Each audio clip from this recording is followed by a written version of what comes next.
complimentary tickets, Mr. Speaker, and they have one of the expensive air tickets to travel across the country, Mr. Speaker. So I think, Mr. Speaker, we must be deliberate. Let the Kenyan money be used for the benefit of Kenyans, Mr. Speaker.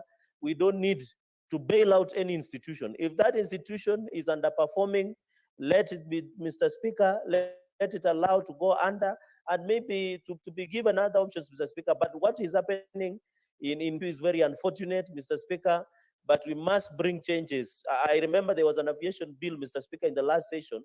We must look at possibility of nationalizing Kenya Airways or KQ to ensure we turn it around to profitability and be able to fight state capture among public institutions. So I want to thank Senator Okia Omtata, Mr. Speaker, and commend all colleagues that have contributed today, Mr. Speaker, and say I support all the statements. I thank you.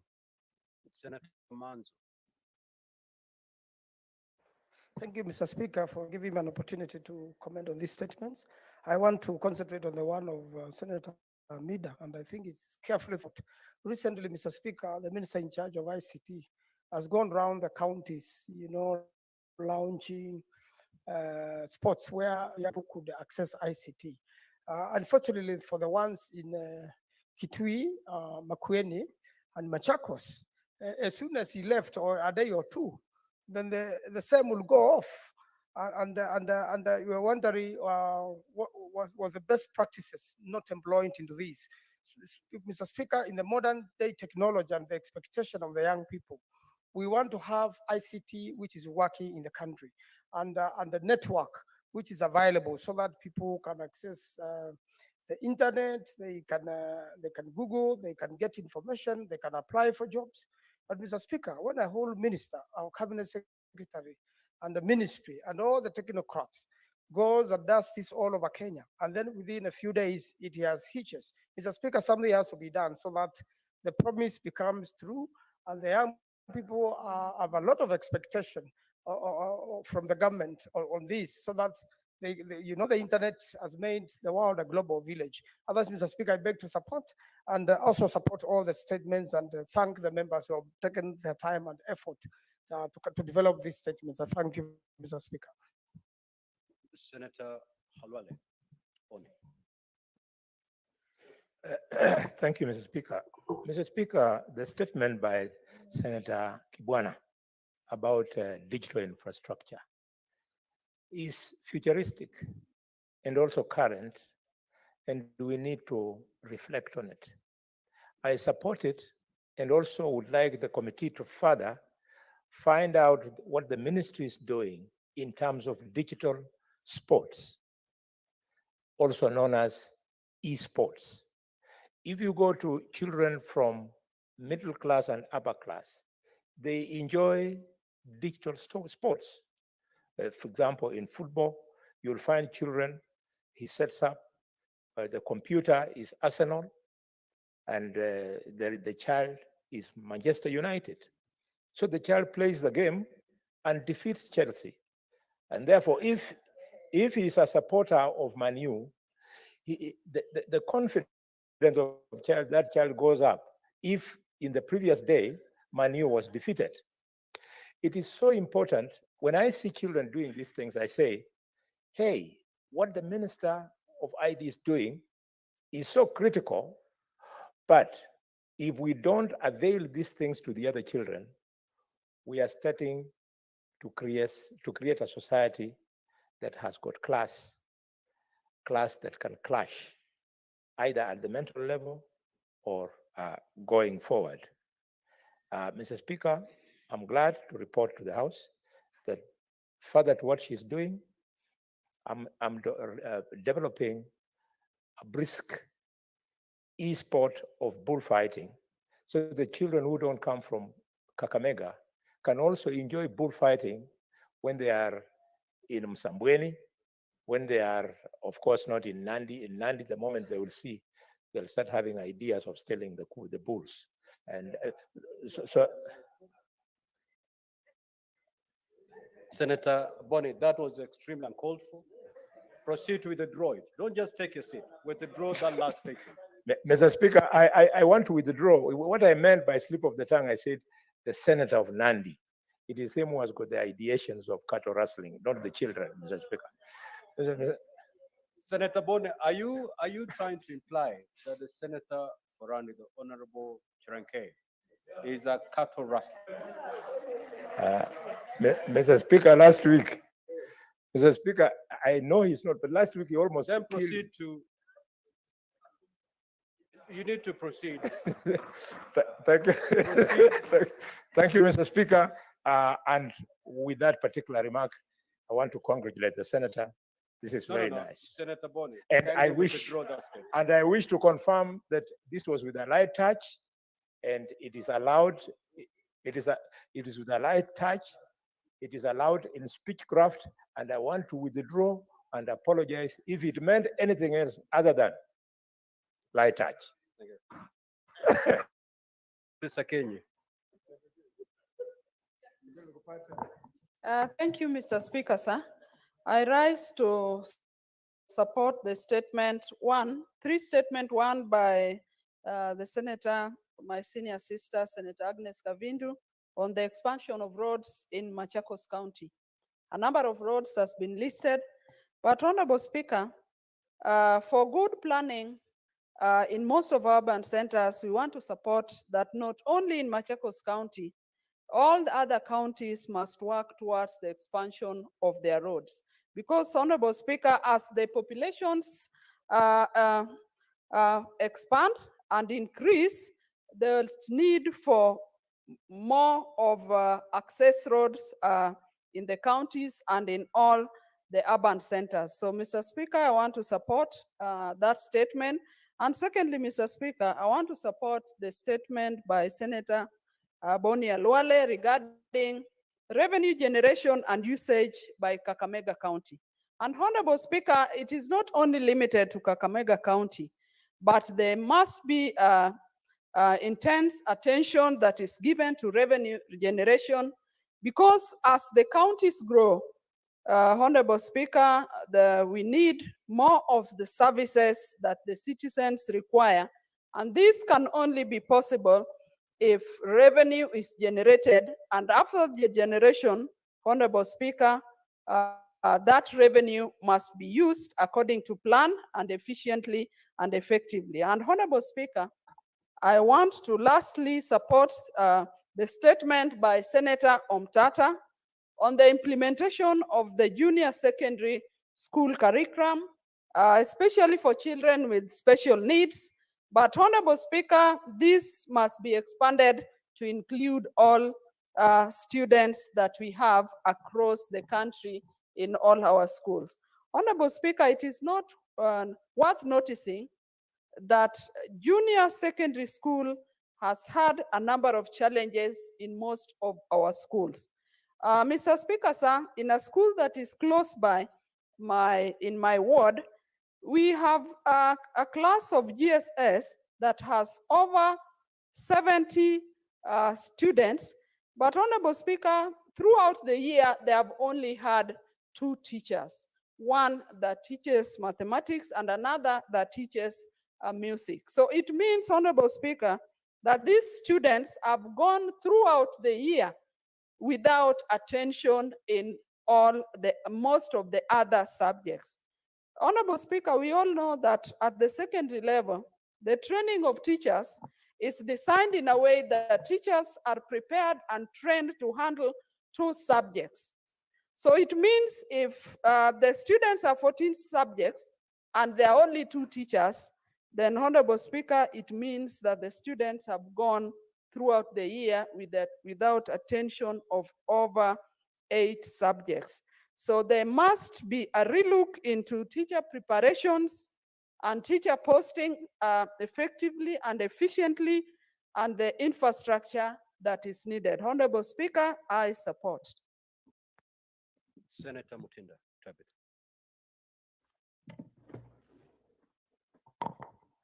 Thank you, Mr. Speaker. And I do rise to support all my colleagues' statements that they have put across. And I will narrow, starting with the Senate, the statement from Senator from Machakos, Senator Kavindu, in regards to the roads in expansion.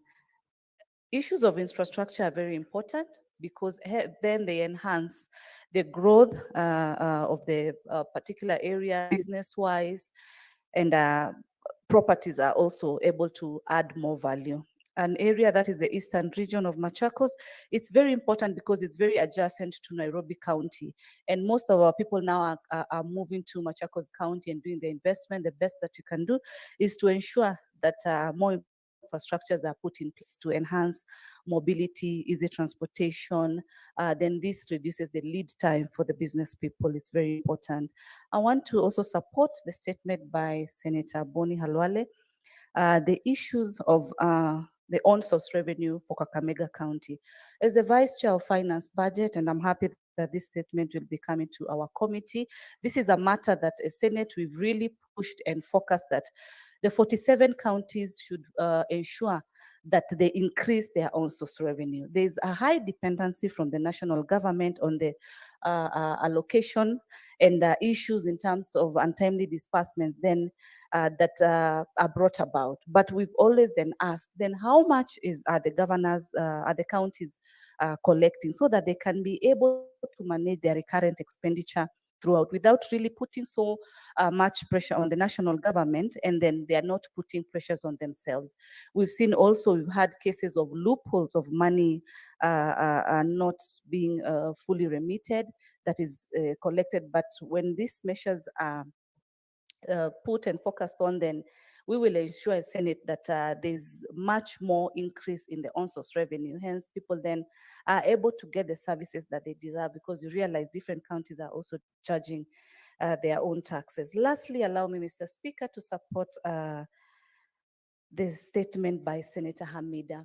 I support it from the perspective that as the ambassador of digital literacy in this country, and an advocate for matters digital literacy, it is very important that the digital infrastructure, especially in the public sector, in the public service, in regards to the hardware sector area, in regards to the software factor, it's very key that the Ministry of Communication and Technology should be able to put out and indicate at what level is it at, what kind of networks are in place.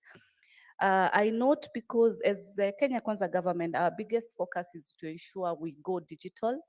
Rwanda has done it, and we are still focusing on that. When we came into government 1 year ago, the services were at about 320 e-services. As we speak, there are over 15,000 services. The target is over 50,000 services. But for these e-services to be able to blossom and achieve what is needed to be achieved, then it is important to know the level of digital infrastructure that we have.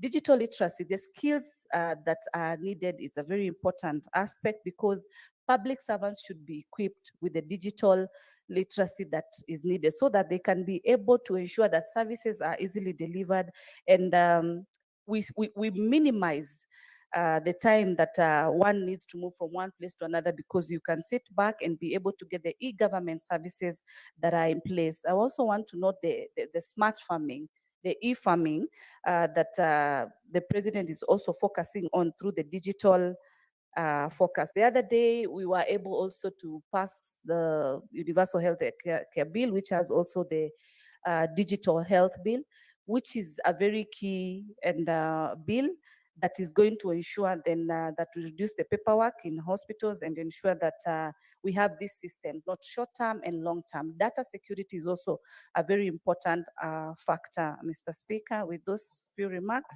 I support. Senator Faki. Asante Mheshimiwa Spika kwa kunipa fursa hii kuchangia taarifa ya maombi ya taarifa kutoka kwa Seneta Mtata kuhusiana na kudhaminiwa kwa baadhi ya mashirika ya umma na serikali kuu. Mheshimiwa Spika, ni masikitiko kwamba baadhi ya mashirika yanaendelea kupata hasara, na hasara hii inabebwa na wananchi wa kawaida ambao wanalipa kodi kuisaidia serikali. Mheshimiwa Spika, hususan shirika la Kenya Airways ambalo kwa muda mrefu limeweza kutegemea serikali kuliweka hai. Majuzi mkurugenzi mkuu wa shirika hilo amesema kwamba kwa mwaka huu watapata hasara ya bilioni 35 na kutoa mapendekezo kwa mwakani watapata hasara ya bilioni 65 bilioni 65 Kenya shillings, shilingi za Kenya.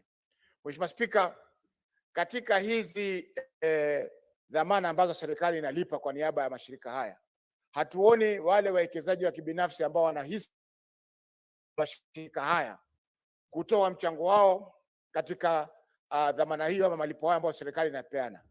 Mheshimiwa Spika, tukiangalia kama shirika la Kenya Airways wanapolipisha tikiti zao za ndege, Mheshimiwa Spika, utapata kwamba ni dhulma kubwa wanafanyia wateja na wananchi wa Kenya. Mheshimiwa Spika, nikisafiri baina ya Mombasa na Nairobi, waweza kupata asubuhi tikiti ni shilingi 9,000, lakini ikifika saa 5 tikiti ile imefika shilingi 18,000. Inapanda marudufu kila baada ya masaa, Mheshimiwa Spika. Wakati mwisho wa mwaka shirika hili, Mheshimiwa Spika, linaregesha hasara, na hasara ile inadhaminiwa na serikali. Shirika jingine, Mheshimiwa Spika, ni Kenya Power. Ikipungua usipolipa malipo yako kwa muda wa siku moja, Mheshimiwa Spika, umeme unakatiwa. Lakini shirika lile mwisho wa mwaka linakuja tena kwa serikali kupata ruzuku ili kujisaidia kulipa madeni yake na mambo kama hayo. Mheshimiwa Spika, ni lazima mashirika haya yawajibike, kwa sababu ile kodi ambayo inalipwa na mwananchi wa Kenya, Mheshimiwa, ni dhulma kwamba inalipwa mashirika ambayo nusu ya hisa zinamilikiwa na wenye hisa binafsi. Asante Mheshimiwa Spika kwa kunipa fursa hii. Senator Kisang. Thank you, Honorable Speaker, for giving me this opportunity to comment on some of the statements. One, Honorable Speaker, is the statement by Senator Mita on digital space. Honorable Speaker, I'm a member of the ICT committee, 9 of us, and I know Kenya Kwanza government promised Kenyans that they want to have free 25,000 Wi-Fi spots across the country. And while, Honorable Speaker, we were in Turkana for Senate Mashinane, we launched 2 of those free spots at the livestock market and fresh produce market in Turkana, Honorable Speaker. It's unfortunate that some of the areas, some of the senators have said some of the spots are not working. And as a committee, we will take it up with the ministry to ensure that all the areas where they have installed, they ensure they put proper quality equipment so that, Kenyans can enjoy it. Because the reason why these things have been put across the country is to ensure our youth access free internet, free Wi-Fi, to access digital jobs. The president is passionate about digital jobs for our youth, so that the youth, we are talking about unemployment, they can generate their own jobs, they can generate content and employ themselves and earn a living. They can even get digital jobs across out of the country by working at the comfort of those areas where we have free Wi-Fi, Honorable Speaker. Honorable Speaker, on the statement by Honorable Mtata on grants and payouts, I know for long the country has given out grants maybe to sugar industry, dairy, and agriculture, and even KQ. KQ is notorious. We pump in close to 20 billion every year, and this KQ looks like it's not going to survive. I think the best thing to do is for the country, for the government to take KQ over, put in money through the exchequer, and run properly, like the way the Ethiopian airline is doing very well. They are buying aeroplanes every year, but KQ continue to lease expensive aeroplanes. So we support that, this bailout, let KQ either collapse or the government takes it up. United Arab Emirates, they have Emirates airline and it's doing well. They get new airlines every year. So why can't we do the same for our country? I know some of us in the past, we bought shares when they floated shares for KQ, but it looks like the people who have been put there, the issue is just to eat. It's like a corrupt entity, Honorable Speaker. Honorable Speaker, on the last one on revenue generation, on revenue in Kakamega County and across also all the other counties, it looks like, Honorable Speaker, when this thing of share of revenue and the counties are assured of a particular billions that they get from the national government, some of them went on and slept on the job. I think the best thing to do for CRA is to set up, one of the parameters is to have an incentive. If you meet your target, you are given additional resources by the national government. And those who don't meet the target, you deny them a certain percentage. I think it is something that this House needs to think and plan about, so that our governors, our county governments should be able to generate enough revenue at the counties. Honorable Speaker, before devolution, Nairobi County used to sustain itself. Today, really need money from a national government. They can generate 100 billion, but because of what they get, they have gone to sleep on the job. And if they collect also, maybe the money is diverted elsewhere. Honorable Speaker, I support. Senator Sifuna. Mr. Speaker, I know yesterday my sister, the Honorable Senator Karen Nyamu, said she would not support anything that I supported or proposed. I want to confirm to this House that I do not share the same feelings, and that I stand solidly behind her and any agenda that is going to advance the best interests of the people of Nairobi. So I stand here to support the statement that she has brought regarding the death at a school here in Nairobi, Kimathi Primary School. Mr. Speaker, I want to assure the people of Nairobi, the parents of Kimathi Primary, that I have seen the work that has been done by committees of this House, that indeed there is no need for us to speculate at this particular moment as to the events that led to the death of the student at that particular school. I have extreme faith in the committees of this House to be able to unearth the sequence of events and the root cause of the death of that child, Mr. Speaker. So I only urge that there is patience. I am sure the committees will be able to call the families, the teachers, the PTA, representatives of the school to come here to the Senate to give an account of what happened, and I'm sure that in the end, justice shall be served. Mr. Speaker, I also want to support the statement by Senator Hamida.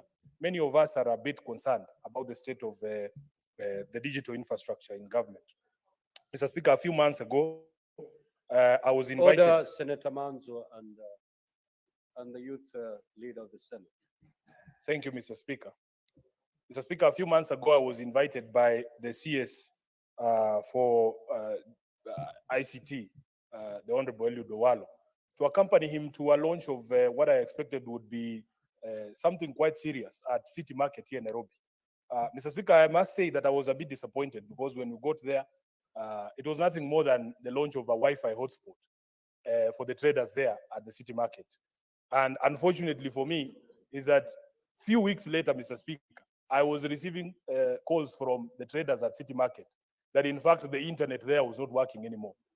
And this is the story of many of these public Wi-Fi hotspots that we have seen the ICT minister launching. So I would be expecting the committee to summon the cabinet secretary and tell us really if this is just a charade, or if indeed the government is serious about providing internet for hustlers in markets such as City Market. I thank you, Mr. Speaker.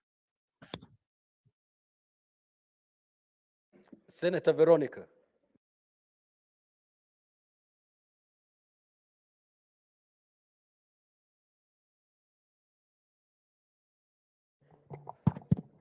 Thank you, Mr. Speaker, for this opportunity. And I rise to support the statements that have been brought by our colleagues to the floor of this House. And Mr. Speaker, I'm specifically looking at the statement on the state of digital infrastructure in the public service.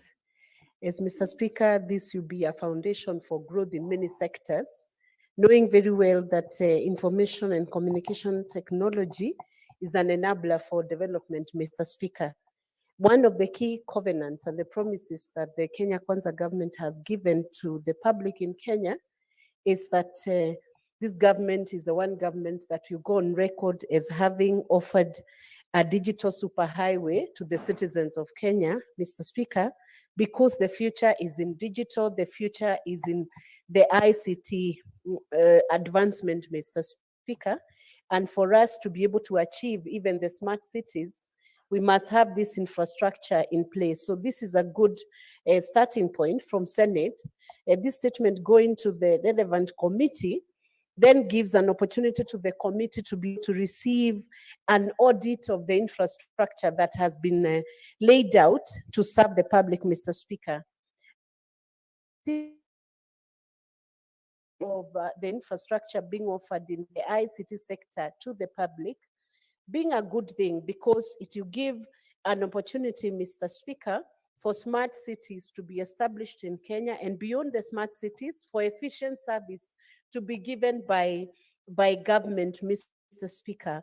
And when we are talking about efficient service, Mr. Speaker, I'm looking at the digitalization of public services, Mr. Speaker. One of the ways to eliminate corruption completely from public offices is to ensure any service that can be given online should be offered to the public online without an interface of the human aspect, so that some of the issues that Kenyans have been complaining about can be eliminated through the use of technology, Mr. Speaker. Records can be preserved for years without having to deal with the manual records, and there are many, many benefits, Mr. Speaker. The senator for Nairobi has walked out, and it is good he experienced the offering of services, smart digital services to a market in Nairobi City Market. It's unfortunate that traders called saying that the Wi-Fi was not working, or there was no, I don't know whether it was data which was not available. But as a leader, a good leader, he could have offered a solution. If the problem was data, he could have boosted government efforts, Mr. Speaker, from the opposition to ensure that since the infrastructure was offered, he could do the little that he could to give the data to those traders who voted him into office, Mr. Speaker. I've also seen the statement by the senator, the good senator from Kakamega County, about their own source revenue. Mr. Speaker, if the counties were to take such statements seriously, Mr. Speaker, we would find counties are now able to generate their own income. We have had an over concentration by the counties of where they want to just expend money and from other sources, and especially from national government, Mr. Speaker. This approach should be adjusted, Mr. Speaker, using their own source revenue. We would expect as Kenyans that counties are innovative in the way they raise their revenue in order to be able to feed into their budgets, Mr. Speaker. Indeed, it should be the pride of any county, Mr. Speaker, to be able to generate a revenue that caters for its expenditure insofar as it is possible. I know for some counties that may be difficult, but for those counties that are expedient in the manner in which they manage their resources, Mr. Speaker, their own source revenue should be able to cater for the needs of the expenditure in the county. And of course, generating is not enough. Good management of those resources, officials, Mr. Speaker, and public servants who are able to manage resources in a way that is faithful and with a lot of integrity, Mr. Speaker, then supports the generation of own source revenue and ensures that what is generated in a county can continue to be injected into the development of that county, Mr. Speaker. So I rise to support and congratulate the senators who have brought this statement, Mr. Speaker. Let me also mention about the student who died at Kimathi Primary School. I don't know whether it's a primary school or the secondary school. It is something that should never happen to any student who wakes up in the morning, Mr. Speaker, and goes to school, Mr. Speaker. And it is so unfortunate that a parent receives the news that their child is no more, having released that child to attend a school which is being managed diligently by competent officials, Mr. Speaker. I believe the Ministry of Education, together with the Ministry of Internal Security, Mr. Speaker, should be able to manage and tell Kenyans what happened to such a student and how we will manage issues in future to ensure that our schools are safe grounds for students and they are comfortable enough for any parent to be able to send their children to school without the anxiety of thinking they will receive bad news or receive issues, Mr. Speaker, that have caused a risk or exposed their students or their children to such a fatality or such risk. Thank you, Mr. Speaker. Senator Kavendo. Thank you, Mr. Speaker, for this opportunity to support the statements of our senators.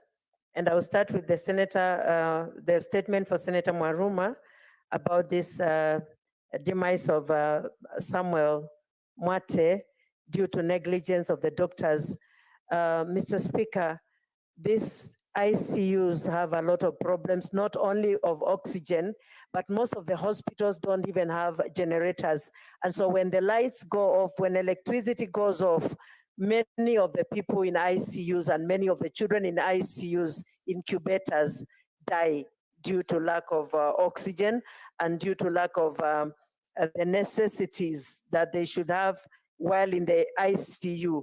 Mr. Speaker, whoever is going to check on the Committee for Health must also check not only in Taita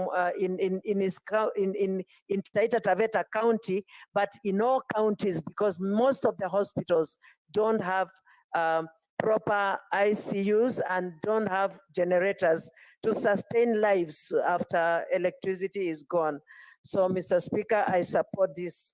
And I also want to support Bonnie Halwale's statement about on-source revenue, because Mr. Speaker, not only in Kakamega, but the committee must check also in in all the counties, and especially Machakos, because I believe in Machakos we should be collecting much more on-source revenue than we are collecting. And I wish also the committee should also check that and ensure that the counties collect these monies and and whoever are collecting this money are accountable and can be trustworthy, because that is where most of corruption is. Thank you, Mr. Speaker, and I support. Senator Rob.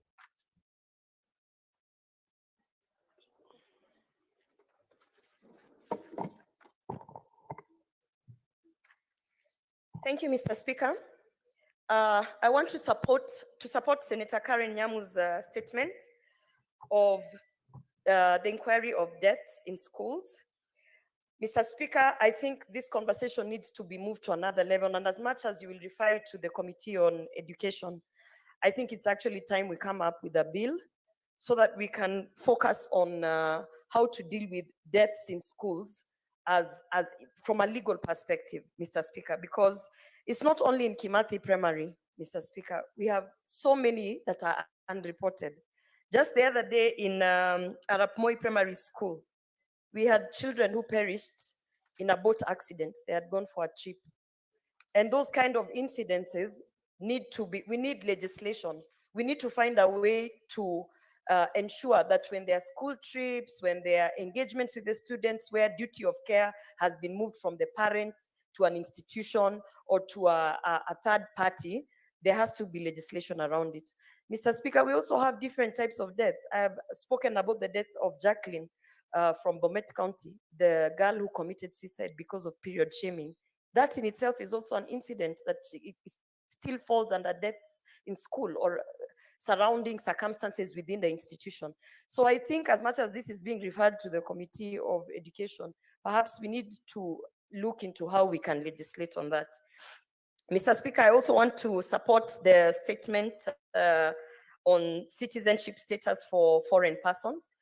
Mr. Speaker, I know it is coming from the interests of Taita Taveta, where we have many foreigners, Tanzanians, who are married to locals and then are staying in Kenya and are therefore seeking for government services.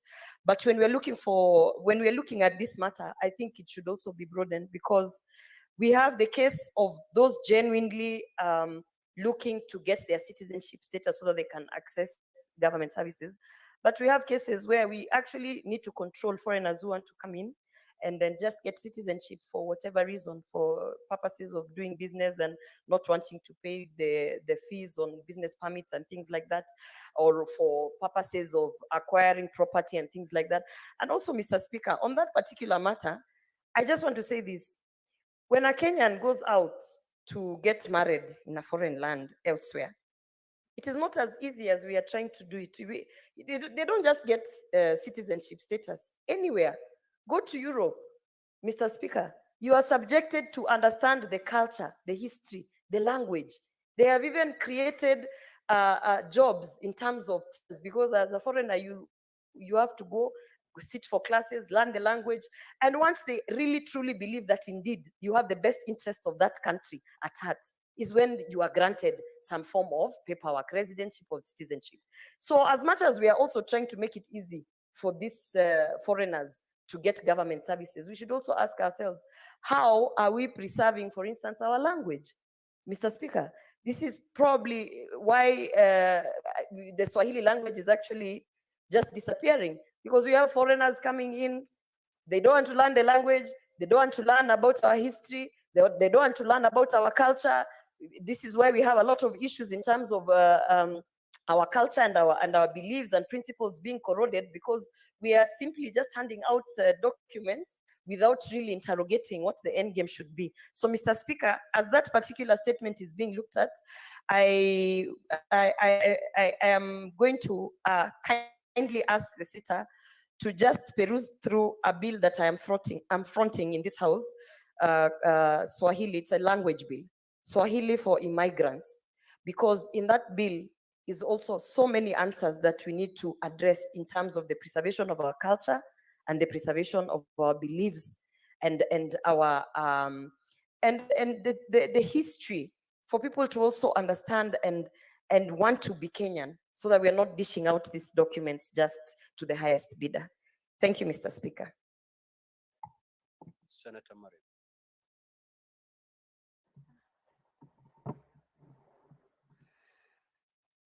Thank you, Mr. Speaker, sir. Mr. Speaker, I support a statement of revenue collection, on revenue collection.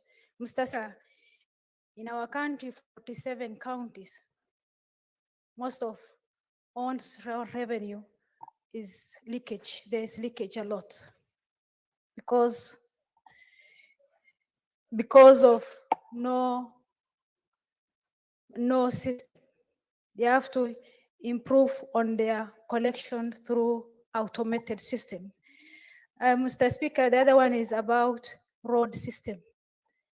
Roads, in fact, if I talk of northern Kenya, the road there is pathetic. In northern Kenya, we are just like second citizens in Kenya, because from Nairobi to Mandera, you travel almost a week. With this rainy season, is a month because of the road system. If you use air, it is expensive. One person go and back is almost 70,000. Mr. Speaker, I plead with the government to check the northern Kenya road system. The other one is education. We are behind on education. When implementation of this CBC, specifically public schools, the students are there, no teachers. Because of insecurities, some teachers, they said, Mandera is security, we cannot go back to our job. I thank TSC for the action they have taken for not allowing those teachers not to go back to their jobs. I urge the government make a priorities to the northern Kenya education system and road system. Thank you. Senator Oburu. Thank you, Mr. Speaker. Mr. Speaker, I also rise to support a statement sought by my brother, Honorable Senator Halwale, on the rentals on which are being paid by the county council, by the county government of Kakamega. Because, Mr. Speaker, the counties are supposed to be landlords. And when they spend so much money, public money, renting premises, when they should be the ones actually being paid rents, I think that is something which needs to be investigated and known for how long those leases are and when they will return back. Mr. Speaker, also the own source revenue. Own source revenue is are some of those revenues which are totally misused by the counties, and the accountability for these funds, Mr. Speaker, is very, very wanting, and they need to be streamlined, and we need to be very clear as a Senate how these own source revenues are collected, particularly those which are being collected from market centers, Mr. Speaker. They are not properly utilized, and there are people who become rich in the villages using that money. But it is not only people who become rich in the villages, but it is also the county governments themselves who misuse this own source. So the statement sought by Honorable Halwale is quite timely.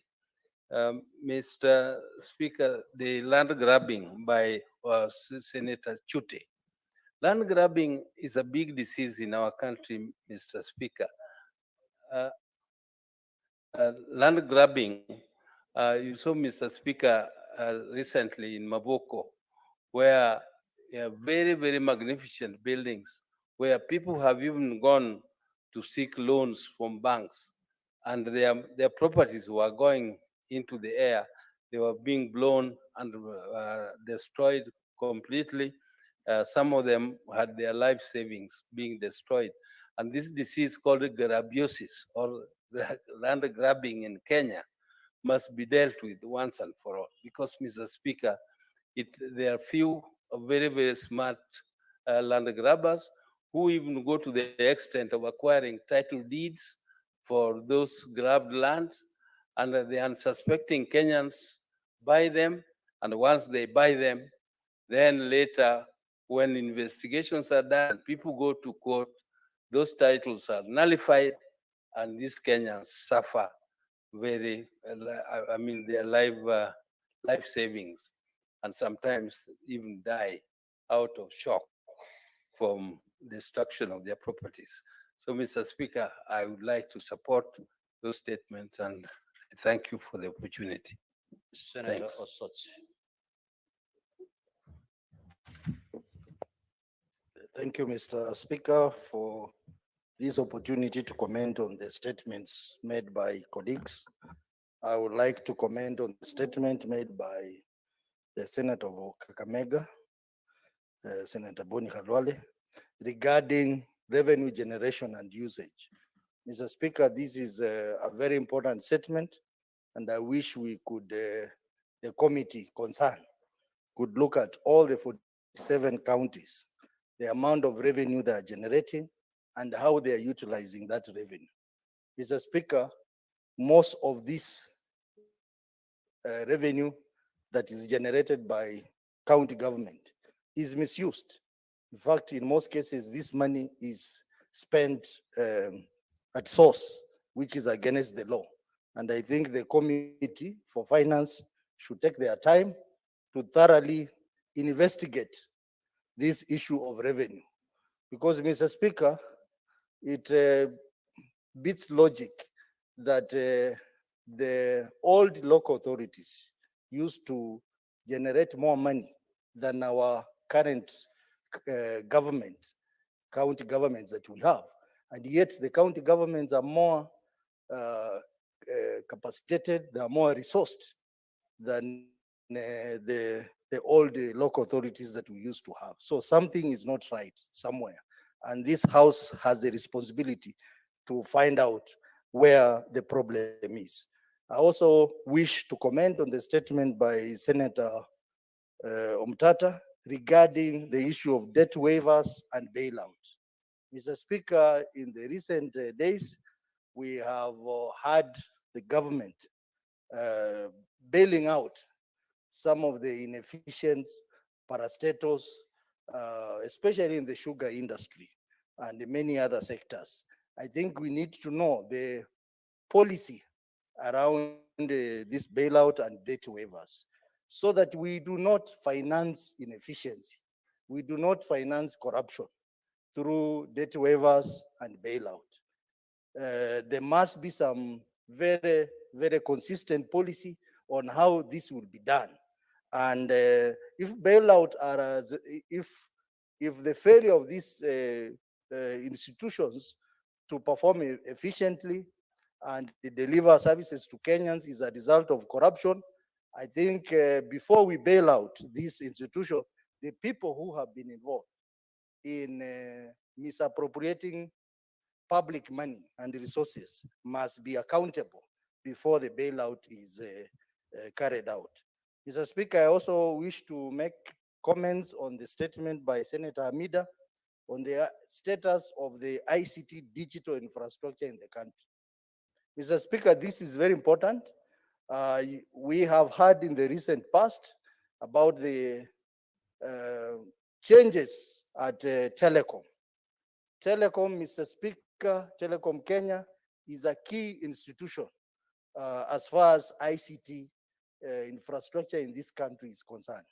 And when we see what is happening there, it doesn't give us confidence that indeed this country is going to go into the digital superhighway, because, Mr. Speaker, the past regime sold Kenya, Telecom Kenya to a foreign company, and the current regime has basically done the same. And this exposes the country very badly, because if the key infrastructure of the government, the ICT infrastructure of the government rides on the telecom network, and if we have this kind of scenario. Senator Sotsi, Senator Faki would wish to inform you. Very well, Senator Faki can inform me. Thank you, Mr. Speaker. I want to inform my colleague, Senator Ososi, that Telecom Kenya was previously sold to foreigners. And the former regime, the former government, bought it back from the foreigners who had acquired it. And then the current government now is trying to sell it to another foreign company. Thank you, Mr. Speaker. Senator Osotsi. Okay. Thank you, Mr. Speaker. The point I wanted to say. What is your point of order, Senator Sharanke? Standing on the number 105, Mr. Speaker, gives our responses of facts.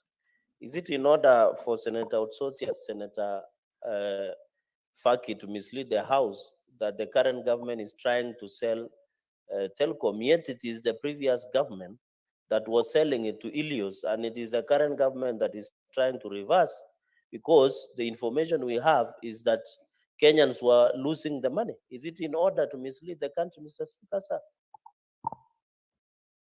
Yes, Senator Osotsi, could you proceed to substantiate that particular allegation, naming the companies involved?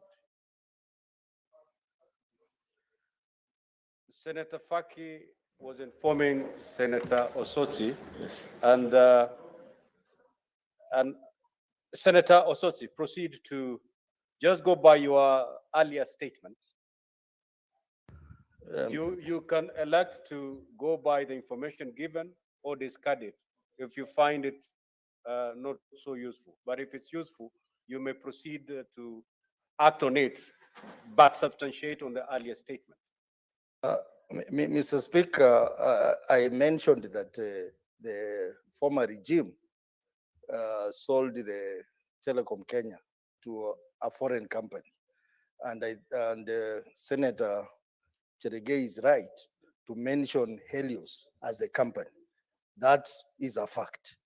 But I also mentioned that the current government after investigation, they brought back Telecom Kenya, but it's also a fact that there has been reports in the media that there is intention to Senator sell. Osotsi, you know Yes. the rules of this house. You don't rely on media reports. Mr. Speaker, that particular part of the current government selling the Telecom Kenya to a foreign company, because I don't have immediate information with me here, I wish to withdraw and continue with my deliberation. Mr. Speaker, the point I wanted to emphasize is that it is very risky for a country's ICT backbone infrastructure to be controlled by foreigners. That means that we are exposed. And I think when we talk about the digital infrastructure of this country, we cannot finish that conversation without talking about Telecom Kenya, which basically controls a large part of that infrastructure. Mr. Speaker, we are also investigating a matter in the ICT committee where I sit together with Senator Cheregei regarding the agreement between Telecom Kenya and American company, where the American company has decided to disconnect part of the infrastructure of Telecom Kenya. Mr. Speaker, because of contractual issues.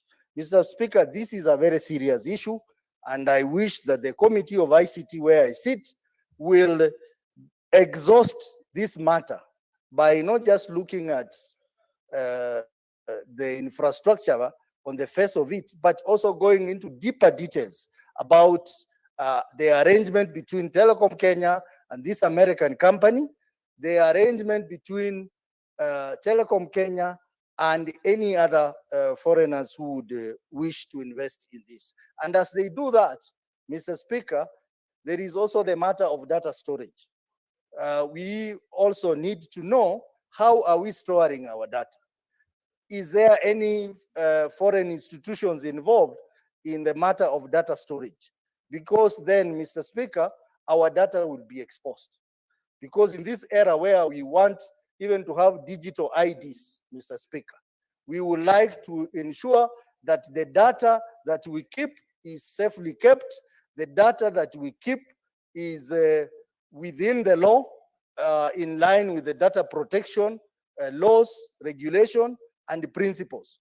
Because we cannot ask our people to provide their personal data and then we hand that data to foreigners. That would be a big mistake as a country. So the ICT committee, you need to take this matter seriously and maybe make it an inquiry into the status of digital technology in this country. Mr. Speaker, I submit.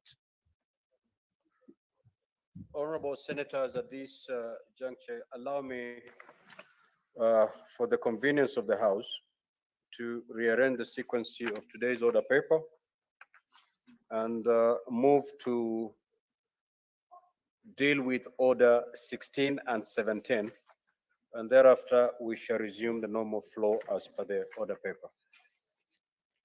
Clerk, can you proceed to call that order?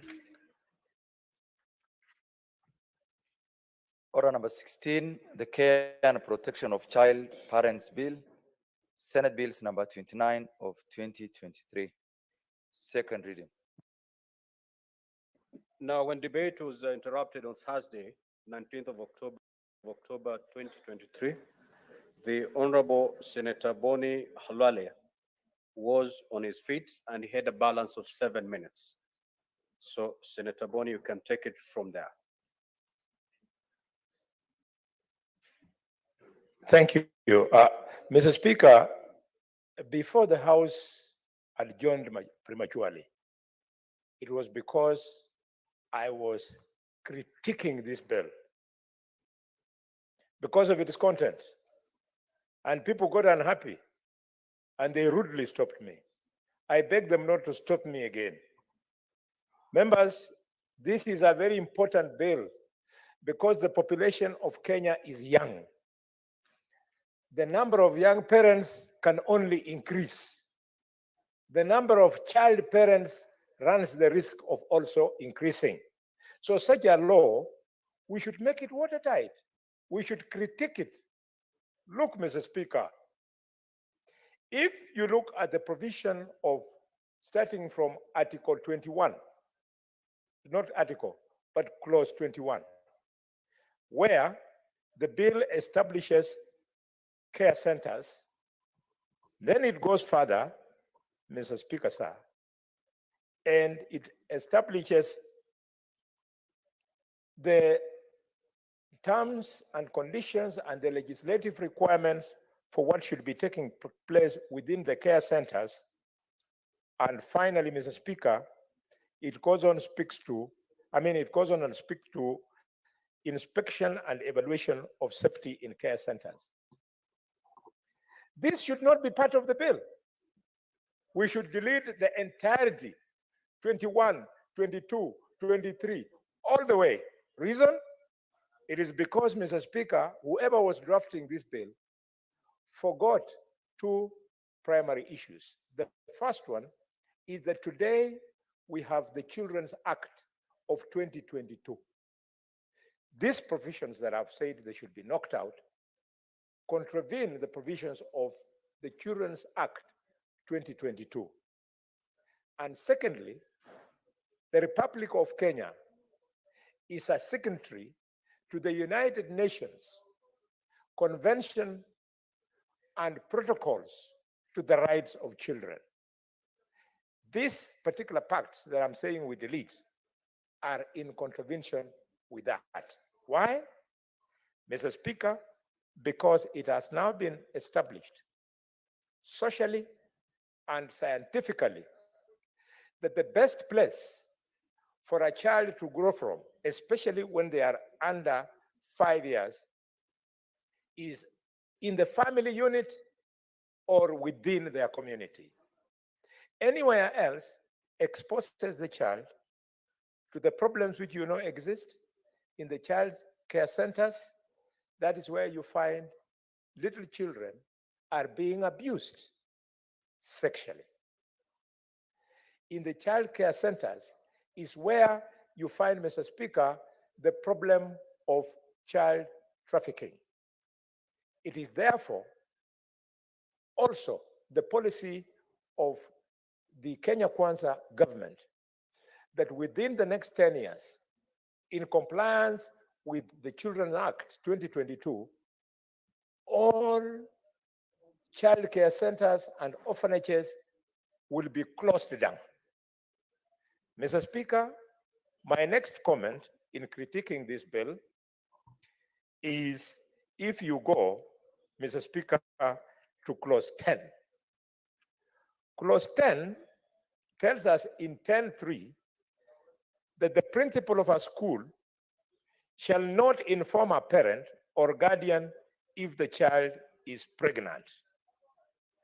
Now, Mr. Speaker, if you stop the principal of the school from appealing to parents about the status of their child, where do you want the headmistress to take the pregnant child? If not to the parents, the best person to receive that child who is pregnant is not the principal of the school. It is the parents. Then the parents will know how to deal with the problem that they have. Now, when this bill proposes, Mr. Speaker, that pregnant children should remain in school, are you telling me that our teachers are trained to be beyond teachers? They are also trained to be nurses, to provide antenatal care, Mr. Speaker? Mr. Speaker, we must create laws that are in tandem with reality on the ground. In clause 14 and 15, this bill is proposing that if a teacher is found to be responsible for the pregnancy of a child in that school, the only thing that should happen to the teacher is that the teacher should be reported to the Teacher Service Commission. Really?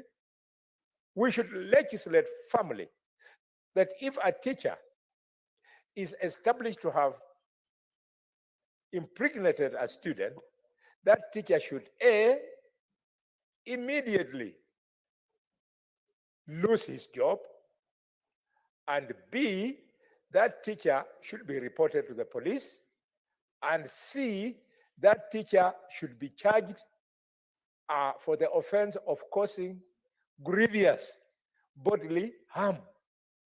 A teacher who makes a child pregnant causes grievous harm to that child, and therefore, if found guilty, should be sentenced, Mr. Speaker. Mr. Speaker, in this particular law, we are going further and saying in clause 18 that a parent or guardian of a child who falls pregnant shall not be discharged from their responsibility regarding the pregnant child and shall not collaborate with the institution on basic education in supporting and maintaining the health of the child. This clause is again supporting the earlier clause in 10 to attempt to keep a young pregnant woman, a young pregnant child in school, in whose care. I want to appeal to members of this House, as a professional in this area, that pregnancy is a high-risk condition. Pregnant mothers die. So when you leave her in the hands of the teacher, the other children have gone to class, and she's in the dormitory. With those remarks, I support and propose that I'll make amendments. Thank you. Thank you very much, Senator Boni. In your last submission to that particular bill, I believe you definitely might need to also propose an amendment to the definition of grievous body harm, both in the Penal Code as well as the Sexual Offences Act, which of course does not have it, but it makes a lot of inputs to the act, as it were. Honorable members, I have Senator Oburu Oginga. Proceed. Thank you, Mr. Speaker, for this opportunity.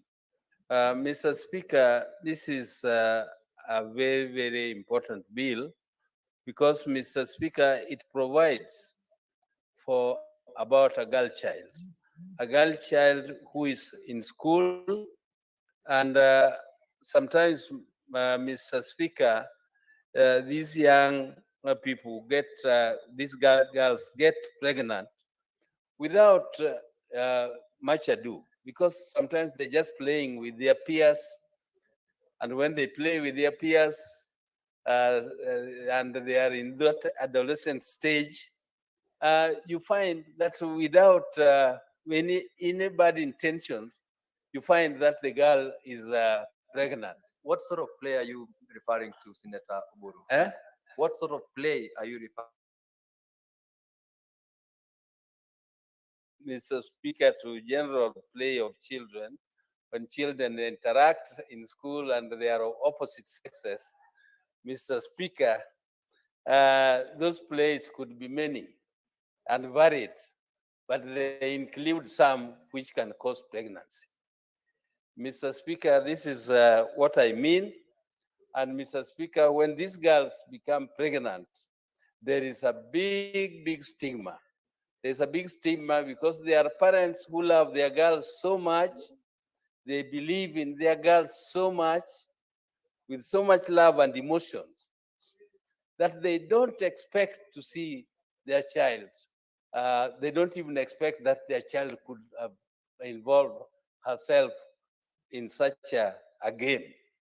And Mr. Speaker, because of this stigma, sometimes you find some girls even commit suicide because of fear of the parents. They fear the consequences, they fear. And sometimes, Mr. Speaker, it gives them the impression that their life has come to an abrupt end because of the stigma. Mr. Speaker, it becomes a very, very traumatizing situation What's Yeah. your point of order, Senator Kinyua? Assume your seat, Senator Lingat, is a point of order. Mr. Speaker, I would I would hate to interrupt my senior. But for record, he's a senior member of our society, and I respect that's why he's choosing his words very well. But Mr. Speaker, he's talking about play, he's talking about a game, and in the same sense, then he talks about stigma, Mr. Speaker. I know he's trying to choose his words so that at least because of our culture, Mr. Speaker, he's very sensitive with his words, Mr. Speaker. But for purpose of record, Mr. Speaker, he's putting us in a very bad situation of talking of play and then his game, then there's stigma, Mr. Speaker. I want clarity, Mr. Speaker. Senator Kinyua, I'm very sure you have answered yourself that bit, especially by making reference to the seniority of Senator Oginga in terms of the choice of words. Those words meant exactly what he'd explained to when the chair asked him what sort of a play did he refer to. That I overrule. Proceed, Senator Oginga. Yeah, thank you, Mr. Speaker, for protecting me. I know some of these young people, they enjoy interrupting me. I don't know whether it is because they also want me to know them. You know, it's good to to interact with them.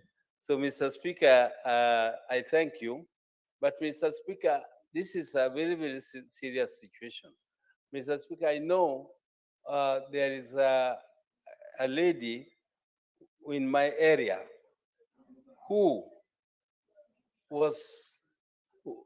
slept out of their home for one night. And because of the love the dad had for her, and when he was imagining what could have happened overnight to her girl sleeping out of the home, he even took a spear and threw at her. And the lady disappeared. And that is those old days, Mr. Speaker. And the lady disappeared and only came back after 35 years with the children who are almost that age, 35 years, when her father died. Because of the culture, our society would really not want their girls, particularly my community where I come from. We used to respect virginity. We used to expect that our girls would be married when they are virgin. But these days, that does not happen. But it is, I think, something which is still happening in other ways in terms of love for our children, for our kids, and this protection which is being provided by the bill, where a girl who gets pregnant, a girl child who gets pregnant while in school will, of course, not only sit her exams, but also continue with schooling with support from both national and the county governments, because it is, a girl and a man or a boy child, they should be enjoying equal rights. The boy who who causes that damage to that girl goes scotch-free and continues with his education or her education unhindered, whereas the girl goes through stigma, through trauma, and through all that suffering. So the girl must be given all sorts of support by the society so that she can continue to get her education, to get her rights, and be very useful in society. Because when you educate a girl, you educate the nation. When you educate a boy, sometimes these boys are just around you. They want your property. Some of them even kill their parents. But the girls, they are very supportive. Me, I love my girls. I love my girls. Girls support their parents. Girls are actually they they are the happiness of the family, because they support the family, and they must be encouraged to study, because, Mr. Speaker, our society did not encourage girls to get education. Our society thought that girls were just meant for dowry, so that the men get, the parents get money from the dowry to educate the boys. But things have changed. The society has changed.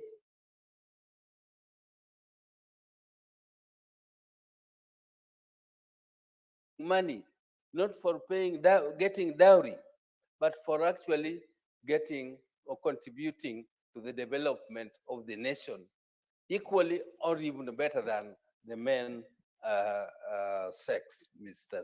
Speaker. Mr. Speaker, I'm also therefore very, very happy that somebody has thought of going beyond the rules which are there, the regulations which are there, to give an opportunity for girls who are pregnant to continue with their studies, but to now provide them with, because there are families which are poor, there are families who can also afford to give support to their girls, to employ for them housemaids who will look after those children when they are going to school. Therefore, this bill gives an opportunity for counties and national government to support those families so that their girls can equally continue with education, just in the same manner that those whose girls get pregnant and are able to employ maids to take care of these children when their children have gone to school. Mr. Speaker, I don't want to speak much more on this one, but I hope that this bill will be passed by the House so that it goes to support those families whose girls become unfortunate. And then our society should also be educated to avoid stigma, and also parents to be educated to accept their girls who get, into such situations, so that they don't stigmatize them and they don't make these girls feel useless and feel unwanted. With those few words, Mr. Speaker, I beg to support. Thank you, Mr. Speaker. Thank you very much, Senator Uburu. The 21st definition of housemaid, they say lately, is house manager. I thought that would be very important for your information, Senator Uburu. Senator Kajwang Moses.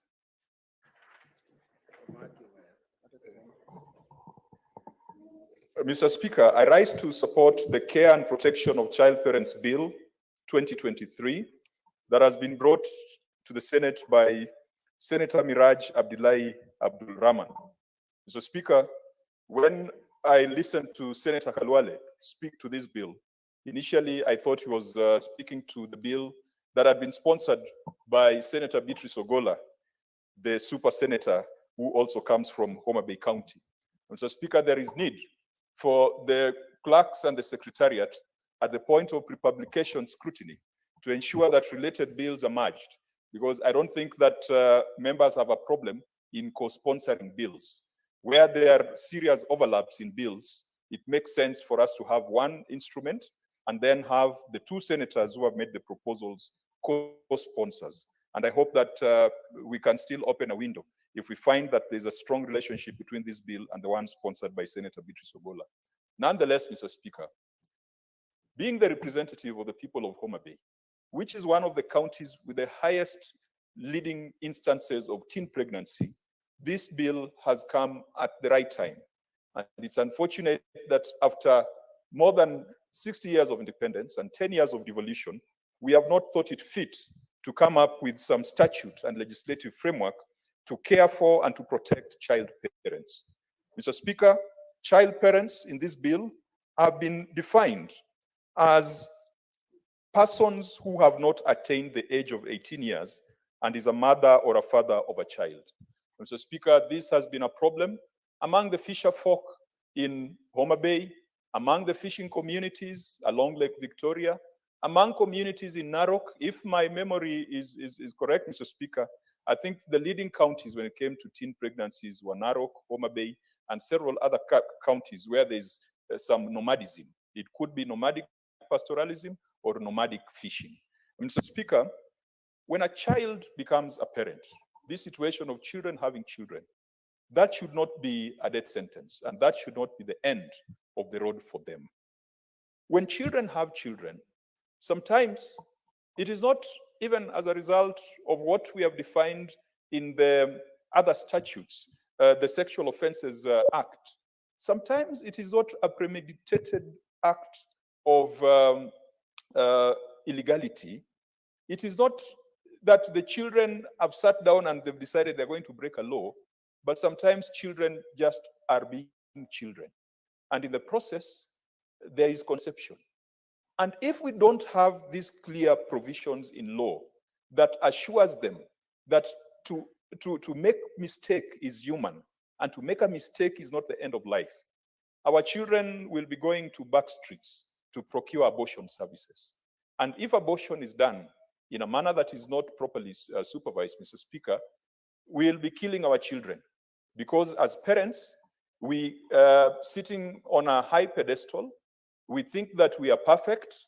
We think that our children should not conceive before they're at the age of 18. And yet, Mr. Speaker, if you are to do a proper and honest analysis, many of us, especially many members of parliament, whose parents are from the old generation, perhaps are children of children, because our mothers would be married early, and our fathers would also marry early. And so we should not condemn our children in this generation, that if they conceive and if they have a child, then they cannot be readmitted to school. And in as much as we can come up with laws, Mr. Speaker, this bill must also ensure that if a child who has conceived and has given birth is to be readmitted to a school, you don't have a situation where members of the PTA, Parents Teachers Association, or some groupings of parents start protesting that that child cannot come back to this school because they are going to serve as a bad example. In many cases, school principals and teachers have no problem readmitting a child who has given birth. In some cases, it is the parents who resist and say that if this girl comes back to school and my daughter does not have a child, we are practically telling my daughter that it's okay for her to have a child.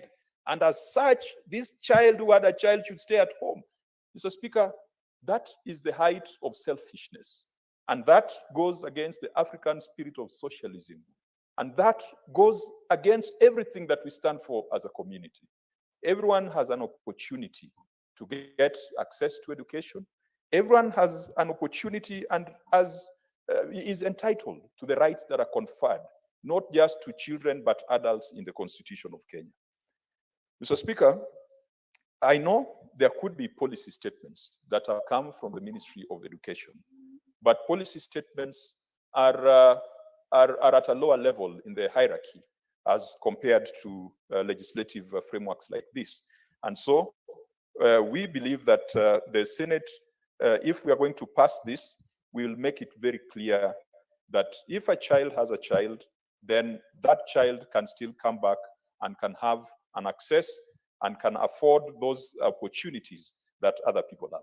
And the child of the child, this bill deals with that the child of the child must also be given access to childcare services. Those childcare services, we should not imagine them to be standalone facilities. Mr. Speaker, this bill must find a way of integrating those childcare services to the early childhood education and development centers, the ECDs, that have already been assigned to county governments in the 4th schedule of the Constitution. So let's not be talking of alternative structures, because when you say that, some governors find an opportunity for procurement and some opportunities for project management and the pilfering that goes along with the new projects. Child care centers should be an integral part of early childhood development centers. Many counties have done fairly well in developing early childhood education centers.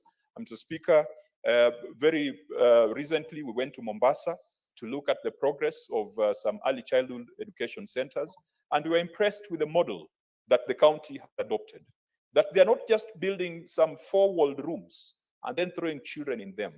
They are building actual centers where children can find spaces to play, they can find spaces to be children, a proper place where the optics, where the painting, where the graphics, everything makes it attractive for children to come.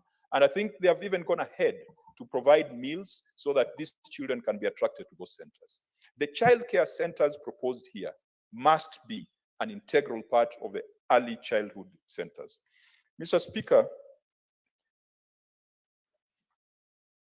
if in our constitution we have made abortion illegal, except in the opinion of a trained professional, or except in cases where the life of the mother is in danger, in the opinion of a trained professional, if we criminalize children having children, we will push them into abortion and will push them into unsafe practices.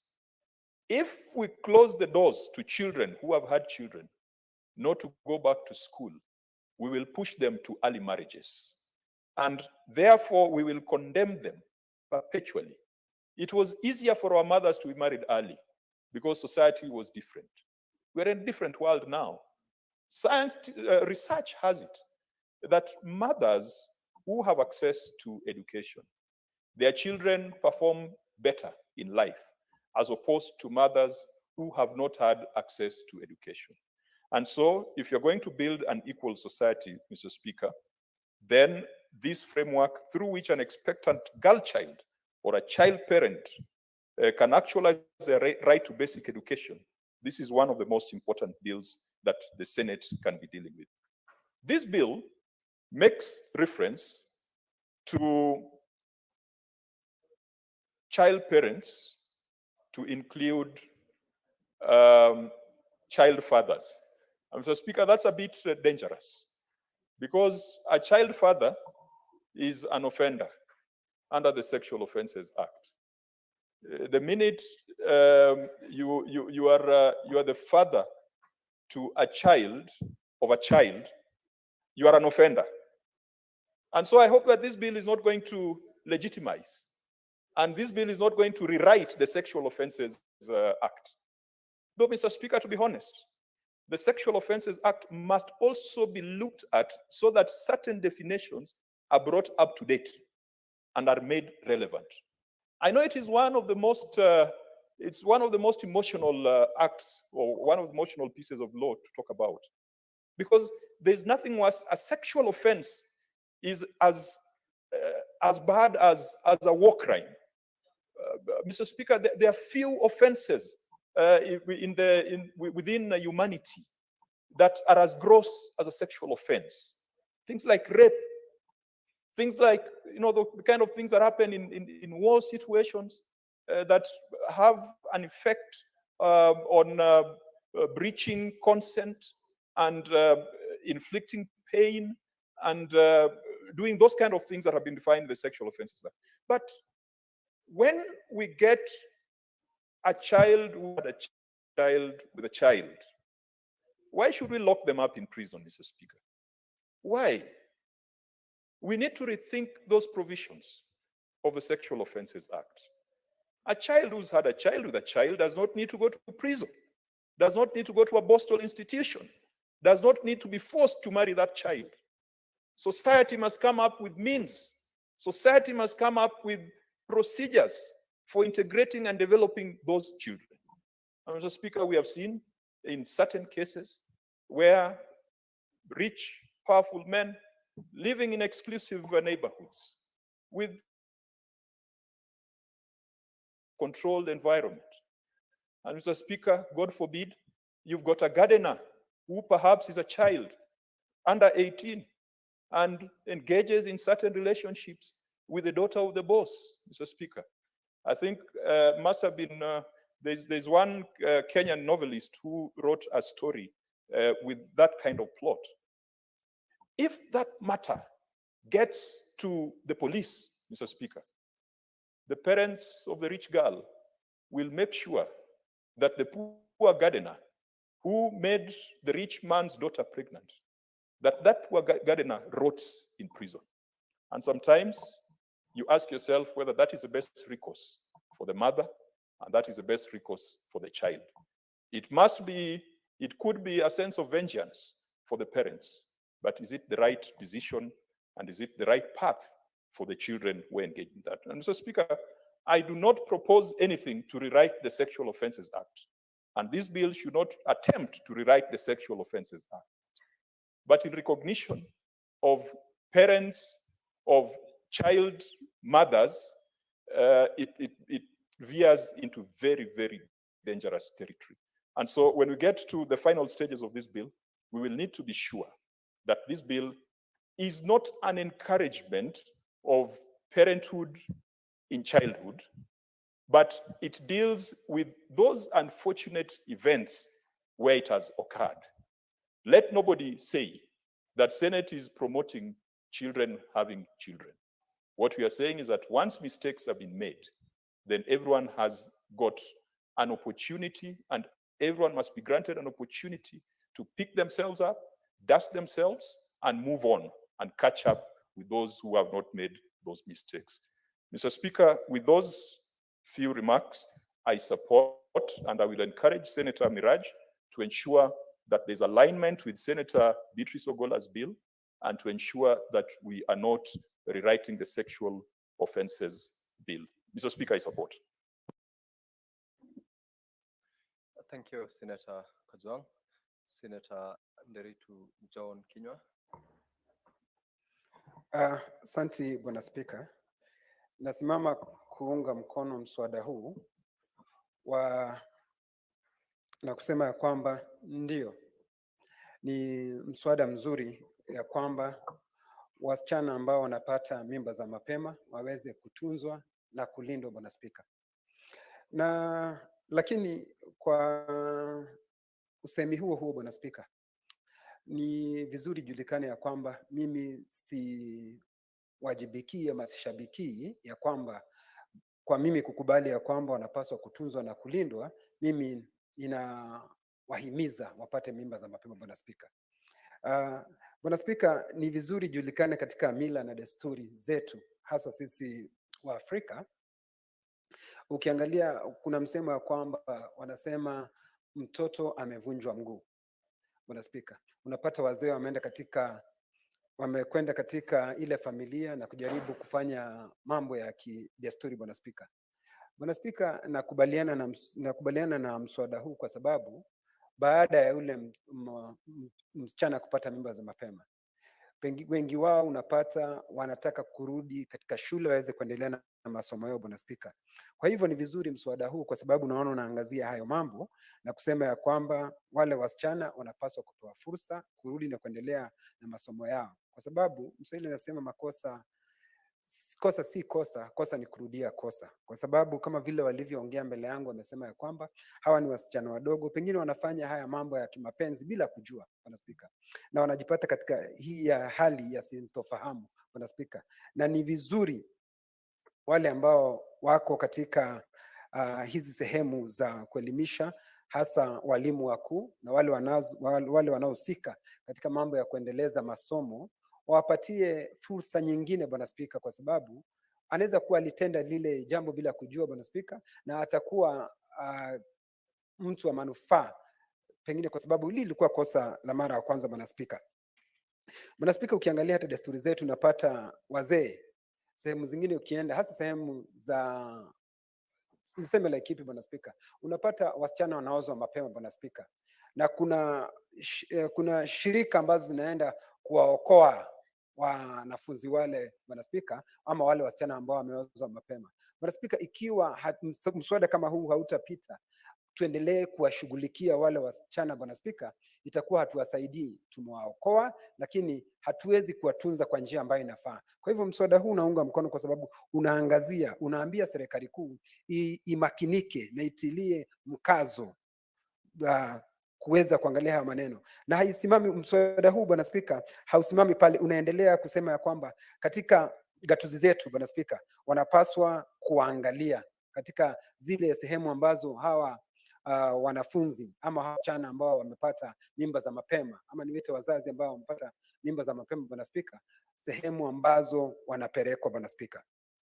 Lakini Bwana Spika, nina shida kidogo na ukiangalia kipengee cha 11, Bwana Spika, kipengee hiki, kipengee cha 11(2) kinasema ya kwamba msichana huyu akipatikana amepata wanashukia ako na mimba, Bwana Spika, hawapaswi kushurutishwa, Bwana Spika, hapaswi kushurutishwa kwenda hospitali ama kukaguliwa, Bwana Spika.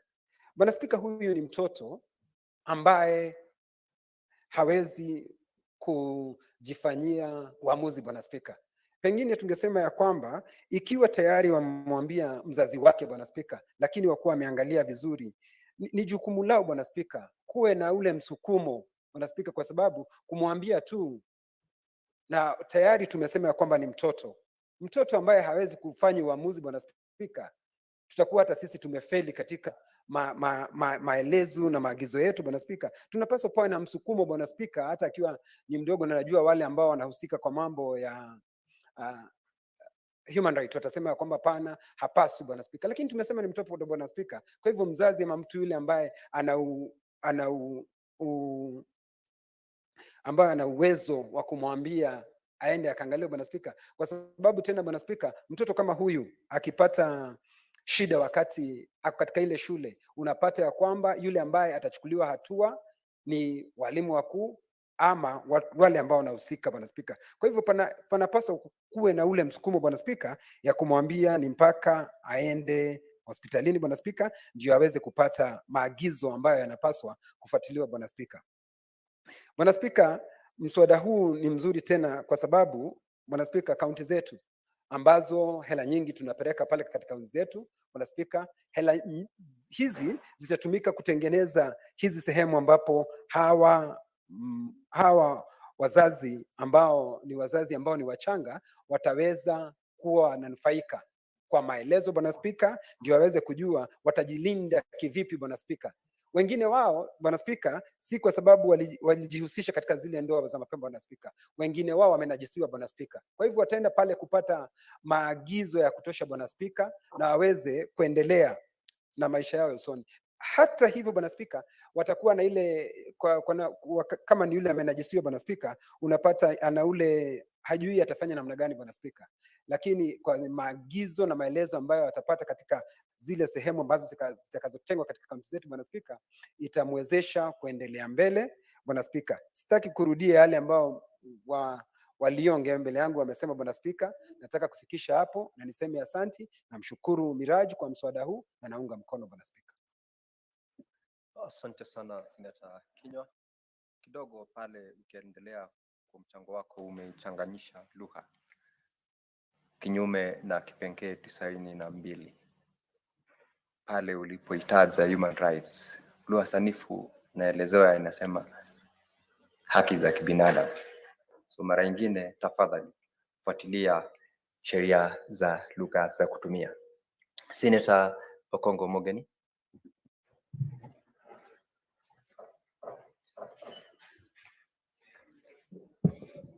Thank you, Mr. Speaker, for giving me an opportunity to also make my contribution to this bill. Mr. Speaker, I first want to thank the sponsor of this bill, Senator Miraj Abdullahi, for thinking about our children, especially the ones who become children of children. I don't know that that's a correct English, children of children.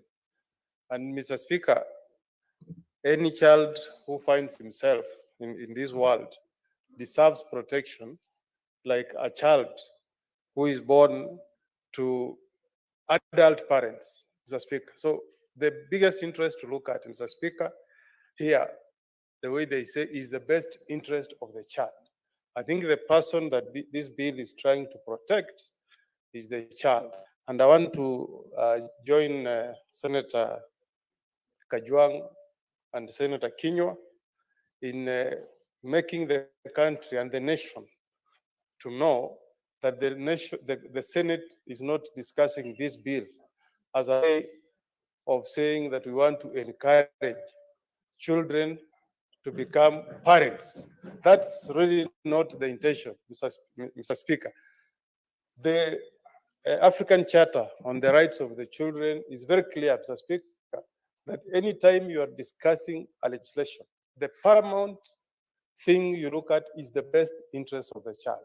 So as a caring nation, Mr. Speaker, sir, we cannot abandon the welfare of a child simply because that child is a child of a child. That will be reckless and being a very uncaring society, Mr. Speaker. So it's good, Mr. Speaker, to bring it to the fore that there are many ways through which a child can become a parent, Mr. Speaker. And I want to even give you an example of the very many unfortunate incidences that has happened in my county of Nyamira in the last 2 weeks, Mr. Speaker. Mr. Speaker, 2 weeks ago, and I'm not trying to justify it, I don't even know what language to use, Mr. Speaker. Robbers attacked a family in Keroka, a village called Kerir, Mr. Speaker. And this family were all staying together. The principal of Nyansiongo High School, Ezekiel Okay.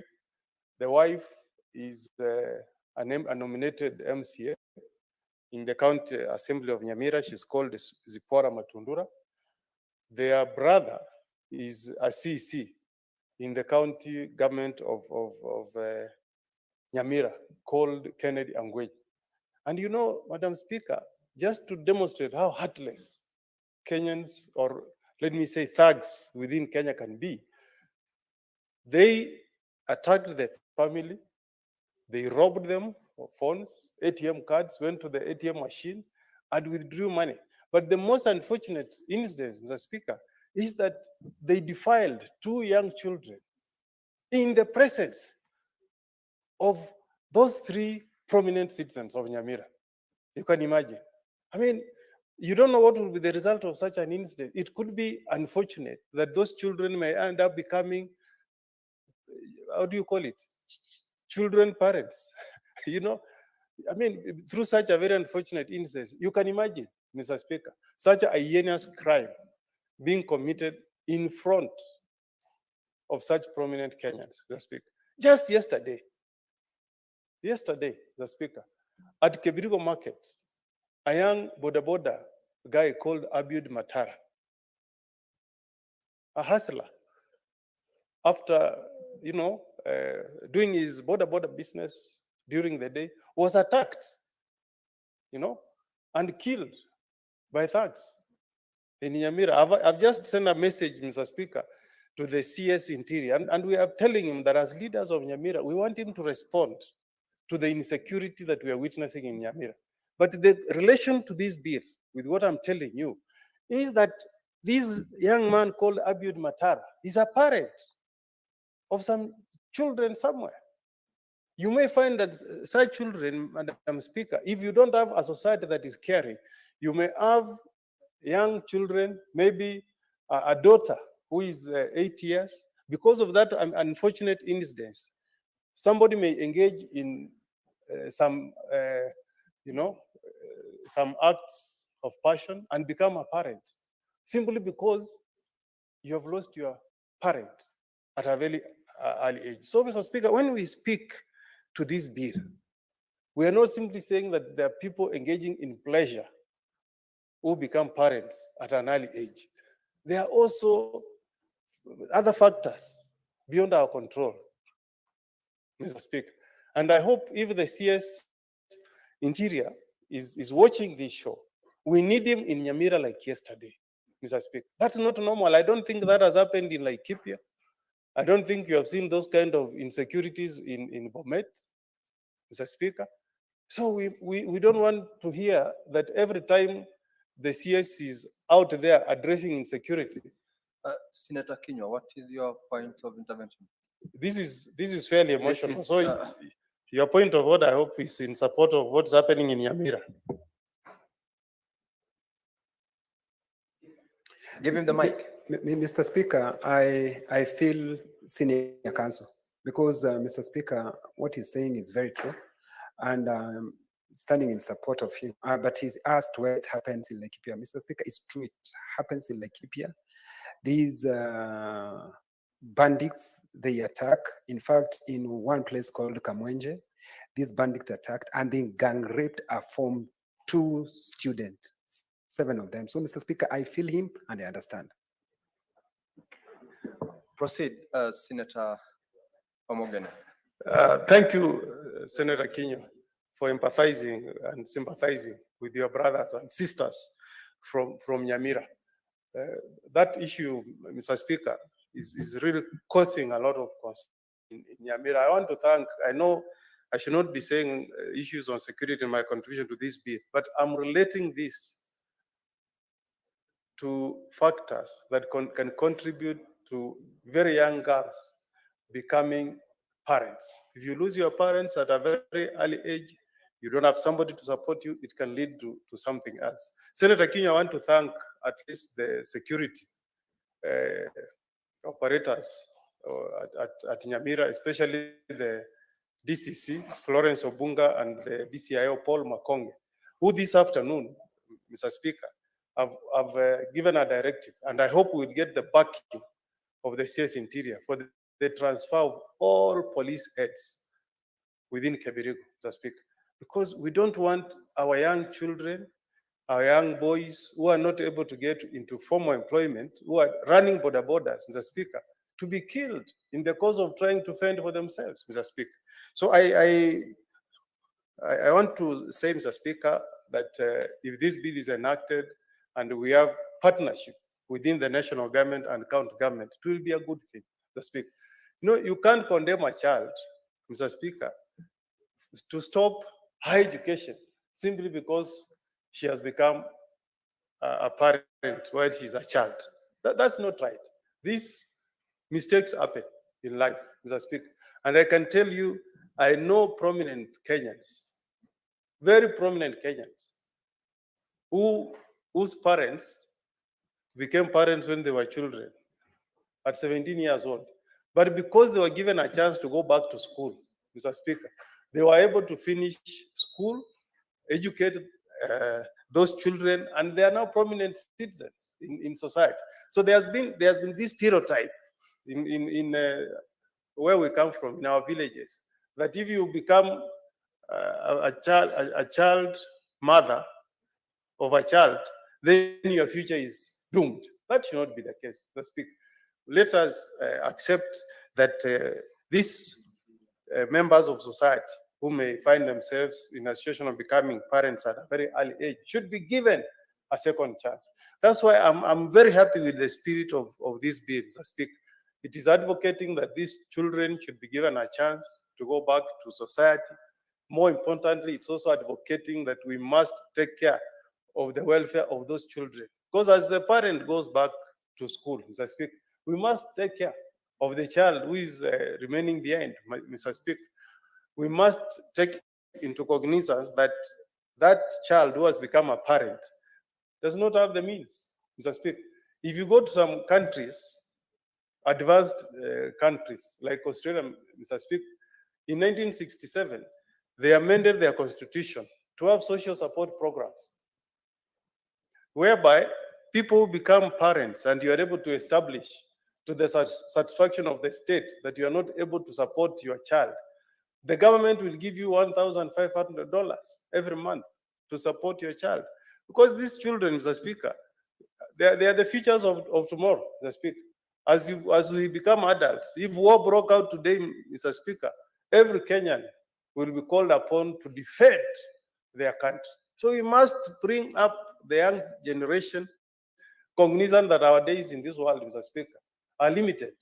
After 70 years, the Bible says, you only live with pain and suffering. So we must ensure that we bring up the future generation, Mr. Speaker.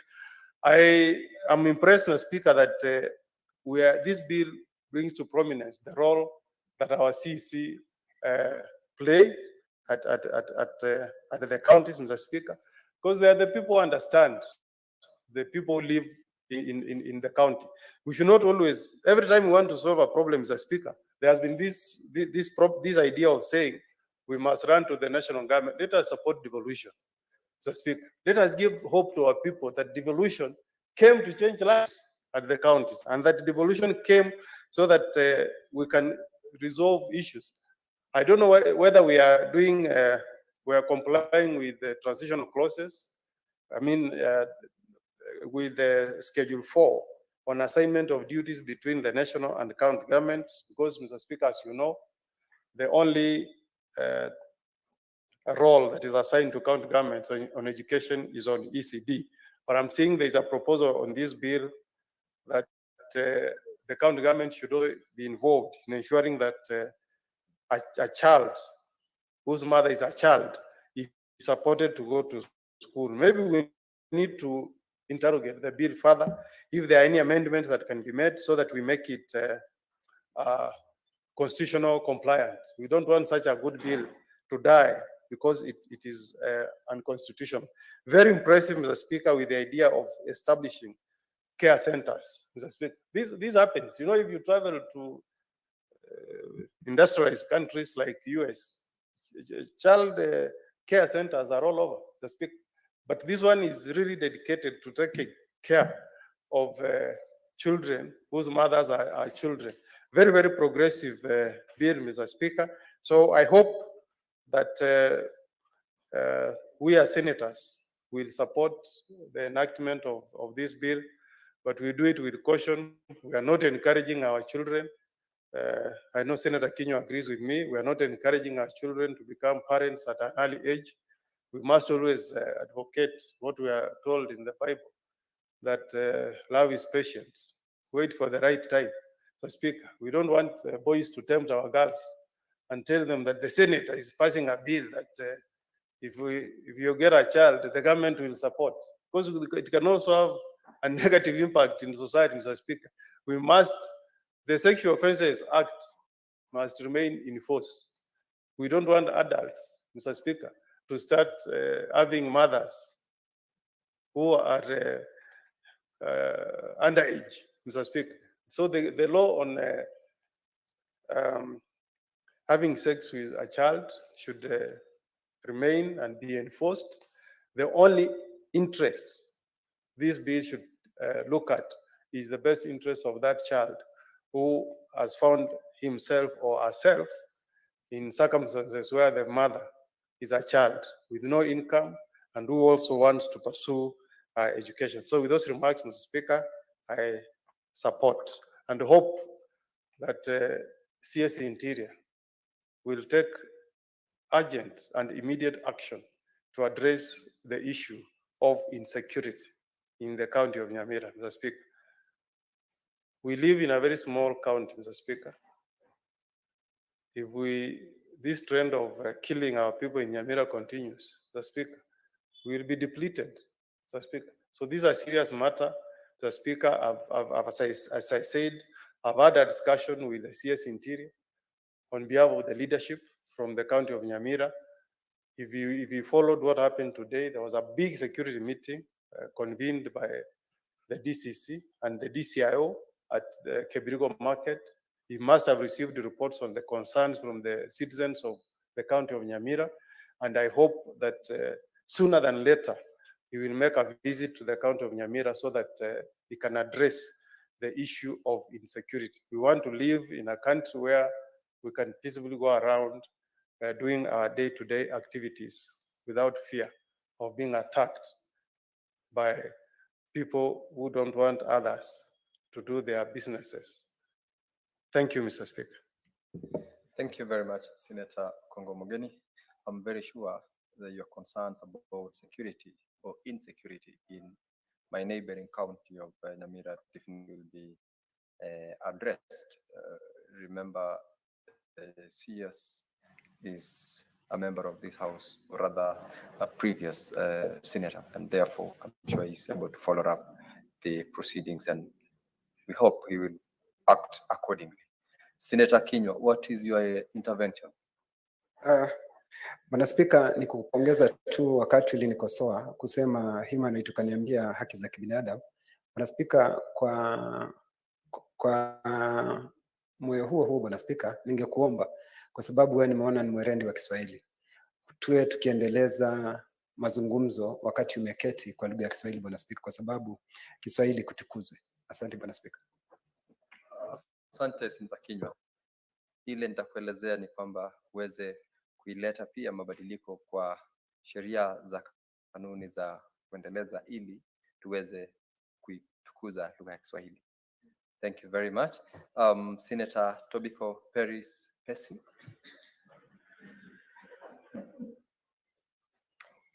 Thank you, Mr. Speaker. Mr. Speaker, I support Senator Miraj's bill on the care of the child parents. Mr. Speaker, you know, as a parent and as a leader also, it's scary to imagine the situation of children getting children.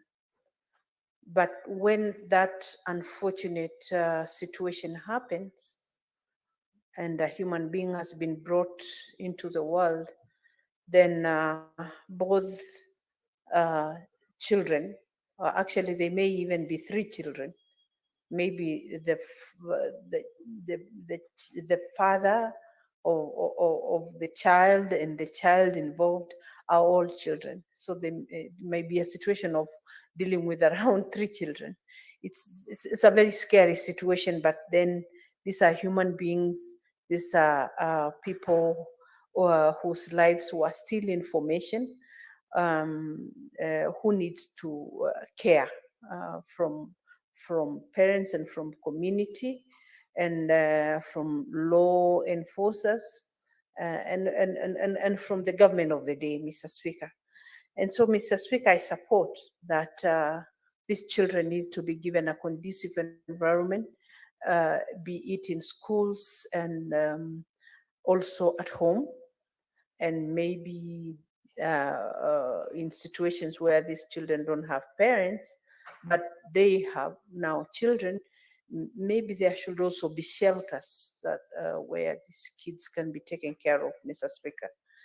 Mr. Speaker, I do agree with you know, all the colleagues who have put caution that this does not mean we are encouraging you know, children to get babies.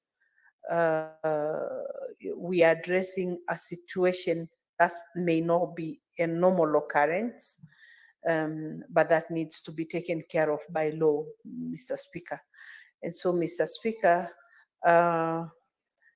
these children will need care, and it is also good to say, to take this opportunity to say that in most situations, you find where a young man, a young boy, I mean, who is still underage, is the law is used, you know, like to punitively, very harshly on the boy, who also, just like the girl, was not, you know, in a position to make proper decisions, Mr. Speaker. And so I would say that, you know, boys should not be, the law should not be applied punitively on the boy child. Both the boy and the girl may need rehabilitation, may need to be taken back to school, and the child that has been brought forth is taken care by society, Mr. Speaker. Mr. Speaker, when we were going around during the campaign time, you know, I went to various parts of Kajiado County, and I realized there are parts of Kajiado County that I saw little girls, because I'm imagining they must have been young girls. Because it cannot happen that in a whole crowd, so many women were small-bodied. For me, my conclusion was that these are young girls. And they were all having babies. They were either carrying babies on their backs or they are expectant. And it shocked me that a whole community looked like that. Babies carrying babies, you know? It shocked me, Mr. Speaker. It shocked me so much. And I'm like, how has community accommodated this? In some part of Kajiado, it looked like a normal occurrence. It looked like every young girl was carrying a baby. If not carrying, then she's expected. Chiefs to be in that part of the country and should be enforcing the law and making sure that teenage pregnancies are discouraged. But to me, there was a part I really don't want to mention, but I mean, I think privately we can talk with the administration because it shocked me, Mr. Speaker. And Mr. Speaker, it looked so normal to the members of that community. It looked like it's the order of the day, Mr. Speaker. And I wondered why we have never spoken about it. You know, Mr. Speaker, I was a constituency holder. So for 10 years, Mr. Speaker. But in my constituency, Kajiado East, I had not seen such a situation. So it shocked me to know that in some parts of Kajiado, life is very, very different. And a lot of leaders are silent about this. And that is why I thought more than ever before, maybe Kajiado will needs, you know, a mother as a leader, as a county, as a governor, because then mothers will bring out some of these issues. There are a lot of issues that it's sorry to say, and I'm not, I don't intend to be biased, but there are many issues that male leaders will sweep under the carpet, Mr. Speaker.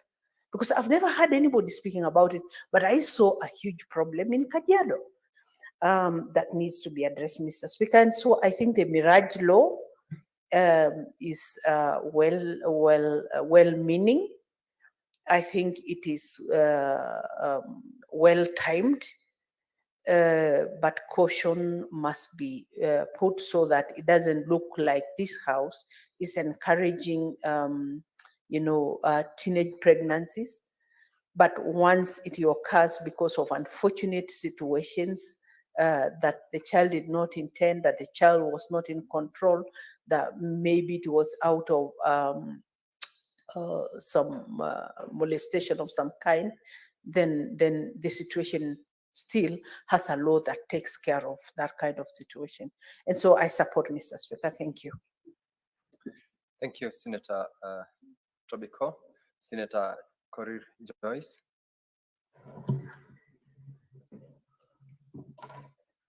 Yeah, thank you very much, Honorable Speaker. I rise to support the bill by Honorable Senator Miraj and the bill on the care and protection of the child, Parent Bill 2023.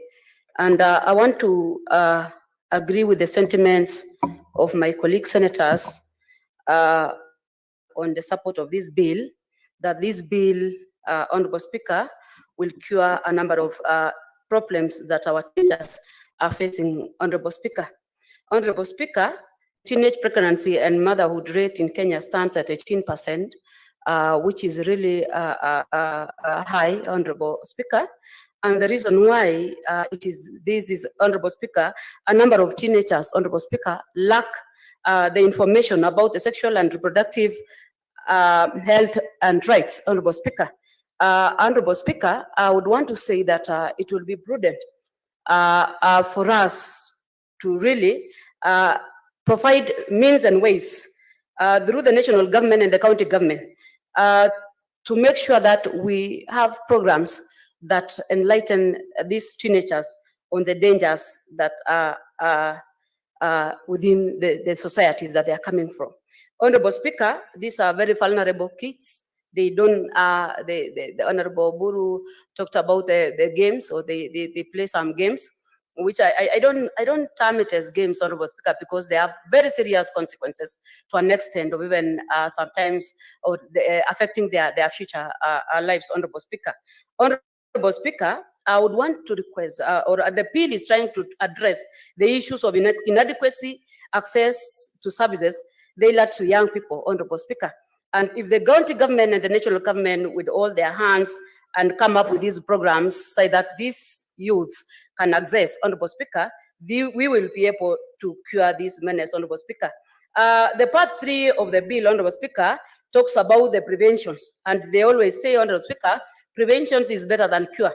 Where part 3, Honorable Speaker, 1C, that is the number 6, is that the programs that the Ministry of Education is putting for the vulnerable and children, Honorable Speaker, is to assist them, or to assist the two arms of government, that is the county and the national government, in weeding out the problems or the causes that are bringing these menace, Honorable Speaker. So even before we go to the issue of the child care, Honorable Speaker, it is the mandate of us as parents to make sure that every now and then children, for them to really know the dangers that are caused by the early pregnancies, Honorable Speaker. It's not only the child, we also have the diseases, Honorable Speaker, which will, I'm talking about hindering their progress in life, Honorable Speaker. So I want to say the bill is a bill that is going to cure this, a number of issues that have been touched by the members. And I want to say that at least if this bill is going to be approved, Honorable Speaker, we will see a change society, and really we will see these teenage pregnancies issues being addressed. Otherwise, I support, Honorable Speaker. Thank you. Thank you, Senator Joyce, for your contribution. Honorable members, there being no other member interested in contributing to this particular bill, it ought to have been the time for the mover to reply, but unfortunately also Senator Miraj, who is the mover of this bill, is absent in the House. The reply shall therefore be deferred to the next sitting of this House, where Senator Miraj shall be called upon to reply to the bill, and thereafter the proceeding processes will continue. Clerk, let's move to the next order.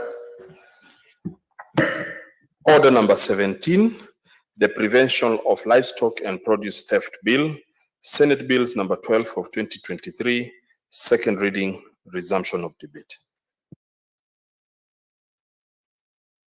Senator Gerard Gay, you had just begun, you are moving the bill, and you have got 59 minutes remaining out of your time to move the particular bill. You may proceed. Thank you, Mr. Speaker. I've waited for this long, but I want to appreciate at least finally I have a chance to move the Prevention of Livestock and Produce Theft Bill, number 2023. So, Speaker, sir, the principle of this bill in terms of prevention of livestock and theft of produce, so Speaker, 2023 is to put mechanisms for preventing, combating, and eventually eradicating livestock and produce theft, Mr. Speaker. So, Speaker, as you are aware, this issue of cattle rustling and banditry is rampant in the northern part of Kenya and also parts of Rift Valley, especially North Rift. Therefore, Mr. Speaker, it goes without saying that 12% of our GDP and being line for staggering 60% of rural population depends on livestock. And Mr. Speaker, from the onset, the issue of handling cattle or livestock theft and produce has been scattered in many of the laws like Penal Code, Branding of Stock Act, the Stock and Produce Theft Act, which I propose that they should be repealed, especially Section 278 of Penal Code Act Cap 63 laws of Kenya. Mr. Speaker, what we are seeing, there is a continuous, the culture and tradition of many people where wrestling and banditry is found in North Rift and Northern Kenya used to be a cultural event as part of initiation to manhood, or to go and in courts steal the livestock and then use for dowry negotiations and payment. But this issue has mutated into a serious and dangerous criminal enterprise where deaths, theft of the livestock, and many others have been the order of the day, especially in this part of the country. So, Speaker, my heart goes out to the many victims, many families who have lost their loved ones over a period of time because of this menace that continue to be a threat to national security and continues to rob families, Mr. Speaker, of their loved ones wherever they are. So, Speaker, yesterday or the other day, somebody was killed in Baringo near a primary school as they were herding their cattle by bandits who were later pursued by the security forces, Mr. Speaker. In the northern part of Kenya, North Rift to be specific, the guns have gone silent temporarily, but we hope and believe the solution to prevent of livestock theft, banditry, and cattle rustling is to have development in those areas, which most of this is because they are remote. We need to have security roads. We need to have establishment of schools. We need to have a proper way of shared resources like water, pasture, among other aspects, Mr. Speaker. So this bill is a bit complex, Mr. Speaker, because I've tried and address a lot of aspects and try to fight this criminal enterprise of cattle rustling and produce and livestock and produce theft. And I didn't, Mr. Speaker, for the intention of the House, I've told you 60% of GDP and 60% of rural depend on livestock, be it poultry, pigs. For example, in the country, as per the population, housing, and census of the other year, we have over 18 million cattle across the country. We have 18 million sheep. We have goats, 28 million. We have camels, 3 million. We have pigs, 334,689. And of course, poultry, chicken, what you have is 31 million. This points to the 60% of GDP, Mr. Speaker. One of the life-changing, Mr. Speaker, is to branding of livestock, to ensure that, Mr. Speaker, when we brand the livestock, that identity cannot be stolen. And the bill has tried to really address that issue, Mr. Speaker. And I think it is about time that we agree as a country that let us put it in the law. We want to brand these animals. We want to ensure movement of animals or livestock are tracked. We want to ensure when they are slaughtered in Nairobi abattoirs, because the biggest threat, Mr. Speaker, has been the commercial financing of this cattle rustling and banditry, where animals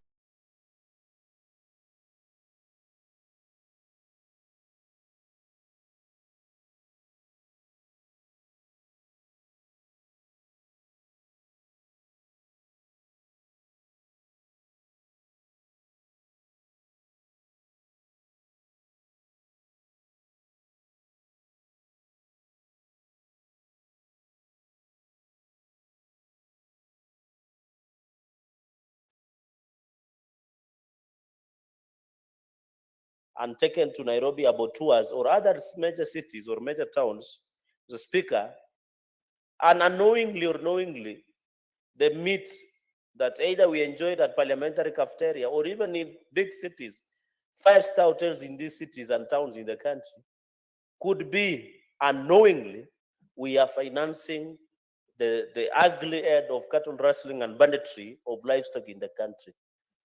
And I think it is time that we track. Let us brand the animals. Let us ensure when you are moving animals from wherever you are taking them, maybe to Nairobi for slaughter, let that tracking of movement of livestock be done. Let the people who slaughter in slaughterhouses that are abattoirs, Mr. Speaker, ensure they have records. And I'm proposing that before you slaughter an animal or livestock, you must maintain the records that are there, Mr. Speaker. And finally, we look at the offenses. We have tried to deal with offenses, Mr. Speaker. And that is why we are going to put an identifier. That is a permanent mark or a permanent representation on livestock. And we are proposing signation or combination of numbers, codes, or sign as may prescribe under the Act. So it's like when you have your own safe where you are putting the money. And Mr. Speaker, you must put a combination of some password. So we want to create combination of unique numbers to animals.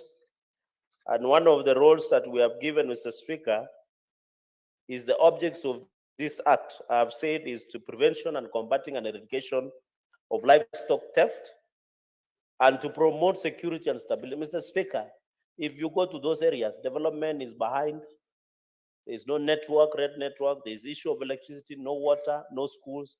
Because the fact that there is still that insecurity, those areas, Mr. Speaker, continue to be a threat. I'm aware that the government is trying to fight issue of insecurity in those regions. Mr. Speaker, there is also aspect of registration and management of livestock by livestock owners. One of these way is branding these animals. Let us brand them so that when we are bringing them all the way from Bomet in Longesa or somewhere in Chepalungu, Mr. Speaker, or Sigor, Mr. Speaker, where I'm told there are famous artists and musicians who are removing very interesting songs, Mr. Speaker, that I'm told there are 5 gentlemen and 1 queen pin. Mr. Speaker, in that song, it's a local song. So when you are moving from Sigor, for example, all the way to Nairobi, Mr. Speaker, you should ensure there is tracking. We need to regulations. And Mr. Speaker, apart from fighting insecurity, it also assists in prevention of livestock diseases like foot and mouth across the country, Mr. Speaker. We are also going to ensure there is tracking and recovery and tracing, Mr. Speaker, because if a cow moves from Kipteren or somewhere in Mosoriat or somewhere in Maraland or somewhere in Marsabit, if we come here at the Goreti corner where they normally, Mr. Speaker, slaughter, we can get the hide and skin and look at the number that XYZ is a cow that was moved from Eldoret or from Elgeyo Marakwet somewhere and then being taken. So it's a part of retrieving and tracing. This bill, Mr. Speaker, is also to bring collaboration. You know, Mr. Speaker, sorry, there is a thinking, Mr. Speaker, anti-intergovernmental relations. Many people have argued that agriculture is devolved, and we know that under 4th schedule. But there should be a collaboration and interrelations between those agenda, Mr. Speaker. And branding of livestock, we are giving the power of CS in charge of livestock, Mr. Speaker, to develop a standard policy on identification and movement of livestock as per clause number 4. It's also part of ensuring intergovernmental relations. It's also to establish, Mr. Speaker, this is very critical, the national database. After we have branded and registered all these livestock, Mr. Speaker, we create a national database such that when you queue XYZ on that platform, and we are happy the government has moved government services over 5,000 now, and the government is targeting 50,000 services online. You can say XYZ animal can be tracked maybe from Giado, Mr. Speaker, and many other areas. Mr. Speaker, it is also to ensure that there is collaboration with the security and other relevant agencies establishing mechanisms for the discernment. I know this has been a concern, especially in areas where Kenya Police Reservists or National Police Reservists has been a problem.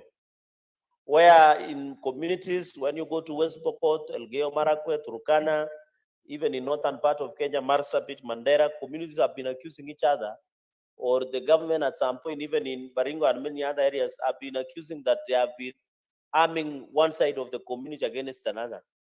This will bring collaboration to ensure that we have discernment and confiscation of firearms and ammunition illegally held by livestock owners. This is very important because that is what the Ministry of Interior is trying to do at the moment. They are fighting over firearms and ammunition illegally held by livestock, Mr. Speaker.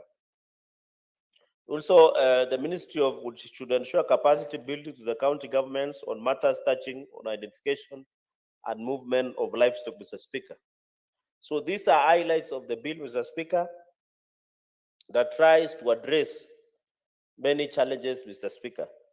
So, Speaker, I think also in future, when you watch the Senate of US, Mitch McConnell, Mr. Speaker, they normally, I don't know, we used to have a majority leader who used to read, Senator Samuel Pogisho. In the US Senate, they normally read their moving notes, but in Kenya, under our standing orders, we are never normally around. So I'm not reading, I'm just highlighting a few comments here and there. Mr. Speaker, when you look at clause 5, because I told you this is a very complex bill, because we are trying also to address something that is complex, that is thin line between the culture and criminality, Mr. Speaker. For example, a county register of livestock, the CEC, these are functions of the CEC, Mr. Speaker, under clause 5, is to establish the county register. When I come to Bomet and meet CEC in charge of agriculture, they should be able to tell us the registration of the livestock in that area. How many cows, how many poultry, how many others, and what have you, Mr. Speaker. I don't know whether Kiptindinya is an animal, but all the animals that are there, the livestock and many others, should be quantified. Also, the CEC will develop on how you can apply registration of brands. Mr. Speaker, you also need to design and formulate strategies and mechanisms for the prevention, combating, and eradicating livestock way. So, Mr. Speaker, you should also have strategies. Because, by the way, the biggest problem, Mr. Speaker, has been when you go to West Pokot and want to dictate, want to tell us how to fight issue of cattle rustling and banditry, you are in Nairobi. You are an official from Ministry of Interior. How will you understand the terrain in Elgeyo Marakwet, or in West Pokot, or in Turkana, or in Baringo, and many other areas? Of course, we have been having a challenge, Mr. Speaker. The county security technical, has been, they don't allow county governments to sit in that county security team. But we are proposing that let them sit in terms of collaboration, so that it becomes all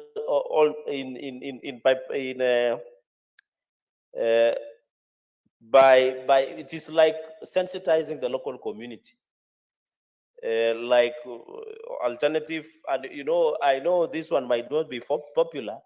We are proposing the CEC even to give livestock farmers alternative of livelihoods.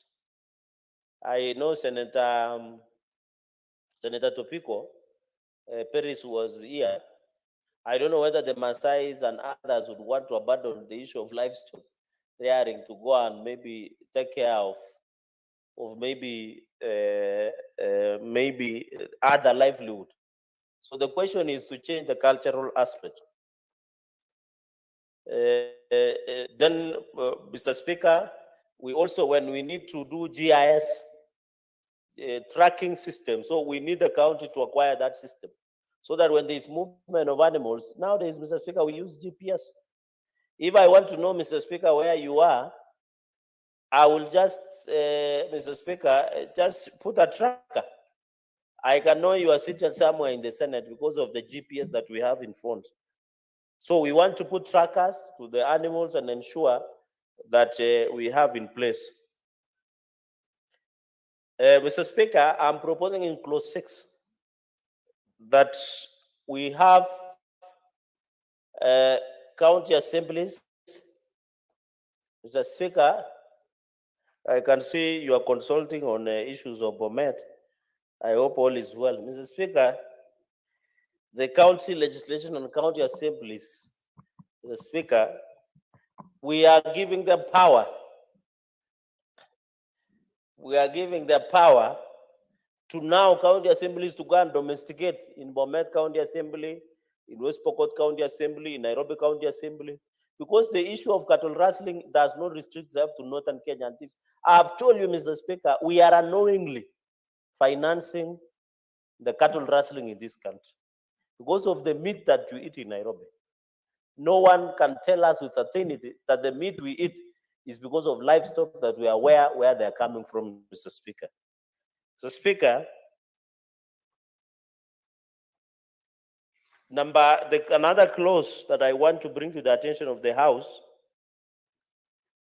when you apply for registration and branding, you must be given within 30 days. So if I apply to CC of Agriculture, for example, of my animals somewhere in Kajiado, you should give me or register a brand if registration has been there, Mr. Speaker. So there must be application. Clause 7 talks about certificate of registration of a brand as provided for under section 5.3 of the county executive shall issue to the applicant a certificate of registration in form or prescribed. So any certificate, Mr. Speaker, of registration, you must have it.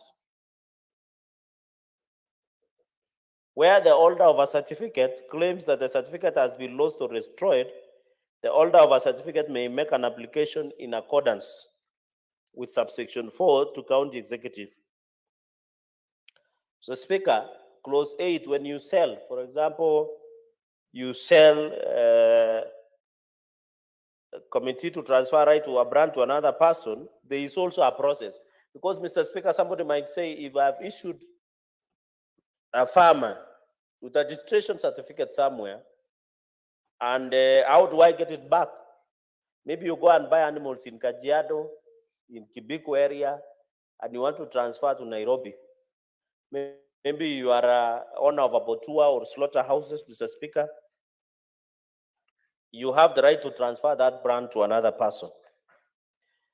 And the CEC in charge of agriculture at county government should approve the receipt of that application, Mr. Speaker. And therefore, certificate of transfer. You shall be doing normal transfer the way you buy land, and then you do certificate of transfer because of sale of agreement, Mr. Speaker. So I think so that Kenyans understand, we are not saying when you have branded your animals, you have certificate of registration. When I buy those livestock, you have power to do certificate of transfer. And this is the work of CEC because, Mr. Speaker, I didn't want us to lose the sight of ensuring that we have the CEC. So also the CEC has power to cancel the same. And another unique, Mr. Speaker, in this bill is as an animal gets to 6 months, they must be branded. So I think of registered plan, and that part says to be branded with a registered plan with the livestock owner is the proprietor. And if that animal is beyond 6 months, let's assume this law comes into place, Mr. Speaker, then 3 months of the commencement of this act to be branded with a registered brand in which the livestock owner is the proprietor. Mr. Speaker, when you are branding, of course, it should be conspicuous, it should be present, should be present, and use permanent identification devices. Mr. Speaker, you see, we should, I don't know, there is a way they, especially they put, there was a time, there was a day, a bird was being shot somewhere in, it was found in Nandi. And we were told that bird came all the way from Netherlands. And that permanent identification device, Mr. Speaker, could be used as a way.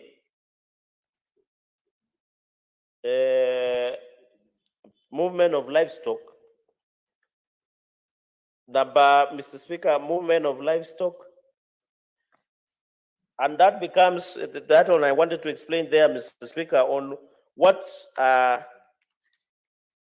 Speaker, this is a prescriptive, Mr. Speaker, so that there was a prescriptive way of ensuring removal shall be in triplicate and clearly indicates. So, Mr. Speaker, it is basic. You know, this is the first time this bill comes before the Parliament of the House. It must have certain procedures, like date of the livestock, purpose for the removal, the number and type of livestock to be moved, particulars, and premises from which are being moved from. Mr. Speaker, in upshot, we are trying to kill, in quotes, and strangle the financials of cattle rustling and banditry, livestock, among others, Mr. Speaker. Even if you come today and buy a cow from my place, Mr. Speaker, or even a chicken, I must take the particulars of purchaser. It's as simple as that, Mr. Ngusia. So, if the document of evidencing of such of sale agreement, Mr. Speaker, and shall not issue a removal permit. Mr. Speaker, and when you are now doing, you must retain the removal permit. You know, there is what we call removal permit. Removal permits. So when I come, Mr. Speaker, and buy from you a cow, it must be in triplicate. So as the seller, I will retain the removal permit original. I give you a copy, then the other copy, 3 months. This is serious stuff. 3 months before removal. So that, Mr. Speaker, you know, I thought truly, how do we finish this issue of cattle rustling and banditry and livestock theft? We must be very innovative, Mr. Speaker. Every owner of an abattoir shall keep, and this is why now this is very serious. Because, Mr. Speaker, what the Ministry of Interior and other Kenyans have been telling us, that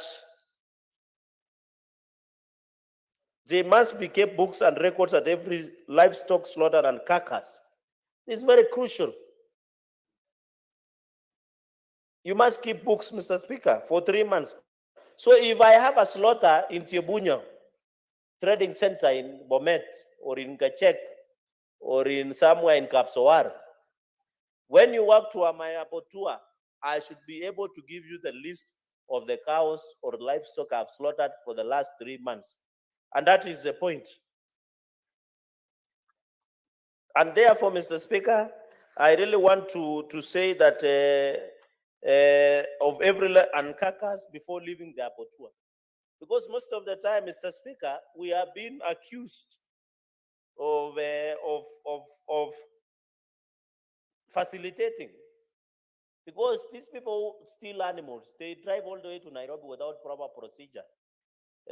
Then it becomes very hard, Mr. Speaker. It becomes, Mr. Speaker, it becomes very hard to track them into place where they are. So, Mr. Speaker, I want to say, and this I know slaughter, I don't know whether there is an organization of butchers. I don't know whether they are organization of butchers. Whether they are organization of butchers, they might find this inconveniencing. But how do we fight, Mr. Speaker? If we cannot, how do we fight if we cannot ensure that we have a process of keeping in place, Mr. Speaker? How do we ensure? I know this one, the abattoirs and the owners of butcheries. Mr. Speaker, I used to sell meat before. I used to be a butcher. But butcher of livestock, I didn't butcher anything else apart from what is legally allowed, Mr. Speaker. And I was able to be able, Mr. Speaker, to ensure that people might think we are stifling the business. We are not, Mr. Speaker. We are not stifling any business, Mr. Speaker. So the Association of Butchers and Butcheries should not find, Mr. Speaker, that we are stifling their business. Their business, it becomes very hard, Mr. Speaker. So I think, Mr. Speaker, it becomes easy and, Mr. Speaker, that is the point I really want to emphasize. I think the butcheries, Mr. Speaker, other option that I would request the books of every carcass leaving abattoir to be kept an honor of abattoir shall indicate for a period of 3 months, Mr. Speaker. It becomes very hard from the date of received of livestock for slaughter or carcass leaves the abattoir. Number 15, the county executive shall designate the county executive shall designate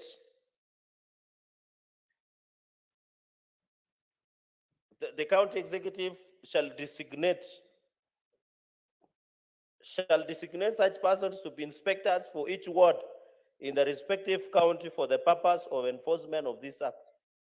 The Speaker, we will ensure, Mr. Speaker, and you must tell us if you are an owner of butchery in Nyamira, somewhere in Nyasiongo,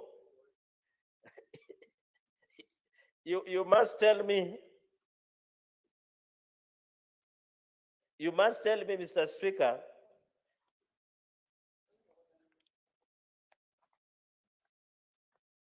What's your point of order, Senator Joyce?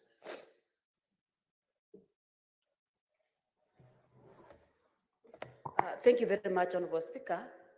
I know that the Speaker doesn't have eyes, but Honorable Speaker, I can see that there is no quorum in the room. Clerk, could you ascertain the quorum in the House?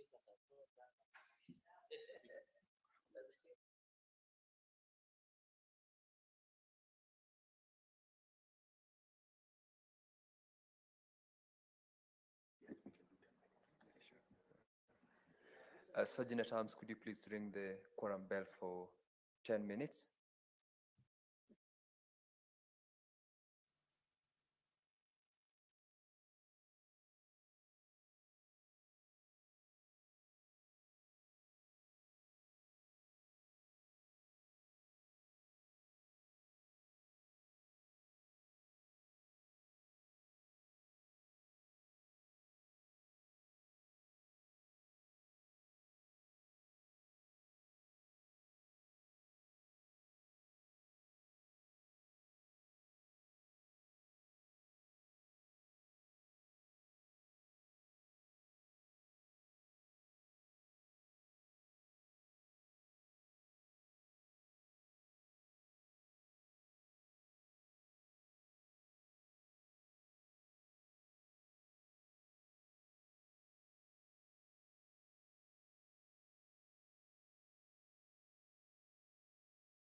Assembly proceedings, afternoon sitting on this 24th day of October, the year 2023.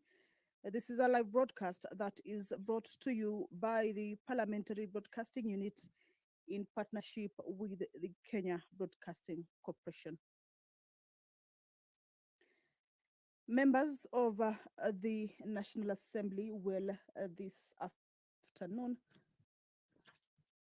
Consider the Kenya Drugs Authority Bill originating from the National Assembly, Bill number 54 of 2022 by the Honorable Member for Endebess, Honorable Robert Pukose.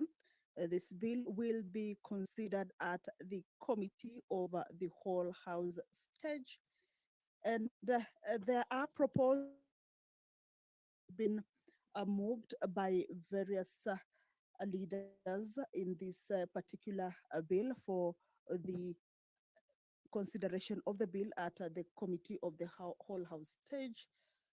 The chairperson of the Departmental Committee on Health intends to move a number of amendments on this particular bill. There are various amendments that have been proposed to be moved on this bill, and that will be considered at the Committee of the Whole House stage. But a look at what this particular bill entails is that this bill is established, or this bill establishes the Kenya Drugs Authority as a corporate body capable of suing and being sued, taking, purchasing, acquiring, holding, or disposing of movable or immovable property, and doing or performing all such other things or acts for the proper discharge of its function under the act, which may be lawfully done by a body corporate.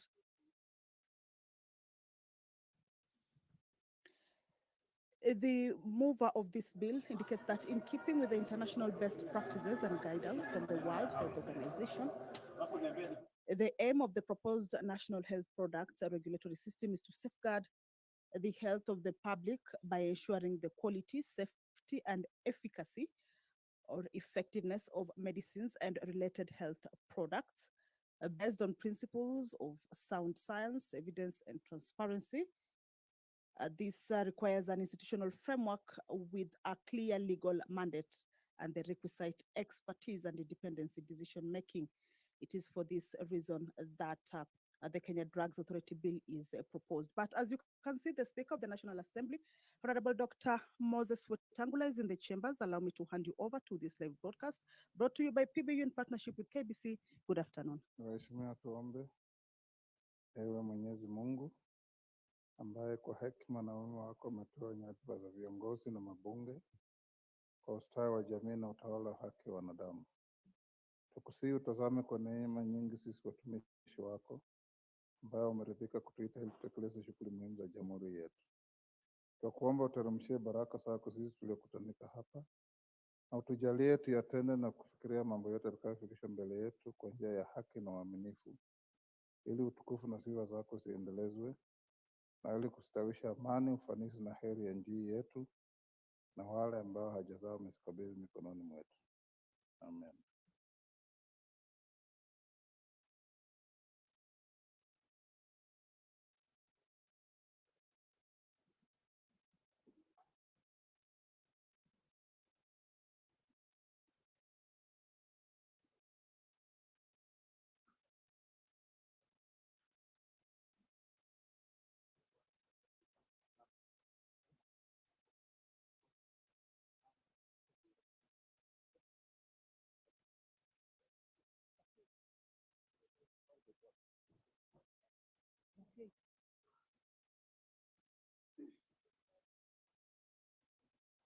Sergeant, we don't have numbers yet.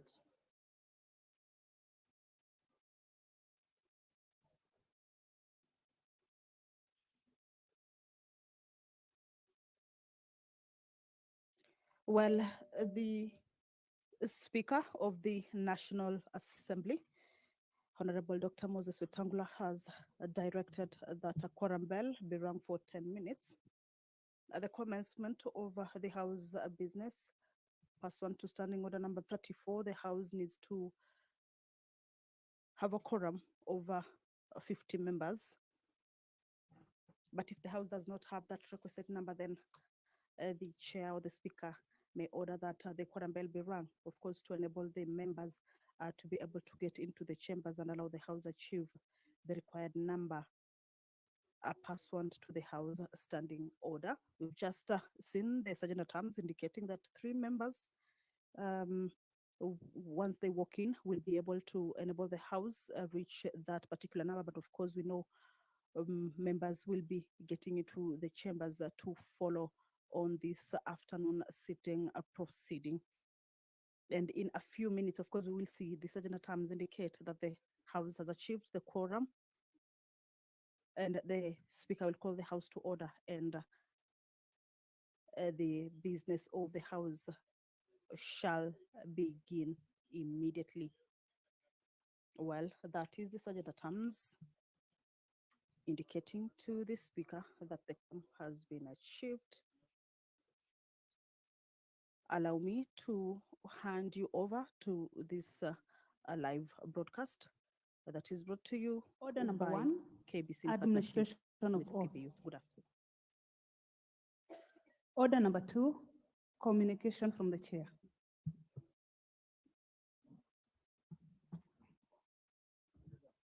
Honorable members,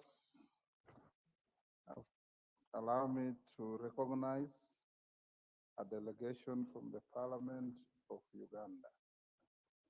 I wish to introduce to you a delegation of staff from the Parliament of Uganda. The delegation comprises of the following: Ms. Garia Beatrice, Senior Principal Administrative Assistant; Mr. Mugisha David, Principal Economist; Mr. Chaligonza Moses, Principal Policy Analyst; Ms. Ajilong Eacho Betty, Legislative Counsel; Ms. Mary M. Atieno, Office Assistant; and Mr. Moses Rugwama, Office Assistant. The delegation is on a visit to the National Assembly of Kenya to learn about the execution of strategic programs undertaken in the Office of the Speaker, Parliamentary Service Commission, and other offices in the National Executive. Honorable members, on my behalf and that of the National Assembly, I welcome them and wish them a fruitful engagement in the country. Second, to Honorable Robert Mbui, in the matter of Sabina Chege, David Mwenje, Jubilee and Azimio, I'll deliver my ruling tomorrow at 2:30.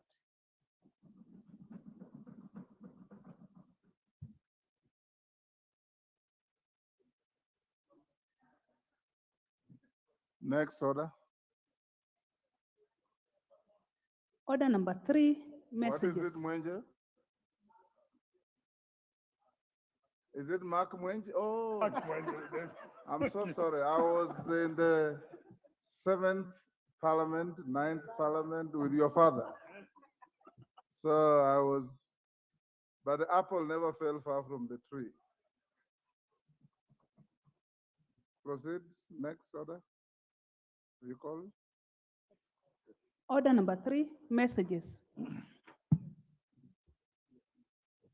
Order, honorable members. Honorable Eula, take the nearest seat. Honorable members, I have a message from the Senate on the extension of the mandate of the National Dialogue Committee. Honorable members, pursuant to the provisions of Standing Order 41-4 of the National Assembly Standing Orders relating to messages from the Senate, I wish to report to the House that on 23rd October 2023, I received a message from the Senate, the approval of the motion on the extension of the mandate of the National Dialogue Committee. The message conveyed on Wednesday, 18th October 2023, the Senate considered and approved the motion on the extension of the mandate of the National Dialogue Committee without amendments. Honorable members, you recall that on Tuesday, 17th October 2023, the National Assembly approved the motion on the extension of the mandate of the National Dialogue Committee by a further 30 days from 28th October 2023. The approval by the Senate in the same form as approved by the National Assembly concludes the bicameral consideration of the matter. The House is accordingly guided. Next. Order number 4, petitions. Order number 5, papers. Majority Leader. Honorable Speaker, I beg to lay the following papers on the table of the House today, Tuesday, 24th October 2023. One, a report of the Auditor General and financial statements on Upper Tana Catchment and Natural Resources Management for the year ended 30th June 2023 and certificates therein. And two, the National Government Constituencies Development Fund, NGCDF Board report on project proposals, approvals, disbursements, and status and restrictions imposed on constituency account for the first quarter of financial year 2023-2024. I thank you, Honorable Speaker, and I beg to lay. Thank you. The Chairperson, Select Committee on Regional Integration.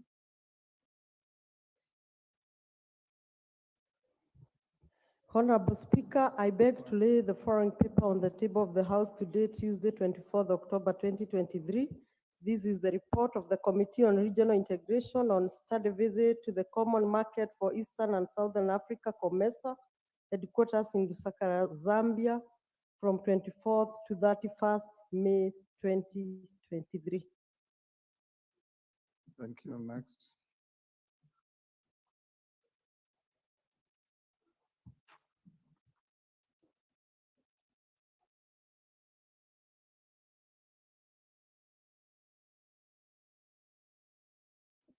Okay, sorry, honorable members, we'll go back to order number 5, and at number 5, 1B, I'm told the chair of the NGCDF committee had some comment to make. Do you?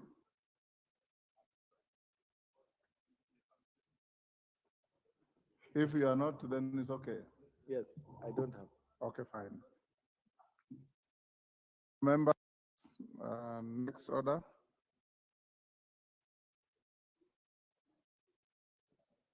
Order number 6, notices of motion.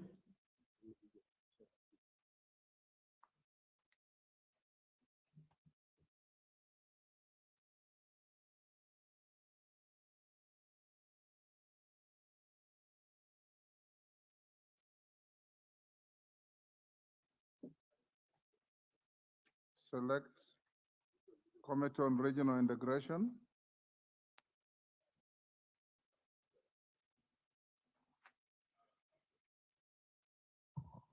Honorable Speaker, I beg to give the notices of the following motion that this House adopt the report of the Select Committee on Regional Integration on the study visit for the Common Market for Eastern and Southern Africa, COMESA, headquarters in Lusaka, Zambia, laid on the table of the House on Tuesday, 24th October 2023. Thank you.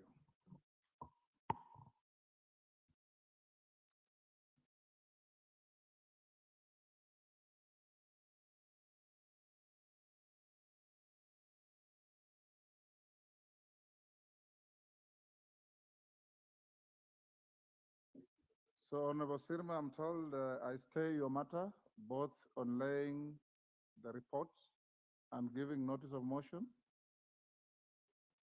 So that. Member for Westlands, Tim Wanyonyi.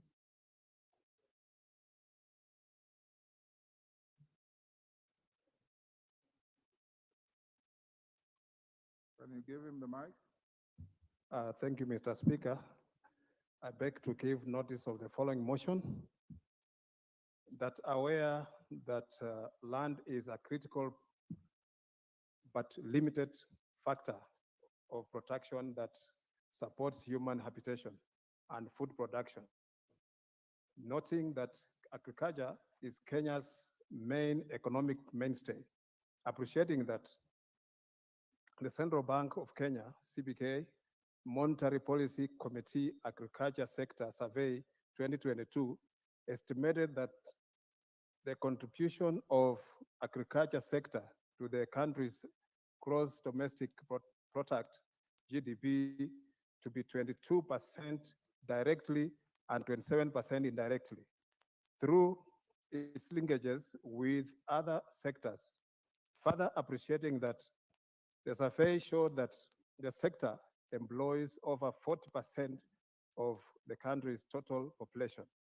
Concerned that in the Land Reforms Volume 3 publication, the Kenya Land Alliance land estimated that only 17% of the country's land mass is classified as suitable for rain-fed agriculture land, while the remainder is either semi-arid or arid.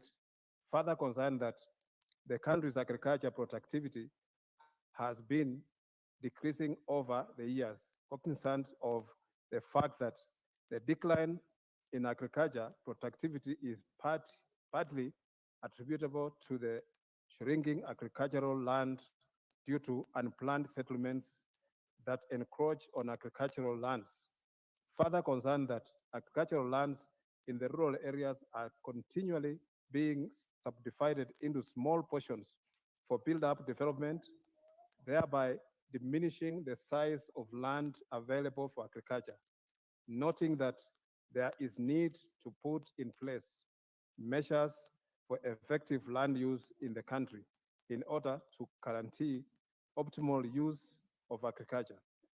Now, therefore, this House resolved that the government, through the Ministry of Lands, Public Works, Housing and Urban Development, puts in place a policy framework for effective land use in rural areas by consolidating and designating zones for built development for commercial and residential developments with shared public utilities, and separate zones for agricultural use in order to arrest further diminishing of agricultural land and steady the country's agricultural productivity. Thank you, Mr. Speaker. Thank you, Honorable Wanyonyi. Next order. Order number 7, questions and statements.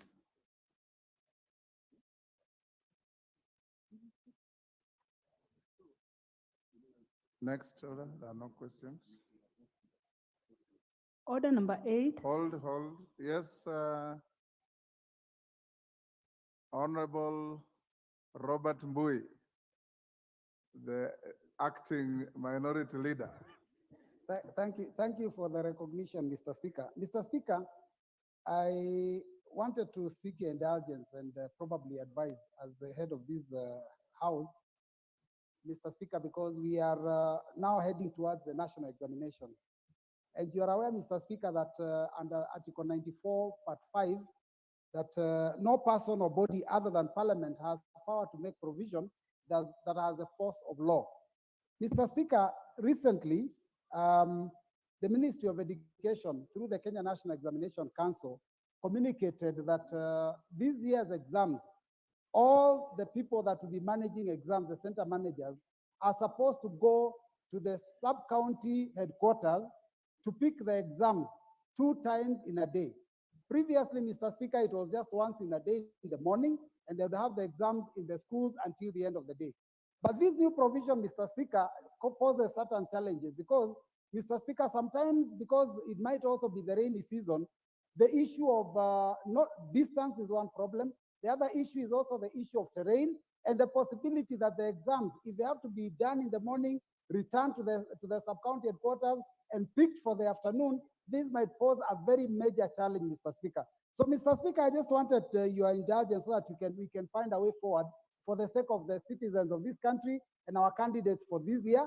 Because also, again, Mr. Speaker, I've talked to some of the sub-county directors, Mr. Speaker, and they're saying they're not even aware whether they'll be given additional funding to be able to manage that extra trip. Because now, what happens that the trips will actually be double. That means the cost of transportation of exams will double, as the ministry provided that kind of money, Mr. Speaker. And Mr. Speaker, the other issue which is also concerned with the ministry is the issue of the task force, Mr. Speaker. Recently, the House did say that the task force needs to bring their report to the House so that we can deliberate on it. But Mr. Speaker, we are about to close schools this term until next year. and our teachers are supposed to prepare for next year.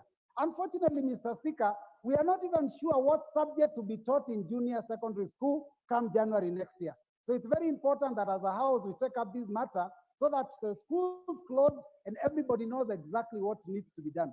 Mr. Speaker, thank you for that opportunity. Who is supposed to collect the exam, the school teacher or the invigilator? Mr. Speaker, the center manager, Mr. Speaker, is supposed to go to the center, the sub-county headquarters, pick the papers, take them to school. When they do the morning papers, they take them back all the way to the sub-county headquarters, return the morning papers, pick the ones for afternoon, again, take them to the schools. So it's a major challenge, Mr. Speaker. Merely, before you respond, honorable members, the matter raised by the Honorable Robert Mbui for order members. The matter raised by the Honorable Member for Kaviani came up in the House Business Committee. And the House Business Committee gave him leave to raise the matter on the floor. If what he's saying is true, then it must be a source of concern to all of you. And we need the chair of education to explain to the House, because the integrity of examinations cannot be compromised under whatever circumstances. And what, Honorable Meli, if what we were told in the House Business Committee is true, then it is not right. That a head teacher is also the manager of the examination center of his own school. That is not what used to be in the old days. There was an invigilator from a different school to come to superintend over the examination to avoid the temptation to cheat. Secondly, there are some areas of this country, like North Hor, where from one school to the center where they are to pick the examination is probably 300 kilometers. So how do you expect the head of the center to pick exams in the morning, take them back, and then pick the afternoon papers and bring them to school again? There are also areas that are bandit prone that you must be careful about, like McLeod's constituency. I've seen a flash on 411 that there is some banditry going on in some area. So if you have areas like those, Honorable Meli, remember that the children of this country, whether they are in Kilimani Junior Academy or in Turbi or in Todonyang or in Horoholo, wherever, they are children of this country must have the same treatment in terms of examinations.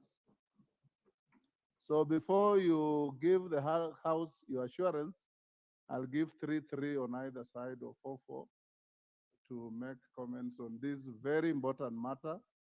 It is something that as a House, you need to be on top of things so that the children who sit for exams, those who pass must pass fairly, those who don't pass must fail fairly. Murugara. Thank you very much, Mr. Speaker.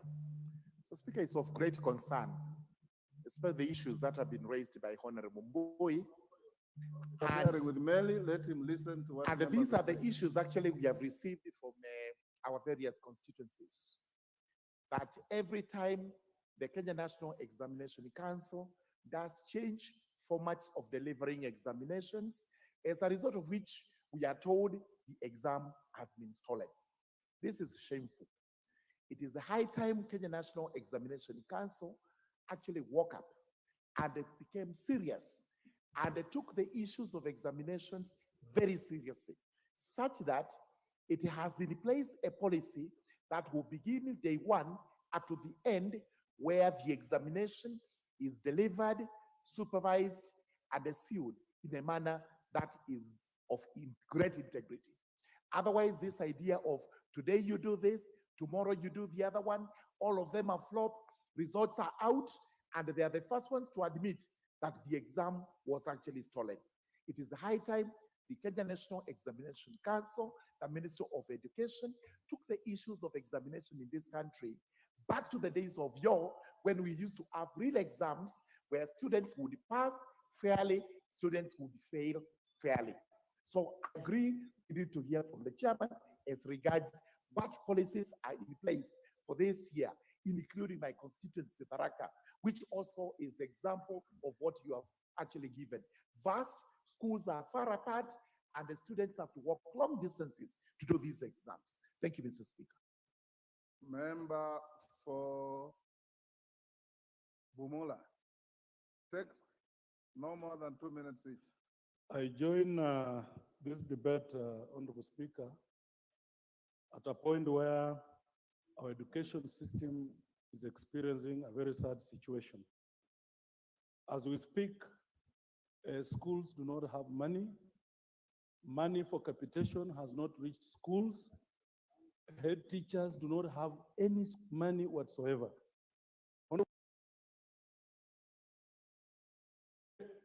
The teachers who marked exams, even last time, some of them up to now have not received the money.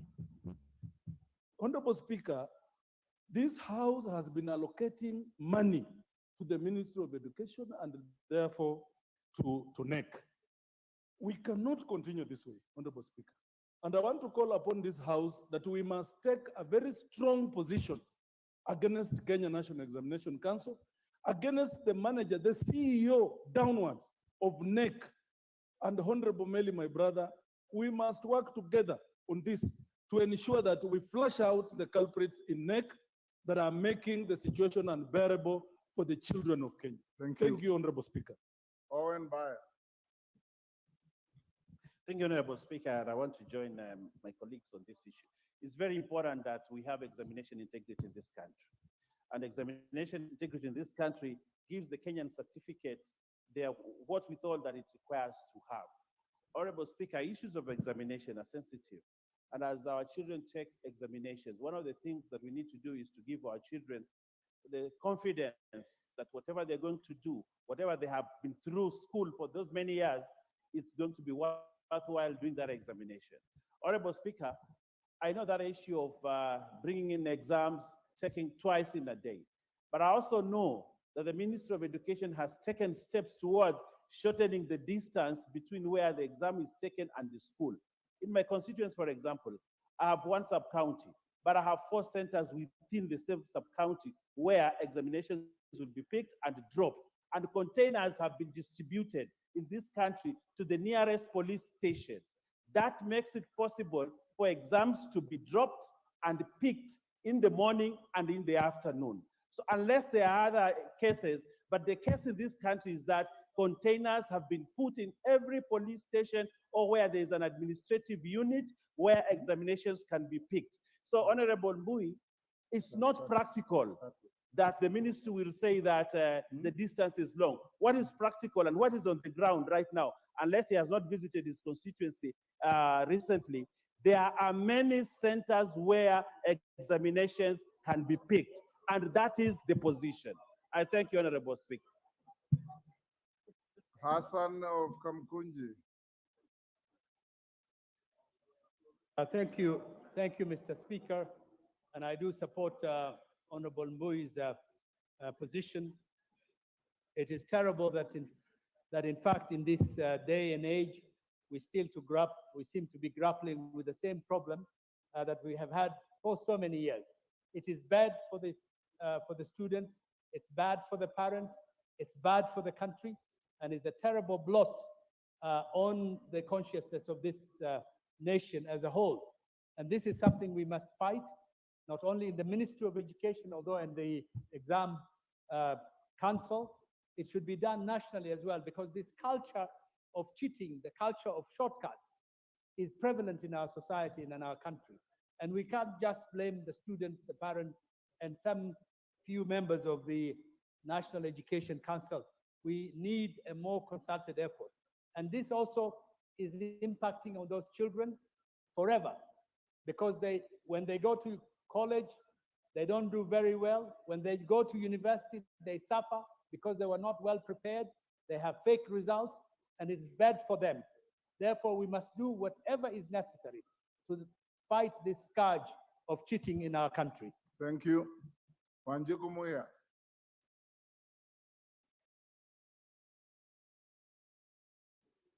Thank you, Honorable Speaker. Matters of examination are serious matters. And Honorable Speaker, what our Deputy Majority Leader has alluded to is correct but not practical. Honorable Speaker, I may give an example of my own constituency. From the one sub-county to where is said it's the middle, unless the exam is taken by border. There are no roads. The roads are very horrible with these heavy rains. And even in the instances where we have constituencies which are very vast, like the ones you just mentioned, of about 300 kilometers, even if they divide the 300 kilometers by 2, it will still be 150 kilometers to the nearest. Really, the idea is good, but it is not practical, and the NEC and the minister and the whole education fraternity have to retract and revisit this issue within the shortest time possible and supervise the exam that it is done without cheating, but in a practical manner. Otherwise, it is not tenable, and that method is just horrible. Member for Turkana, is it East? Nicholas Gigor.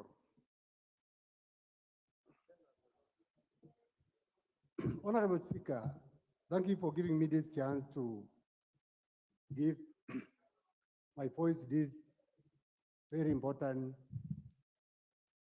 motion. Mr. Speaker. It's a statement. A statement, I mean. Mr. Speaker, as you have just put it right, this issue of exam management for this year, it is somehow horrible. I have just come from my constituency, and after visiting several schools for their prayer days, that is starting last week to this Monday, last Monday. Mr. Speaker, what I was told by the center's managers, those are the head teachers and the principals. They were just giving what it has been mentioned this afternoon here, that the exam management, it has changed. They will be taking morning exams to the center, back to the headquarters of the constituency or the sub-county. Then they take the afternoon exams. Then they take it back in the evening after the exams of that day. Mr. Speaker, you have just given an example of some of the constituencies or the sub-counties. Let me just give you a live example of my constituency. In 30 seconds. There is a center called Capedo, which is 150 kilometers from Lokori, which is the headquarters of my sub-county. Mr. Speaker, how can the exam be taken from Lokori to Capedo, then back in the afternoon? How many hours? And the journey is a journey of 7 hours from the headquarters of the sub-county to that center. How can it be manageable? Mr. Speaker, this issue must be addressed so that. Thank you. Maclap. We are coming to an end. Mr. Speaker, this is a ministry of surprises. Surprise number one, Mr. Speaker, is inconveniencing students and teachers in performing their exams. This is a new surprise in town, and we are not even interested in the CEO of NEC. The minister responsible for education must be held accountable. So, Speaker, surprise number two, those of us who come from bandit-prone areas, students are told to leave their school where they have been studying for all these years and go and do exams in another place, an environment that is not known to them, and even how they will eat, how they will survive for the number of days is a problem. Surprise number three, Mr. Speaker, is some of these areas that are very difficult are bandit invested, as you say. So, Speaker, as we even talk now in some school, Kabindasu, bandits are actually marooned GSU officers. The security forces are more insecure than the citizens. What about the students? Mr. Speaker, this Minister of Sub-Rises of even using regulation to introduce changes in education is a problem. The sub-rises in the Ministry of Education, Mr. Speaker, must be fixed by Parliament so that there is order in the education system and our children will be able to do exams that has quality and integrity that can earn a name in Thank future you. of Kenya. I'll give two, then we end there. Member for Narok North.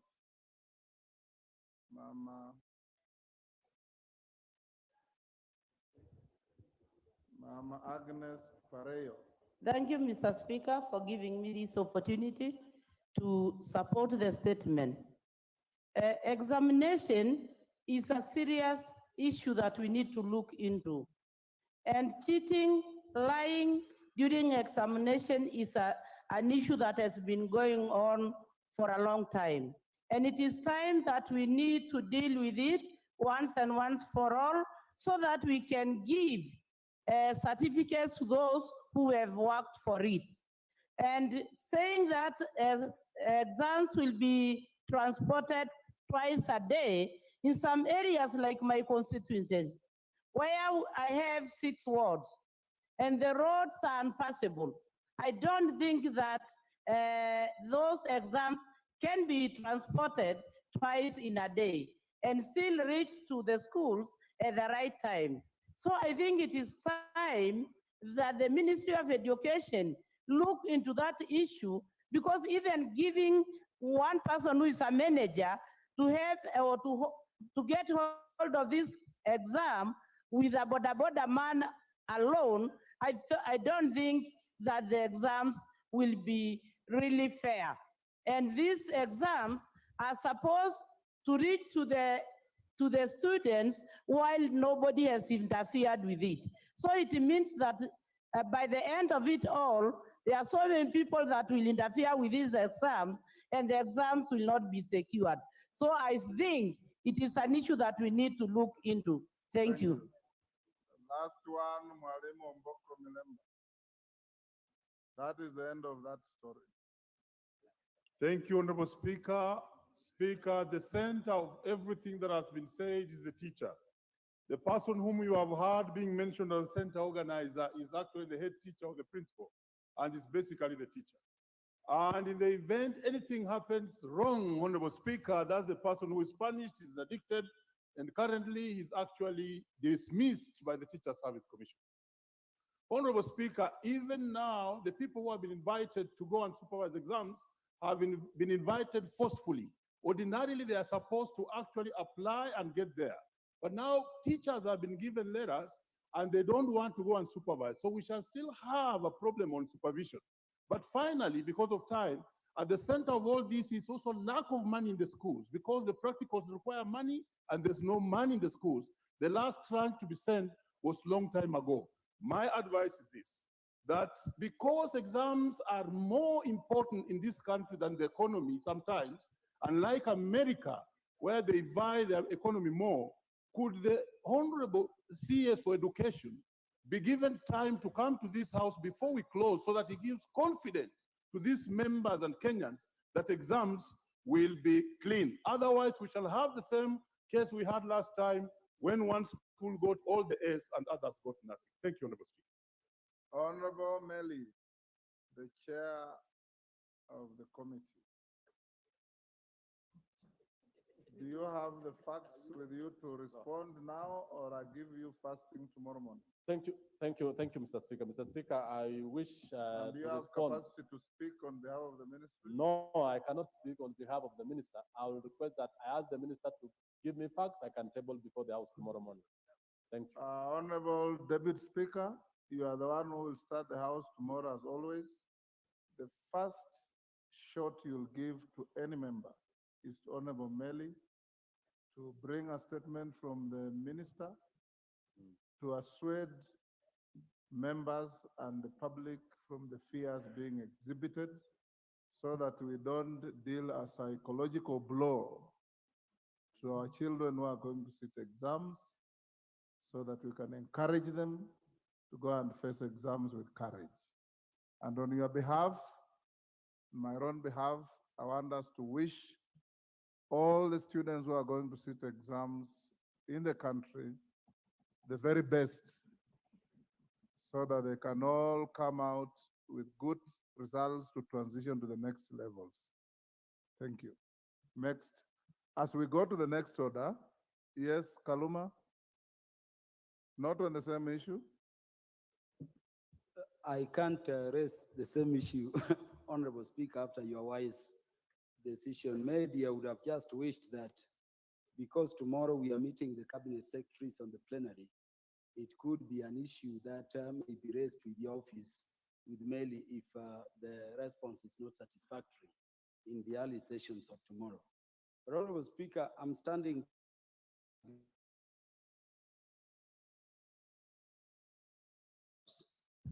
Honorable Speaker, that provision permits a member to stand before the House rises to go into the committee of the whole House to address the issues therein. The issue, Honorable Speaker, is that that standing order provision empowers you as Speaker and gives you discretion. Honorable Kaluma. Yes, Honorable Speaker. The order has not been called yet. I thank you, Honorable Speaker. Yes, so Thank you you. are actually anticipating debate. I'm sorry, Honorable What I Speaker. suggest you do is once the order has been called and the Speaker has left the chair, and you go to the committee of the whole, the chair of the committee will give you the first bite to raise the issue you are raising. I thought, Honorable Speaker, that the issue can only be dealt with by the substantive Speaker, not the chair of the committee of the whole. Because otherwise the chair would have to return to your seat to. Okay, let's call out the order. I'll hear you.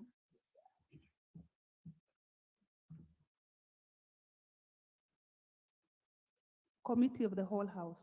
Order number 8, Committee of the Whole House. Honorable members, before the Speaker leaves the chair, we'll give Kaluma 2 minutes to prosecute what he wants to prosecute. I also want to encourage you that this is a bill that is literally precedent setting.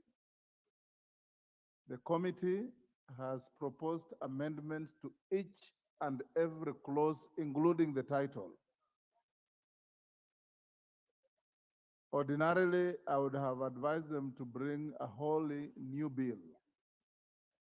But since we have reached where we are, I have acceded to the amendments to be walked through. Honorable Pukose and his group are going to prosecute for a long time, I believe, amendments to each and every clause, including the title. And I hope that you will have the stamina and the time, because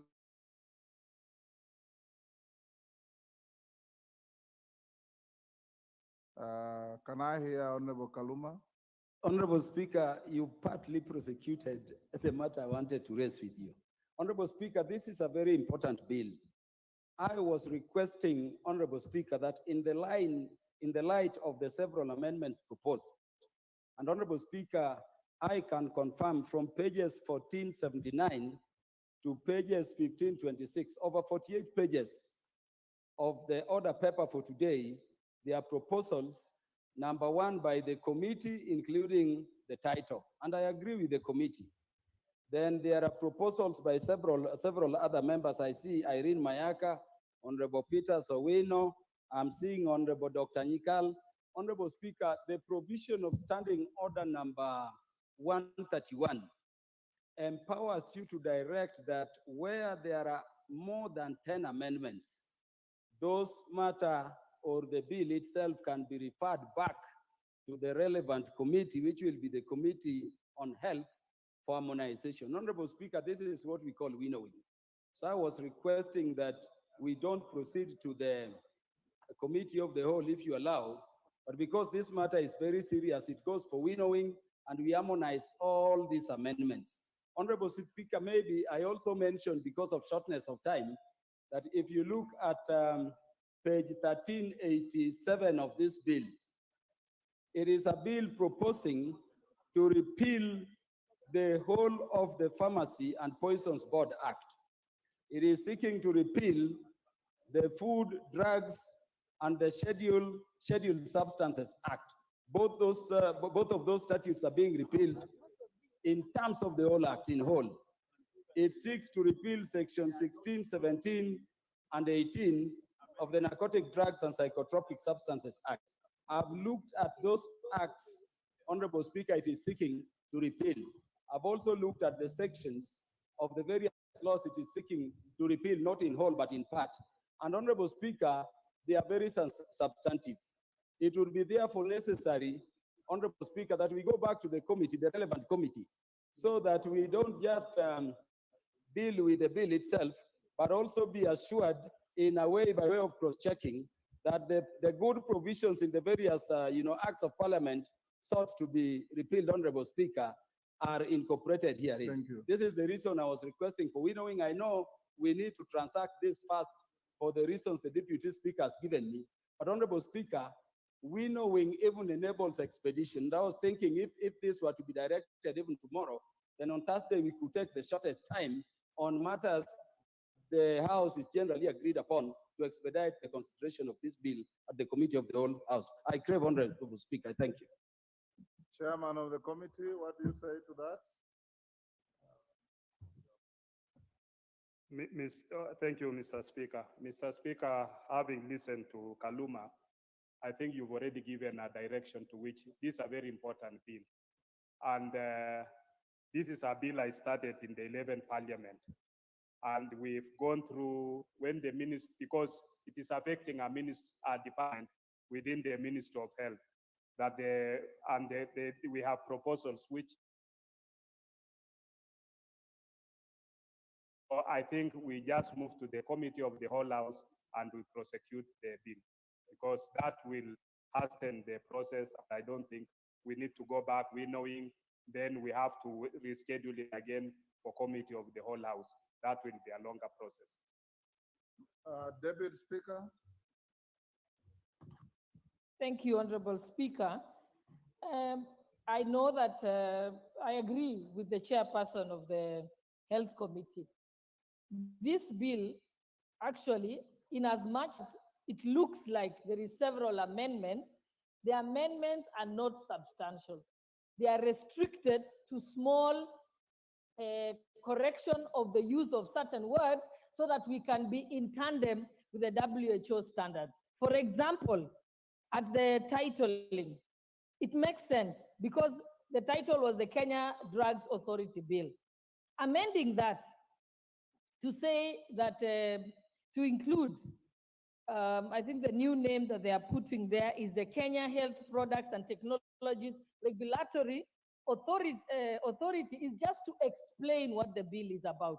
Because, for example, laser treatment cannot be called a drug, it's a technology. So it's just trying to make sure that the bill now is with modern science, where treatment is not by drugs alone, but can also be by technology. It is a more comprehensive explanation. The other amendment, another that I can pick as an example, is the change of the word therapeutic, cosmetic, and is being replaced with dietary supplement.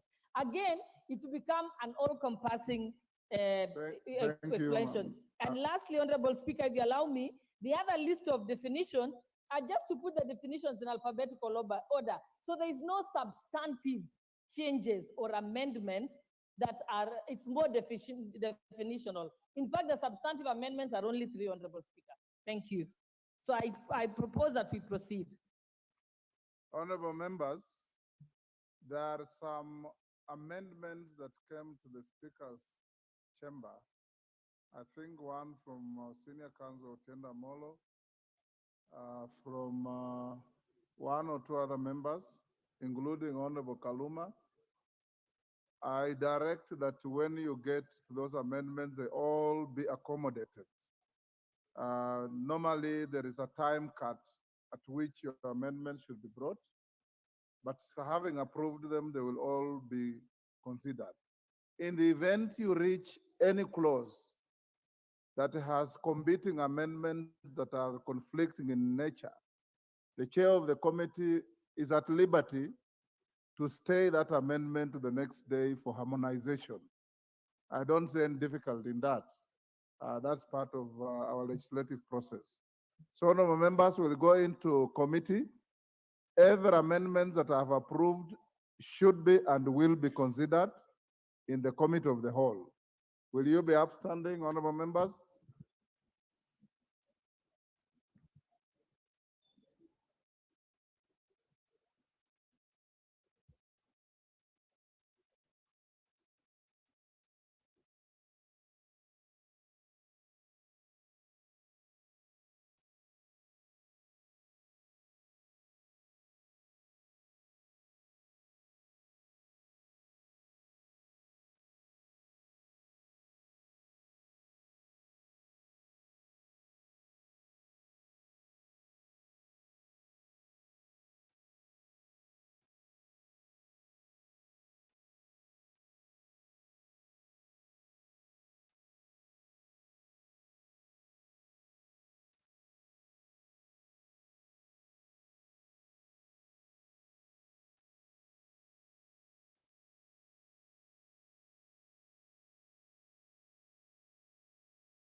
Order members, the House is now in the Committee of the Whole for the consideration of the Kenya Drugs Authority Bill, National Assembly number 54 of 2022. Honorable members, let us have order in the House. Honorable Nyenze, take your seat. Break that Kamukunji. Honorable Sergon, take your seat. Member for Mogotio, take your seat. Member for Laikipia, take your seat. We will have order. Member for Mogotio, take your seat. Order, members. Clause 3.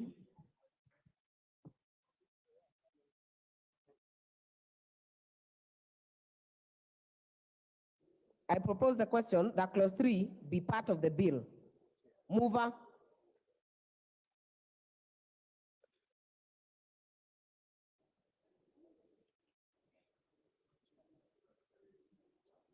Honorable Pukose.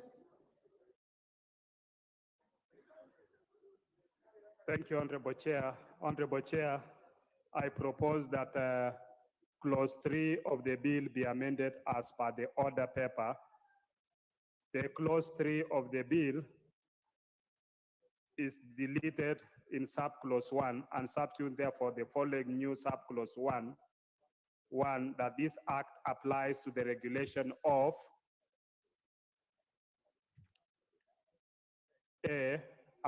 medicines, medical products and technologies. B, medical devices including radiation emitting products. C, radiopharmaceuticals. D, complementary, alternative or herbal medicines. E, cosmetics and borderline products. F, in vitro diagnostic medical devices. G, therapeutic feeds, H, clinical trials, I, nutraceuticals and dietary supplements, J, digital health and technologies, K, scheduled substances, L, chemical substances, and M, biological products for use in humans and the starting materials used in their manufacture. This is to comprehensively cover all aspects in the regulation of health products and technologies.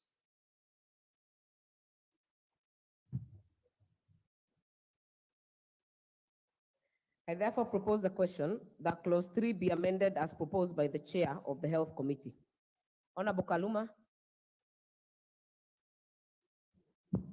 Yes, Chair, I support the amendment, but Chair, I've not had the mover speak to scheduled substances, and I regret the bill does not say what scheduled substances are.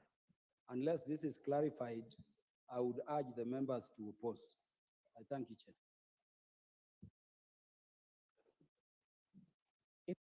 Speak to this issue, put an intervention. Honorable Otiende Amolo, are you on this one? Okay. Chair, do you have a response to Honorable Kaluma's? Thank you, Honorable Chair. Honorable Chair, in A, I'm talking of medicines, medical products, and technologies. What Honorable Kalima need to know is that scheduled substances are medicines. So when we are saying medicines, they are in scheduled substances.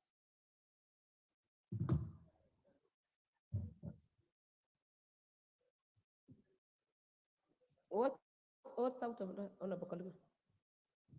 Chair, the mover is misleading the House. The term scheduled substances was clearly defined in the Pharmacy and Poisons Board Act. The question I'm asking is whether scheduled substances has been defined within this bill in the manner it was defined there, because otherwise it is not clear what it is in the bill. Chair. Madam Chair, we are in clause 3. Clause 3 does not talk about definitions. Yeah, I want clause 3, that clause we have amended, and we are indicating comprehensively cover of all aspects in the regulation of health products and technologies. All these are health products and technologies. So it is not definition. I think the honorable member is talking about definitions. And when you go to definitions, then you will find the definition of scheduled substances. Okay, honorable members, I will therefore now put the question that clause 3 be amended as proposed by the Chair Health Committee. Will as many as are of that opinion say aye? Will as many as are of a contrary opinion say nay? The ayes have it.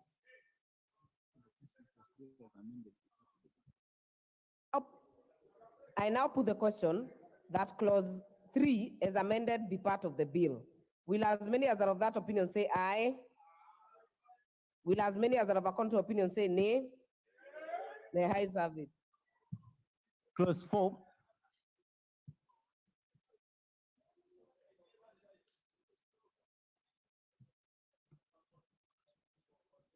I propose the question that clause 4 be part of the bill. Mover.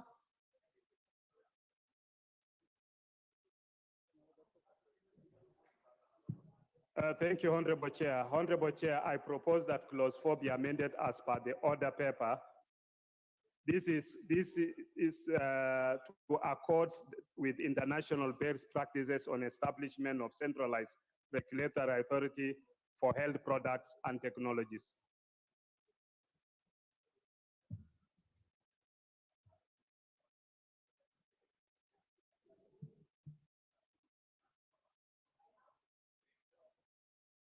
I propose the question that clause 4 be amended as proposed by the chair. Honorable Dawood.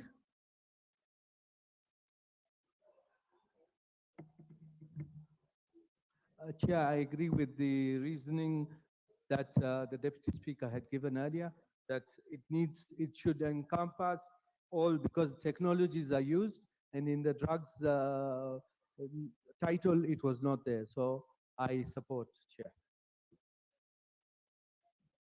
This I support. Honorable Kaluma. Chair, this amendment I support. The title of the bill as initially framed, Chair, was Kenya Drugs Authority Bill. And the authority was there for Kenya Drugs Authority. Chair, that was limiting, considering we are also dealing with technology. And we are not just up to creating authorities, but dealing with both drugs and technology application in the health sector. I therefore support that amendment by the committee. Thank you, Honorable Kaluma. Member for North Imenti, you have already spoken on this. Honorable Otiende, I think if you're not willing to speak on this one, you remove. Okay. Your interest is in clause 8. Okay. I therefore put the question that clause 4 be amended as proposed by the Chair, Health Committee. Will as many as are of that opinion say aye? Will as many as are of a contrary opinion say nay? The ayes have it.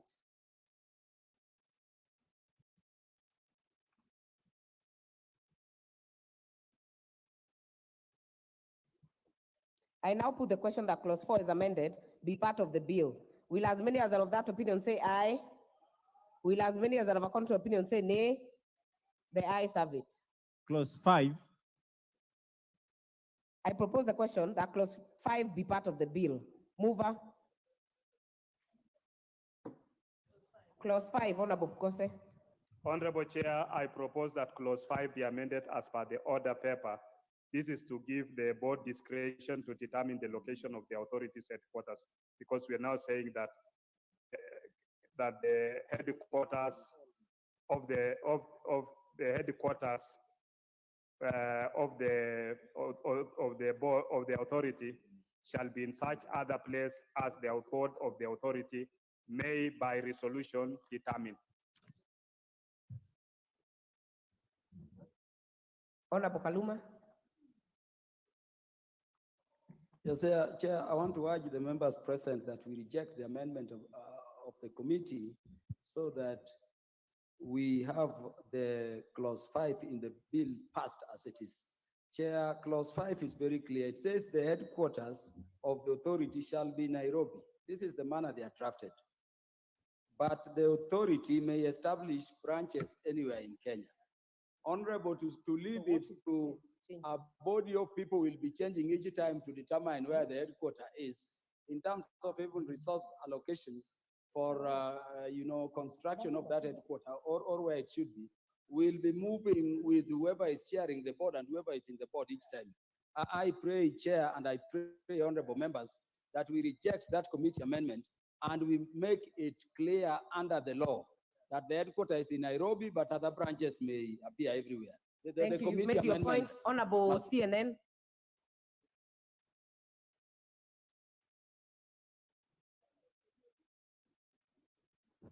Chair, I just want to support what Honorable Kaluma said. We need to reject this clause because headquarters has to be specifically Nairobi, where we are and where many of the authorities functions from, Chair. Thank you. Member for Saku.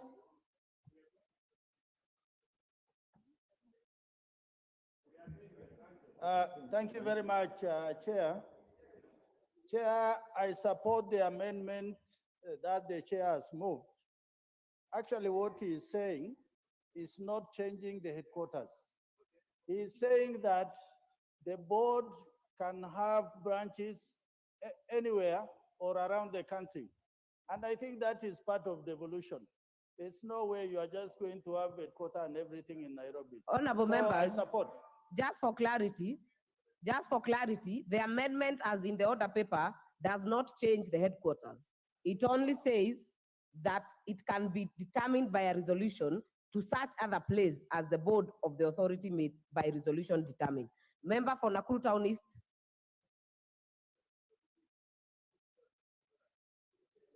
Thank you, Honorable Chair. I arise to support the amendment by the chair, and totally because there was a confusion what is written in the bill and what the explanation is coming is like they want to, like the chair is removing the headquarters from Nairobi. But I totally, that is not the case. I support your amendment, Honorable, that branches can be determined by the board. Thank you, Honorable Chair.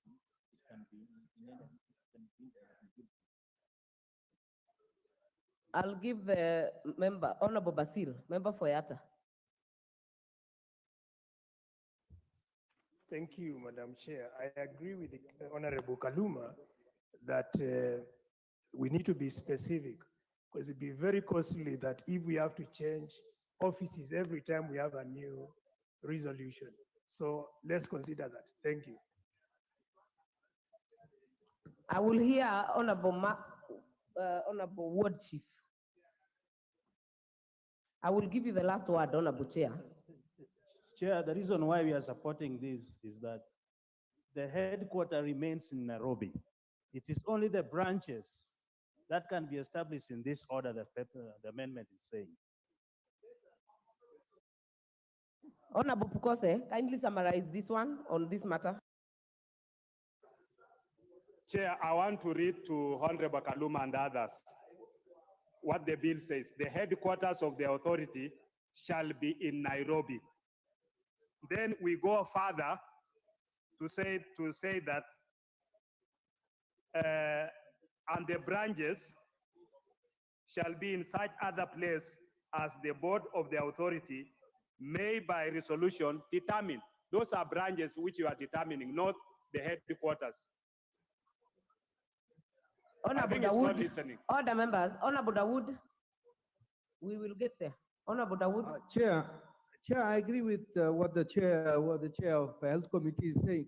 There is nothing in the bill which is saying Nairobi is not the headquarters, but it is just saying a resolution will be passed to determine where the other branches will be. So I do not understand where the problem is. Honorable Otiende Amolo. Chair, I didn't want to speak to this clause, but I want to persuade Honorable Pukose that on a closer reading of this clause, Honorable Kaluma may be right. Honorable Pukose, and the reason why Honorable Kaluma would be right is the use of the word or. If you read as it now stands, you see, if you remove those words, the headquarters of the authority shall be in Nairobi or in such other place as the board of the authority may by resolution determine. That's how it then flows. Now, then what it means, Honorable Chair, is that we are saying it will be Nairobi or any other place. Now, I would suggest that the way to deal with it is not to debate it too much. The substantive speaker gave us leeway, and if Honorable Pukose agrees, I could propose a further amendment that resolves the issue, which is this. We just, we retain it, the earlier part, the headquarters of the authority shall be in Nairobi, and then instead of the words or, say, but the authority may establish branches in any other place by resolution, you know, so that it's clear that it's the branches that can be established by resolution, not the headquarters. I beg, Chair, thanks. Honorable Chair, I think Honorable Otiende has a point. Can we hear you, Honorable Kaluma, or Otiende has spoken for you? Let me say something briefly. Honorable Chair, Clause 5 as currently drafted establishes where the seat of the headquarter is in Nairobi and gives the board the freedom to determine where the branches could be anywhere in Kenya. If the amendment by the committee is carried, it will be saying that the headquarters shall be Nairobi or any other place they may determine, but it will no longer speak to the opening of branches anywhere in Kenya.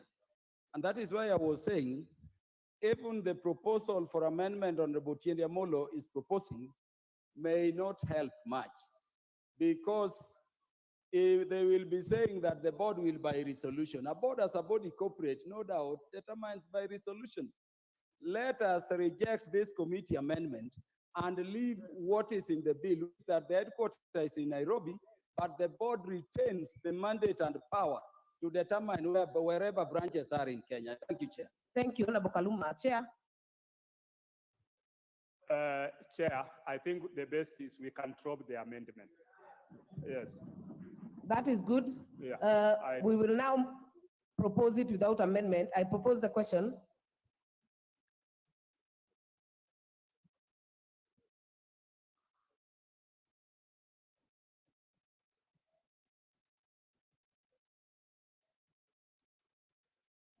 I therefore propose the question. I propose that clause 5 be part of the bill. I now put the question that clause 5 be part of the bill. Will as many as are of that opinion say aye? Will as many as are of a contrary opinion say nay? The ayes have it. Clause 6. I propose the question that clause 6 be part of the bill. Mover. Honorable Chair, I propose that clause 6 be amended as per the order paper, and this is for proper drafting of the clause. I propose the question that clause 6 be amended as proposed by the chair. Member for Madare.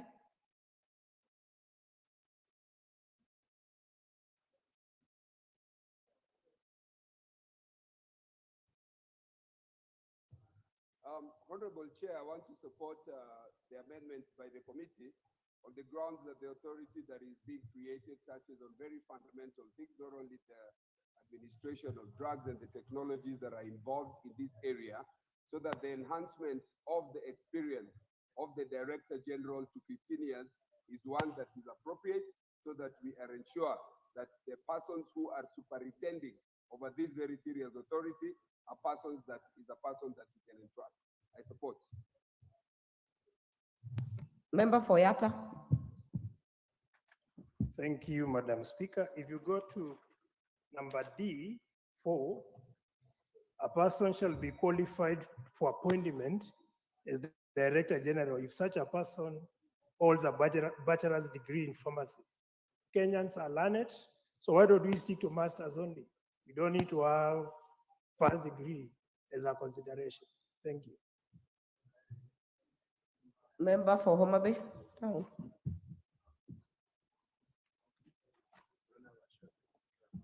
Honorable Chair, I support the committee's amendment, more so to clause 3, where they are proposing that the term of service be reduced from 4 to 3 years, so that it accords with the Mongoso guidelines. That I support, Honorable Chair.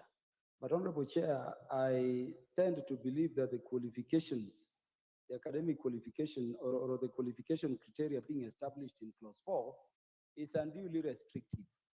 Honorable Chair, the Director General is to lead in administration, is not to lead in preparation of drugs, pharmaceuticals, or in the application. Honorable Chair, we are past the time where the clerk of the House, for instance, had to be a lawyer, where the Speaker of the House, particularly in the County Assembly, had to be a lawyer. Anybody who can lead a board in terms of being their executive should be opened for leeway to lead. So I would request the chair to, remove the specification in terms of pharmacy to somebody who has done administration or management, or anybody who has served at management level, including in parliament here, can be in charge of this body, because they are not the ones to do the chemicals and to manufacture them. I thank you, Honorable Chair. I'll give the chair first. Honorable Chair, to respond to the issues that have been raised. Before the chair, I'll give Member for Seme. I think for part A, you really must, that is one who must be there, that if you really are going to be Director General, you must have the basics of pharmacy. And that is why you have the first degree. When you come to B, you have actually opened it so that other people, so long as they have that, there are people now who have pharmacy, but they may also have another degree in administration, in law. Those people now are open.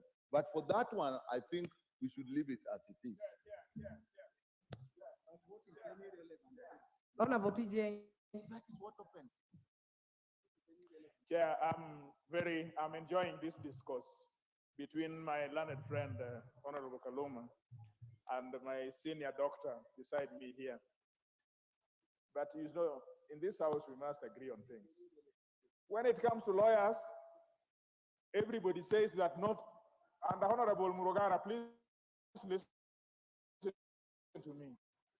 Honorable, you know, no, the chairman beside you is diverting your attention, if you don't mind, because this relates to jailer. Yes, when it comes to lawyers, Honorable Chair, they say that not only lawyers must be chairman or must be CEO or must be this and that, but when it comes to medicine, my doctor who is next to me here is very forceful that only people who have read pharmacy can only do these things. Now we have to be very consistent in these things.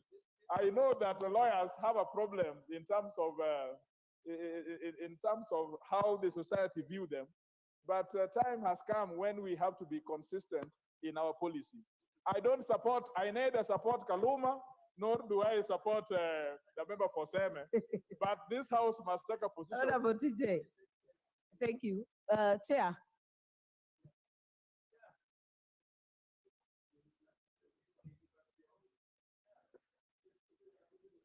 Your reaction to members' issues that have been raised.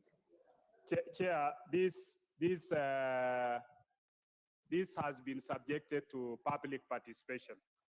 And when you look at the qualifications, where we are saying holding a bachelor's degree in pharmacy from a university recognized in Kenya,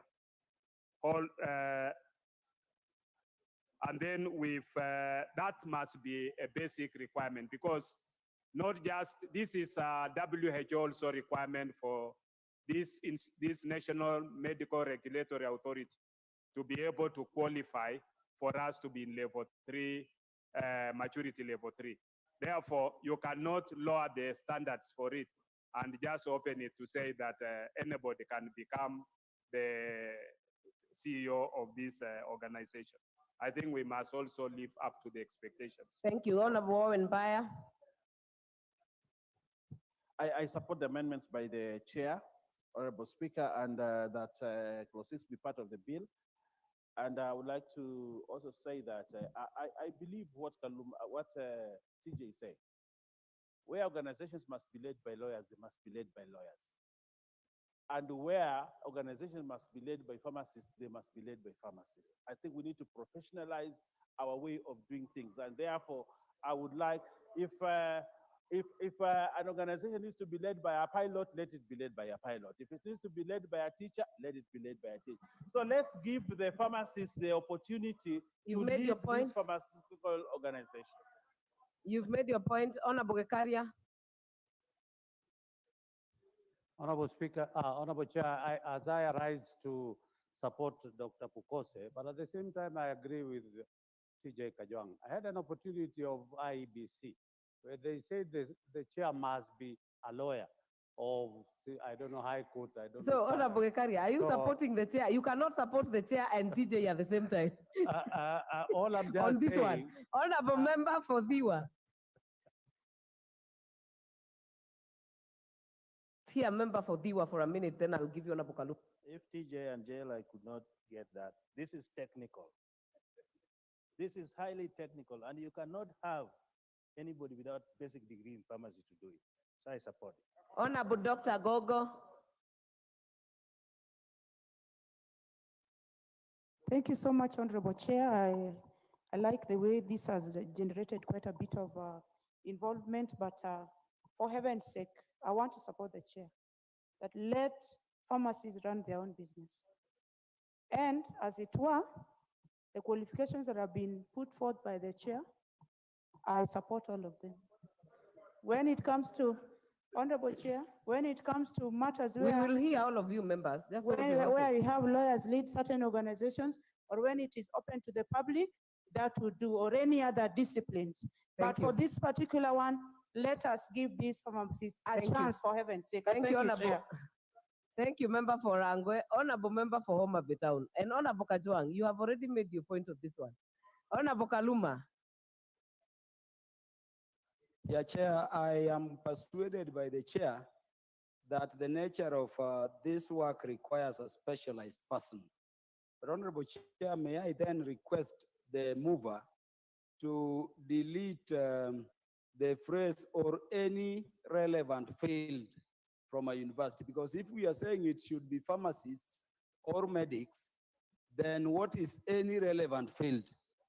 Would I request, if we are keeping it to pharmacy or medicine or medical related courses, this any relevant field opens it wide. Could it be removed? I thank you, Honorable Chair. Other members, let us be orderly. If you're willing to speak on these interventions, Member for North Imenti.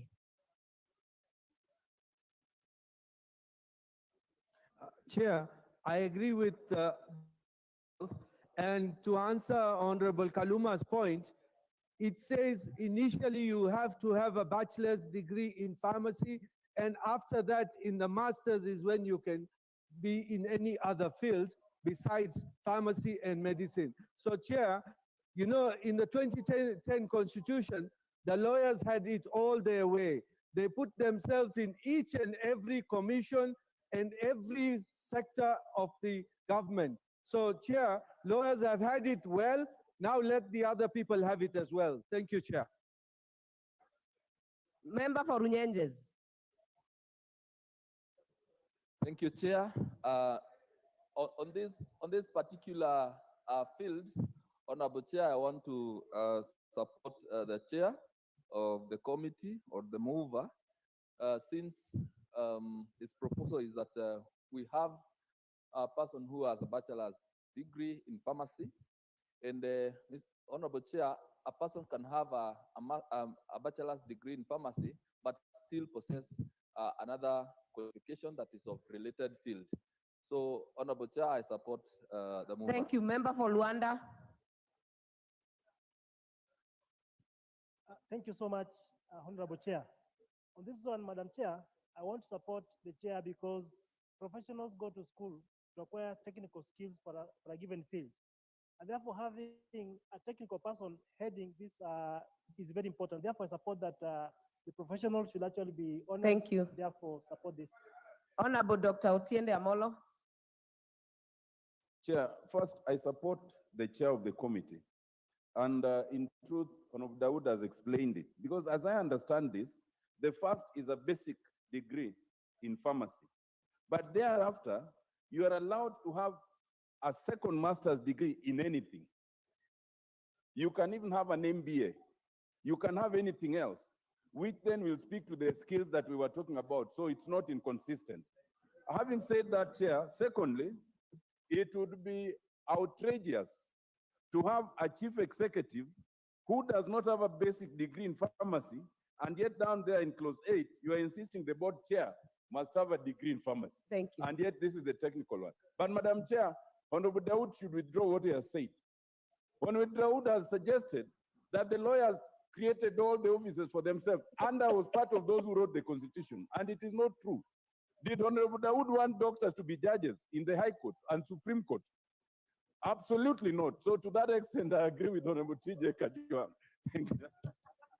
Thank you. I will now put the question that clause 6 be amended as proposed by the chair. Will as many as are of that opinion say aye? Will as many as are of a contrary opinion say nay? The ayes have it. I now put the question. Before I put the global question, there was a proposed amendment by Honorable Oluoch, Anthony Oluoch. But the import of carrying the proposal by the chair makes yours fall, Honorable Oluoch.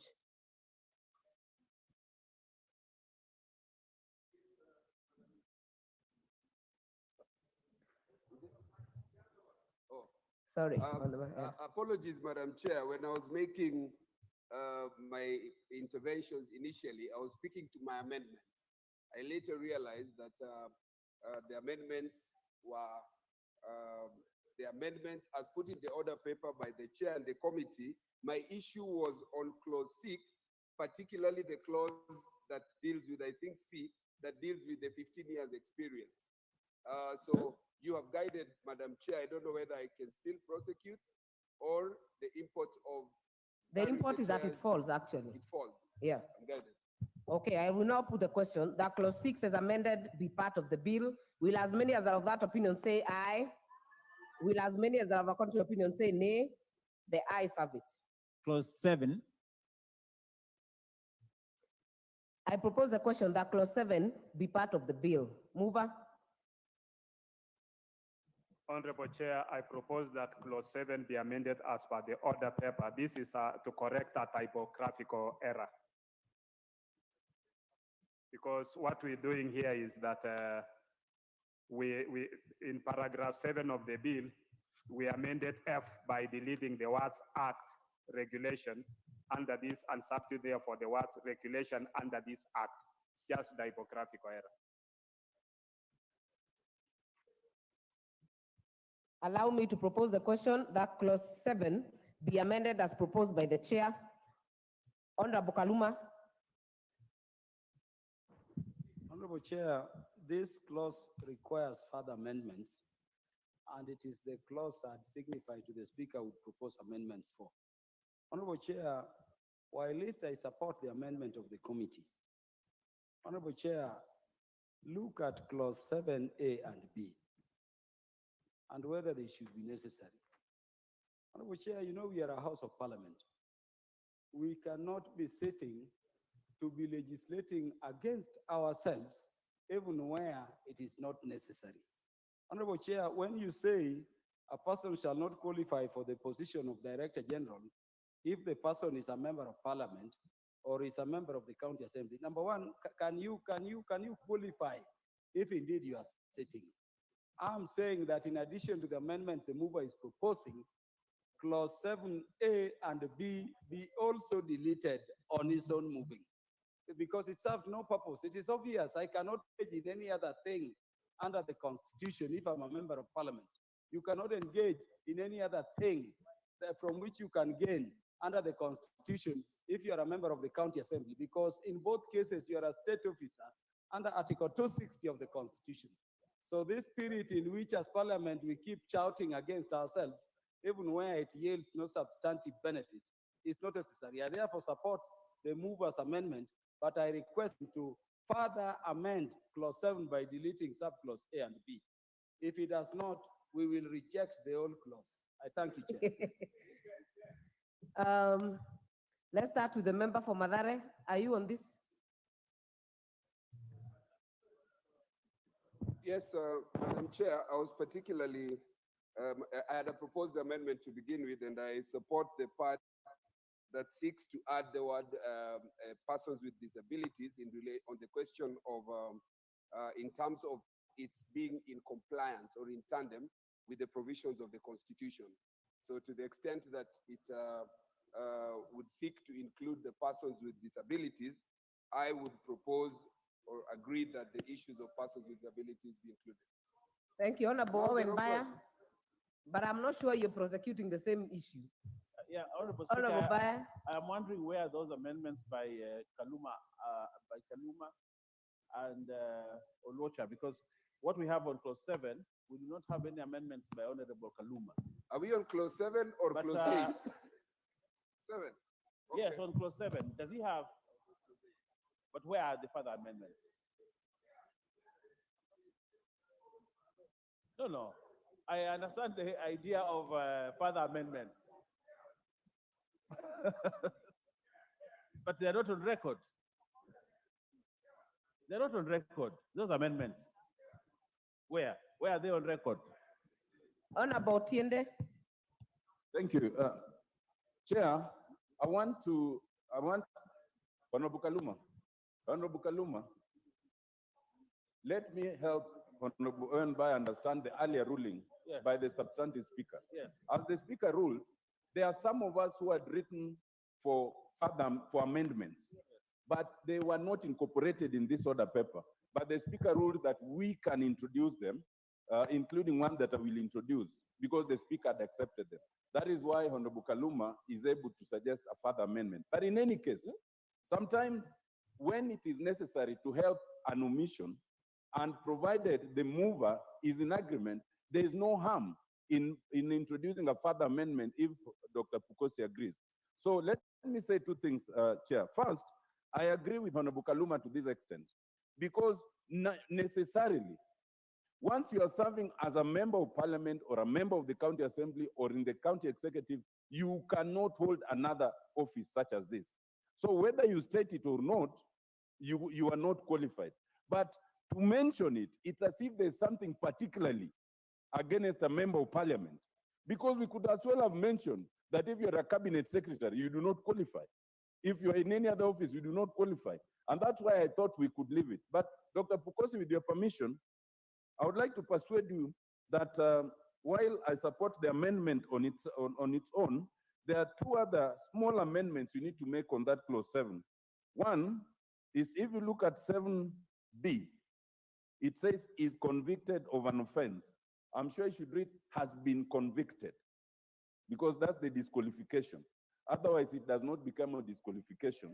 Yes. Secondly, in E, a salaried employee, it should be is a salaried employee. I would persuade you to consider those two further amendments. Thank you, Honorable Otiende. Maybe for the for the people with, for the members with other amendments, I have here that has been given by the speaker from Honorable Otiende.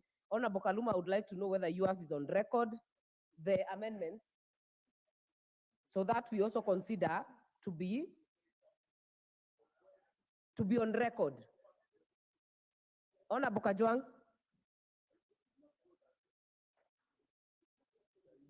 Honorable Mbaya, you know, we are in this house to legislate. We cannot be derogative to ourselves. First, whatever it is, we cannot start abusing ourselves. It looks very bad out there that we are abusing ourselves. The only point we are making, Honorable Pukose, is that a member of parliament, by its own nature, by act of the constitution itself, cannot work as a CEO or an administrator in this way. So every legislation must have an intention. What would be the intention of this if you ask Deputy Speaker? What would be the intention of a statement to say that something which is obvious and which is constitutional, we specifically refer to it if we are not just derogating ourselves, if you're not just abusing ourselves? This is what I'm saying.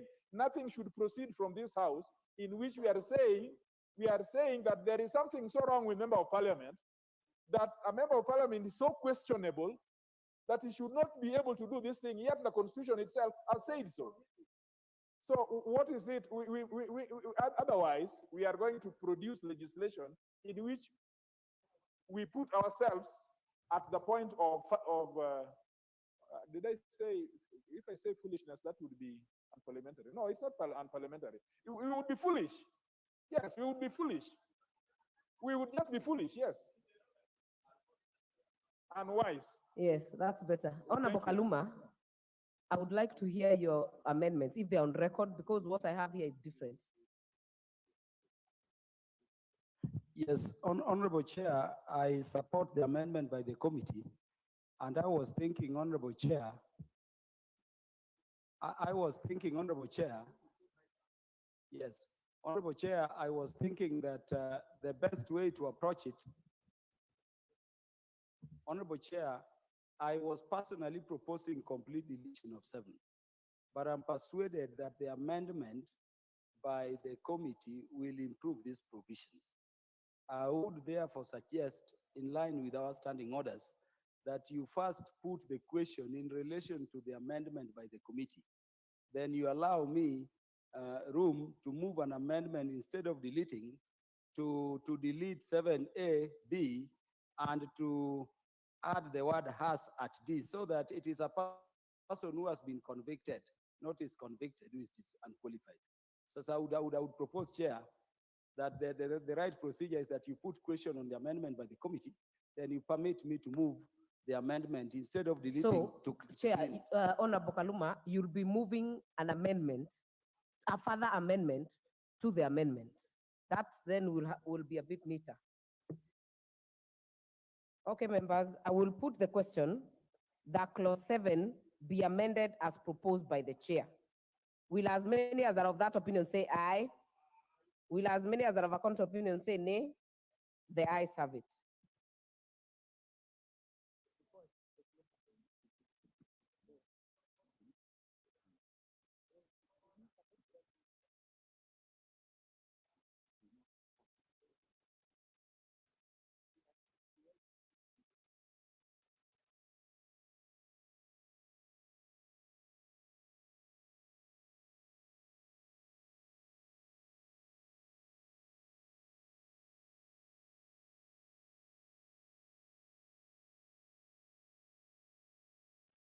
Honorable Kekaria.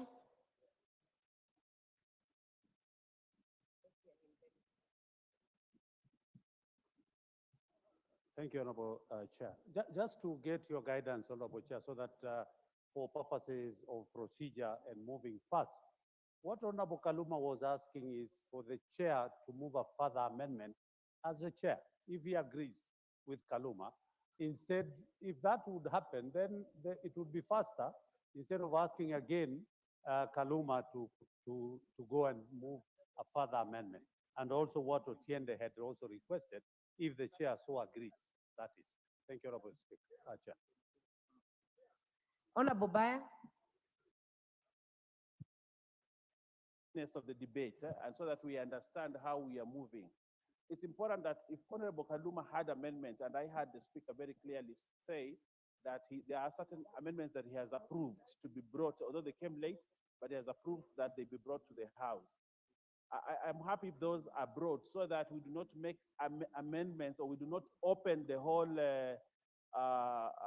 act for amendments because the speaker has said he has allowed amendments.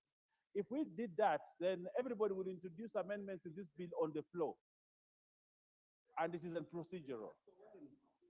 Honorable Dawood.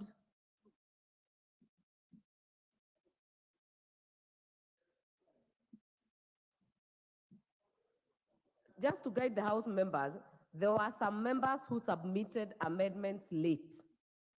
By the standing orders, it was after 2 p.m.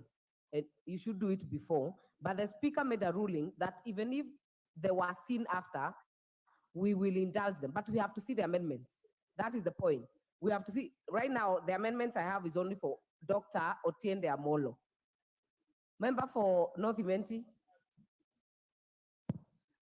Chair, I would request the chair to make a slight amendment what Dr. Amolo has suggested and Honorable Kaluma, where it says is a member of parliament who can get it on resignation. You see, you could be appointed to be a director general at that time you are an MP, but you can resign from being an MP to become a director general. So, Chair, that could be done as well, a further amendment, but that would have to be done by the chair himself. Member for Diwa. Chair, when you have resigned, you are not a member of parliament. So that's out of question. But I wanted you to give us a guidance. These amendments coming from the floor all the time, we will not finish this. But if they were submitted, by as the speaker said, let's have that guideline. Yes, let's have them.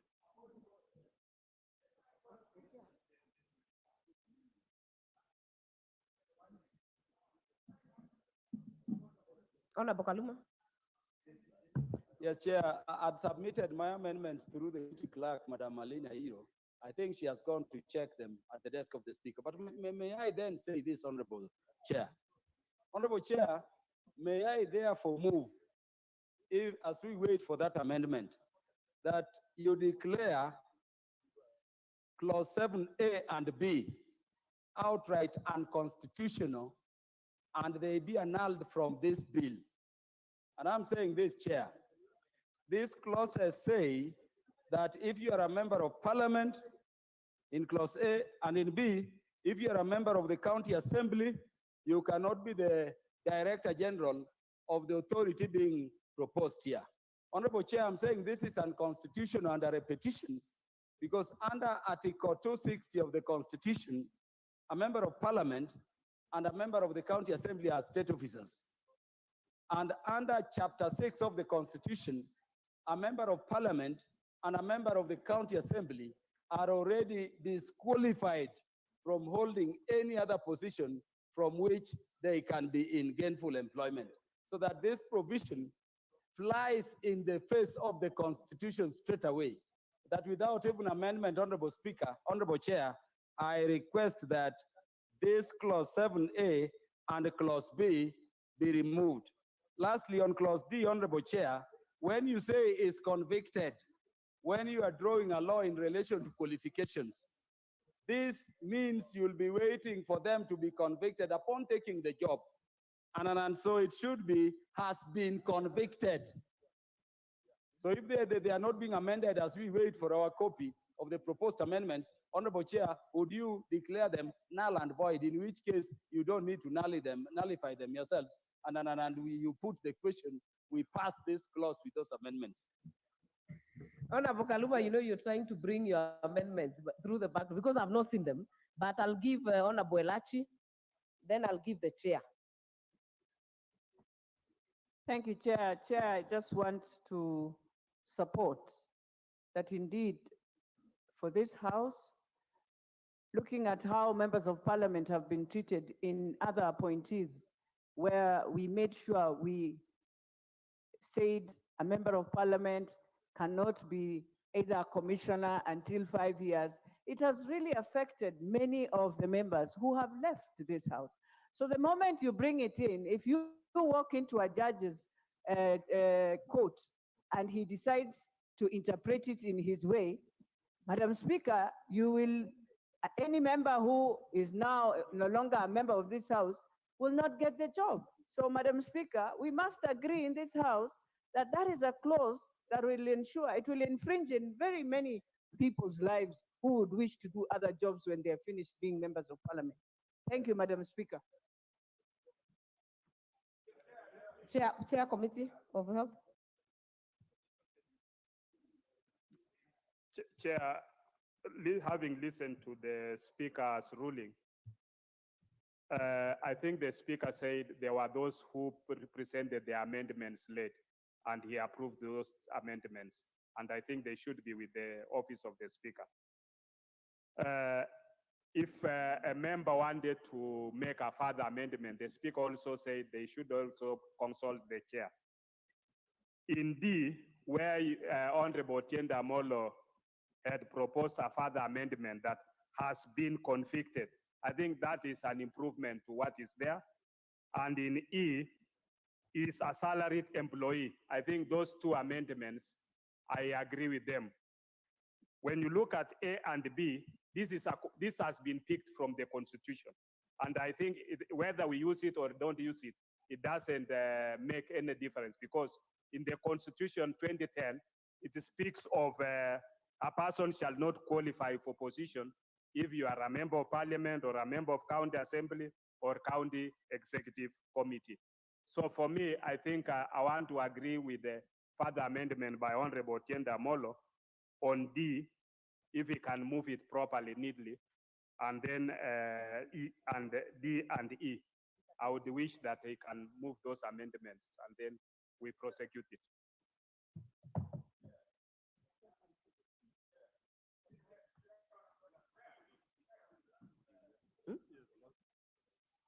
It's just procedure. Otiende, you can move those amendments.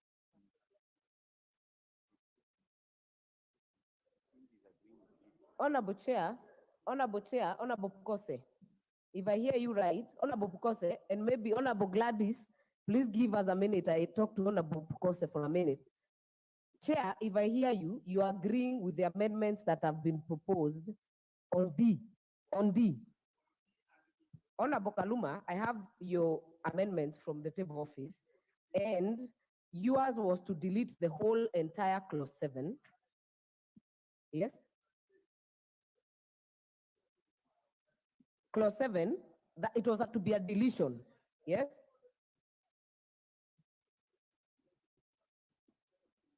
Because what I think, Chair, are you agreeing with the amendments that you move as a further amendment yourself by Honorable Tiende? On D, yes?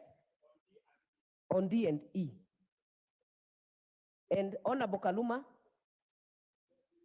Yes, you have the mic. Yes, Chair, I'd proposed, as I said before, the complete deletion of clause 7. But you remember I said, if there is improvement, we may go from deletion to sustaining it.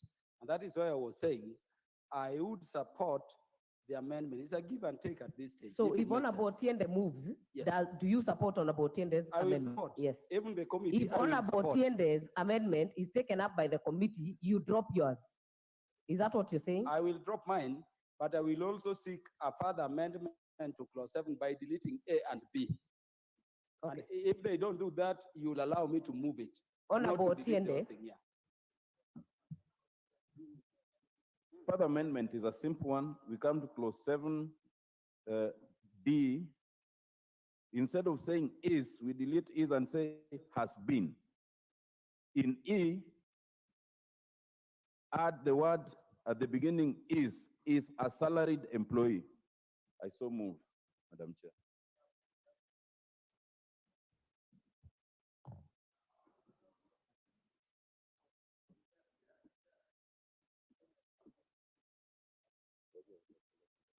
Therefore, members, I propose the question that clause 7 be amended as proposed by Honorable Otiende Amolo. As further amended by Honorable Otiende Amolo.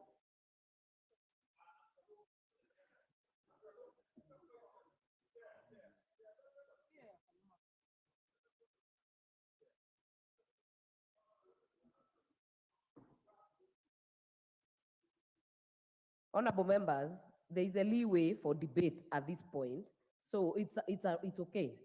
Yes. Honorable TJ, what is out of order? What's out of order is how we are following our standing orders. We are in a conundrum. Honorable Otinda Molo has made a proposal, and he had already written that letter, and you have it. So his amendment is correct. Honorable Kaluma also has an amendment, and he has written it, and you are with him. Whether it is deletion or not, if you go to the standing orders, the priority one must follow, in my view, is that we start with what is the hierarchy of those amendments. So if we start with Honorable Otiende's, then as further amended by Honorable Kaluma, because Kaluma intended to delete the whole thing. So he can be heard on any of those sections that we are talking about, just in case that he had written his letter to the speaker, which he has confirmed he did. And so I want to confirm what has not been said here also, is that if you say that members of parliament and members of county assembly should not do or should do something, it is also discriminatory. Why are you choosing members of parliament? Why are you not talking about cabinet ministers? It is discriminatory. The law itself is unconstitutional because it is discriminatory. You are picking on a specific people and you're choosing on them. Why would you want to legislate against yourself?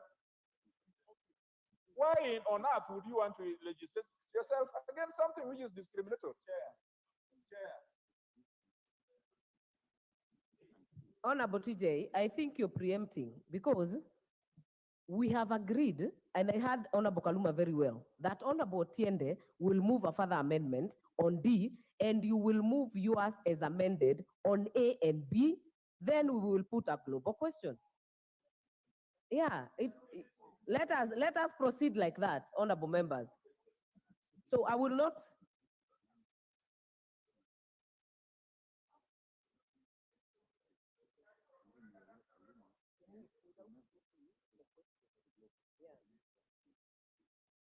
Honorable members, how we will proceed? I will put the question on the further amendment by Honorable Otiende. Then I will allow Honorable Kaluma to move the amendment on A and B. Then a further amendment, then we will put a global question. Okay? So I will now put the question that clause 7 be further amended as proposed by Honorable Otiende Amolo. Will as many as are of that opinion say aye? Will as many as are of a contrary opinion say nay? The ayes have it. I will now allow Honorable Kaluma to move. Honorable Chair, I hope Honorable Kajwang is learning. Honorable Chair, I beg to move that clause 7 of the bill be further amended by deleting clause 7A and deleting clause 7B. Honorable Chair, I move this this amendment because having clause A and B are superfluous. These So, two Honorable offices are Kaluma, already prohibited. you are moving the deletion of paragraph A and paragraph B Only. of clause 7. Only. I now propose the question that clause 7 be further amended as proposed by Honorable Peter Kaluma. I put the question that clause 7 be further amended as proposed by Honorable Peter Kaluma. Will as many as are of that opinion say aye? Will as many as are of a contrary opinion say nay? The ayes have it. I will now put the global question that clause 7 as amended be part of the bill. Will as many as are of that opinion say aye? Will as many as are of a contrary opinion say nay? The ayes have it. Clause 8.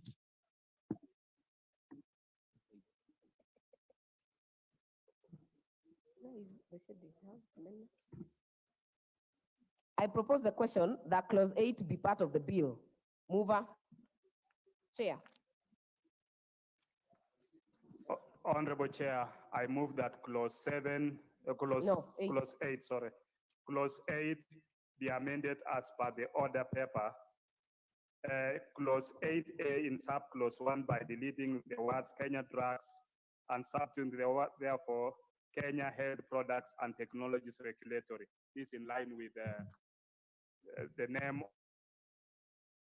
reflect the amended title of the bill and name the authority as proposed for amendment. In B, by deleting subclause 2 and substituting therefore the following new subclause 2, the board shall comprise a non-executive chairperson appointed by the president and who shall, 1, be a registered pharmacist of good standing with a degree in pharmacy, 2, have at least 10 years experience in the pharmaceutical sector, 5 of which shall be a senior management level, B, the principal secretary in the ministry for time being responsible for health or a representative designated in writing, C, principal secretary the ministry for the time being responsible for finance or representative designated in writing, D, the director general for health or a representative designated in writing, E, one person nominated by the Pharmaceutical Society of Kenya, F, one person nominated by the Kenya Pharmaceutical Association. Those are two different associations. One is a degree holders, the other one is diploma. G, one person nominated by the Kenya Medical Association. H, one person not being a governor with knowledge and experience in health products and interests of counties. I, one person not being a public officer representing consumer protection nominated by the Consumer Federation of Kenya. And J, the Director General of the authority who shall be a secretary and an ex-official member of the board. The composition of the board should comply with the Mongoso Code of Governance for State Corporations in terms of numbers, skill mix, and professional expertise, which should include all relevant players involved in the matters of health products and technologies. In C, delete clause 3 and substitute therefore the following new subclause 3, that the cabinet secretary shall appoint the members of the board under subsection E, F, G, H, and I by notice in the Gazette. The members of the board members are not state officers, and hence their appointments does not require approval by parliament. It's sufficient that the cabinet secretary notifies the public of the appointments in the Kenya Gazette. Thank you, Madam Chair. Thank you. I now propose a question that clause 8 be amended as proposed by the chair. Honorable Baya, are you on this? Okay. Honorable Oluoch, are you on this? Chair, mine was on clause 8.7, which is not part of what the chair has proposed to amend. So I would be asking that I be given an opportunity to prosecute. on clause 8. Okay, let us deal with the chair's amendment first. Honorable Kaluma.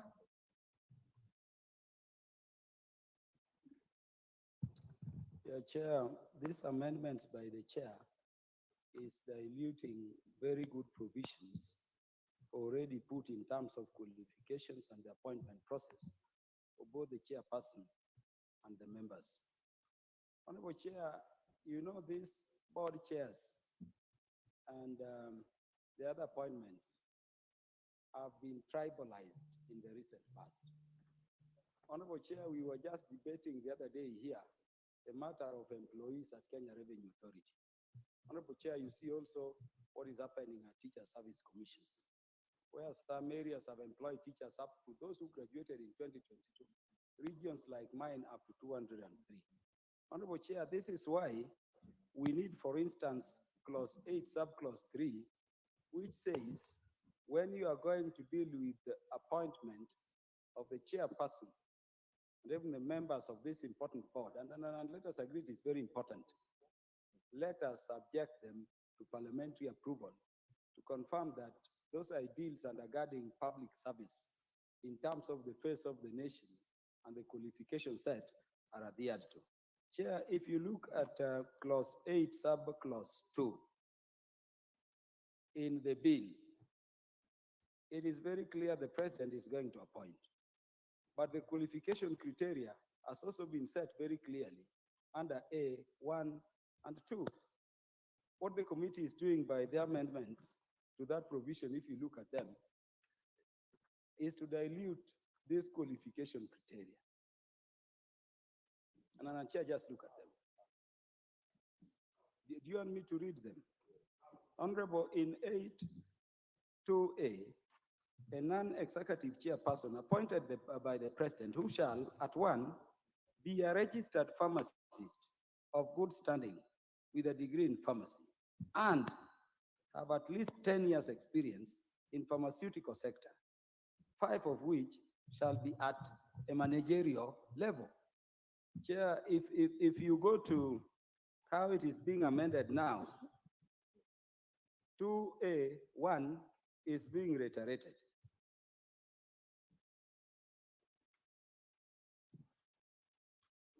I hope the chair is with me. It is a repetition. And then 2A2 have at least 10 years experience in pharmaceutical sector, 5 of which shall be at senior managerial level. Chair, the question is, what is being amended? Nothing. So you leave the bill as it is. I thank you, Chair. Chair, Honorable Kaluma, if I look at the bill and the amendment doesn't have to be in 2A. There are other sections under 8 that are being amended. Yeah, from B all the way to J. Chair. Chair, my issue is an issue of neatness. If you are not amending by deletion or substitution, you don't need to amend. Honorable Tiende. Yeah. I'd proposed amendments, which I'll be moving, and I've actually shared with Dr. Pukose, and I think we're in agreement. But only on the issue that has been spoken to first. The difference I see in what's being amended, proposed for amendment, and what's there is the idea of approval of parliament. In the bill as presented, there's the requirement of the cabinet appointing with the approval of parliament. The essence of the amendment is to remove that bit of approval of parliament. Secondly, Chair, when I identify the clauses that are allowed for the cabinet secretary to appoint without, it's E, F, G, H, and I. As I see it, those are clauses where other bodies will have nominated the person. So that even if we don't approve by parliament, the responsibilities for those other bodies, it would actually be wrong for, say, the Pharmaceutical Society of Kenya to nominate their person, then it's brought here, then we reject, So for me, that's why I have no problem with amendments as proposed. But with your permission, Madam Chair, could I move the amendments that I had proposed and it's on in one clause? Not yet, Honorable Tiende Molo. Thank you. In fact, yourself and Honorable Watch will do, but let us prosecute this amendment first. Honorable Makali Mulu.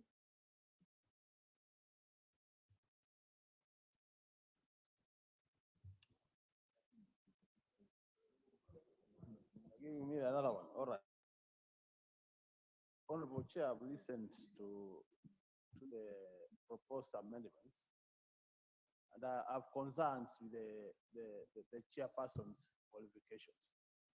Honorable Chair, while I do agree that we need very specific qualifications for the CEO, I think for the chair of the board normally is for policy and strategic direction. On a serious note, we have so many parastatals in this country. I don't think we've gone to that extent of dividing the qualifications for the chair. Why do we want to treat this special? Chair, let's leave it open. Someone who can really chair a board and provide policy and strategic direction for this important authority. And it will be done. I really would want to plead with the chairperson to drop this requirement where you have a CEO who is a pharmacist and you want a chairperson who is also a pharmacist. We are going to have a conflict of interest and more so. A lot of, and it's an executive chair, really. Thank you, chairperson.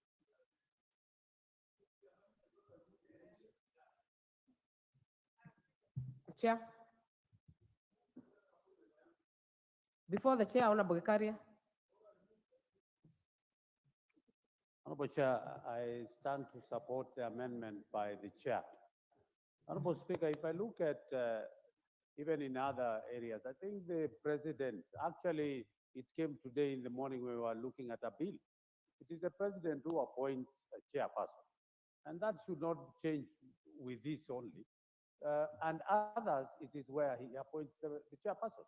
So I totally agree with the chair, Dr. Pukose, on this, that we leave it. And secondly, as Kaluma had indicated that there is nothing to amend, I think the order paper reads very clearly that by deleting subclause 2 and substituting with a new, so I think what Honorable Dr. Pukose, the chair of Health, has said, I totally agree with it. Thank you, Honorable. Member for Seme.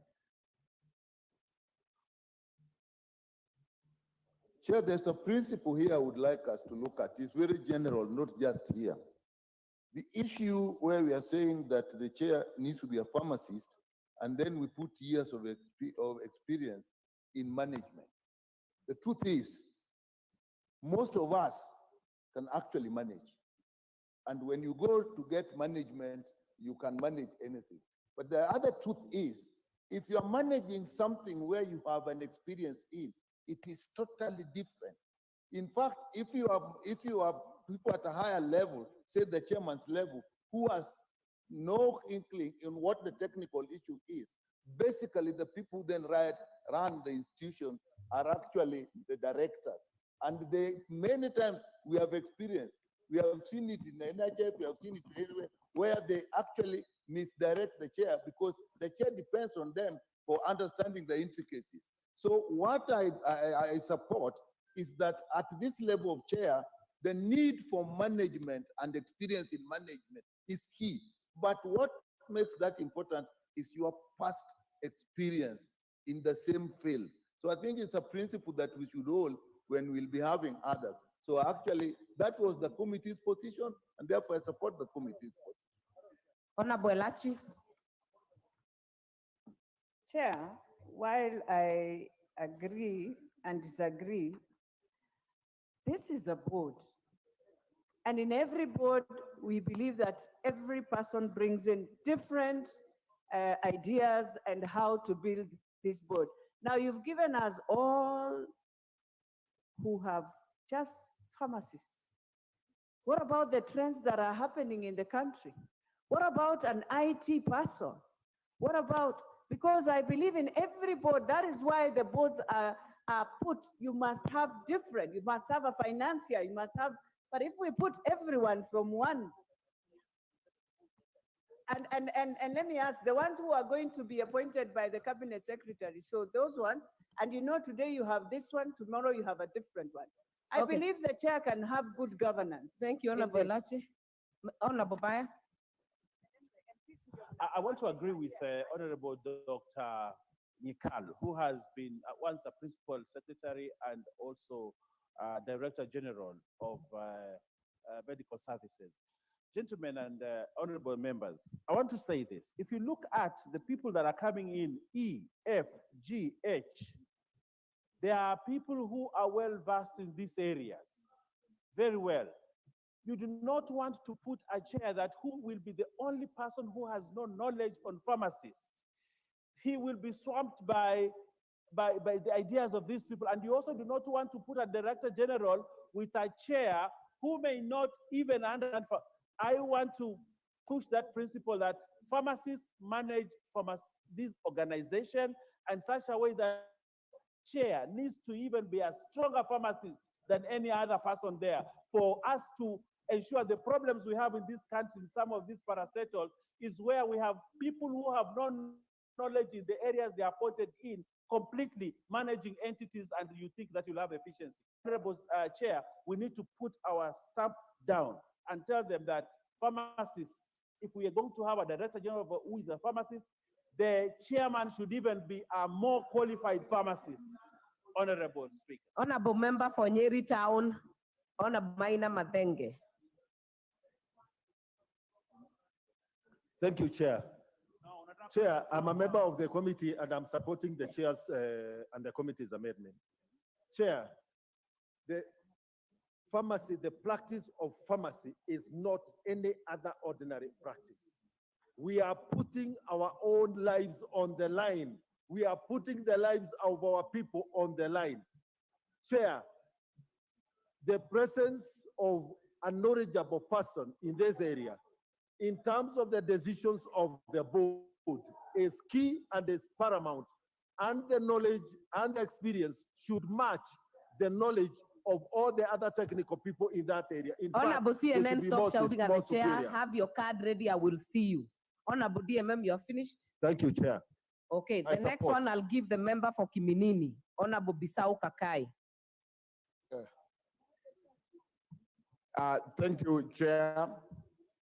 While I support what the chair has brought on the floor, I'd also like to state that the problem we have today in the medical sector is an issue where we talk about pharmacists without looking at the end of the chain. If we are talking of a pharmacist with some medical supply chain experience, is good. Today we are talking of medicine in our warehouses, whereby yes, you get a pharmacist, drugs are there, they can even tell you the composition in terms of chemical composition, but to move it from point A to point B, to ensure that there's a steady supply chain. So to me, Chair, I would wish that yes, we talk of a chair who is a pharmacist, but with some medical supply chain experience, so that you merge the two, we get a chair who understands the composition of the drugs and the items, but can also You've made ensure your that the point. items move to the place. You've Thank made you. your point. Member for Tinderet. Chair, I rise to support the chair of the committee and what the majority have just put it. The problem we have in KEPSA is the result of appointing non-professional officers, people who do not understand some of the issues that are going on. If you don't have a pharmacist to understand pharmacology and the drug chain in the whole sector, it will actually be a problem.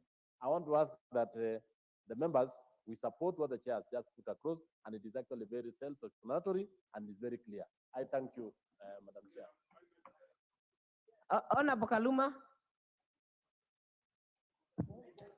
Chair, clause 8 speaks to the appointment of a non-executive chair by the president. Remember, Chair, we had said the Director General is the chief executive. It's a technical person. The non-executive chair, the word non-executive is being put there so that it's not in terms of execution or enforcement. This is to give leadership and to chair. We cannot be restricting the president so much that the board cannot operate other than with a pharmacist. Chair, Chair, I anticipate a board. If you can chair this house in plenary the way you are doing so well, Chair, why can't you chair this board? We are seeing a situation here, Chair, if you look at clause 5, clause 6 going down, where work is being made for pharmacists. The initial clause 5 included even engineers because we had even medical technological appliances and equipment. That one has been deleted. Pharmacy everywhere, including in chairing a meeting. What are you doing now, Chair? You want to be informed by the Deputy Speaker? I request that we either delete Honorable this, Kaluma, or Chair, you allow me do you want to be move informed? my amendment to delete this entire Do you want clause. to be informed by Honorable Gladys Boss, the Deputy Speaker? The Honorable Speaker taught me I'll always be glad. Yes, Honorable Gladys Boss. Yeah, thank you, Honorable Speaker, Chairperson. Yes, I think we are losing the objective of this particular bill. The objective of this bill is to move Kenya from maturity level 1 to maturity level 3 at a minimum, but we actually want to achieve maturity level 4. The reason why we have not achieved maturity level 3 is because, according to the WHO global benchmarking tool, we are allowing pharmacy technologists to hold certain positions and to be involved in the regulation. All we are doing by putting the word pharmacist is to ensure that we meet the WHO standards. That way, Kenya can become competitive and be able to sell its drugs manufactured in Kenya to the entire world. At the moment, we are only selling to Uganda and maybe Burundi. And if you, just for you to tell you, Kenya's regulatory capacity now, as our law is, if we don't amend this today, we are going to remain at the maturity level 1. I can tell you which countries are maturity level 1. Somalia, Burundi, Uganda, and Kenya.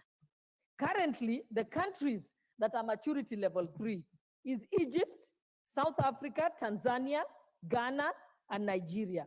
And today,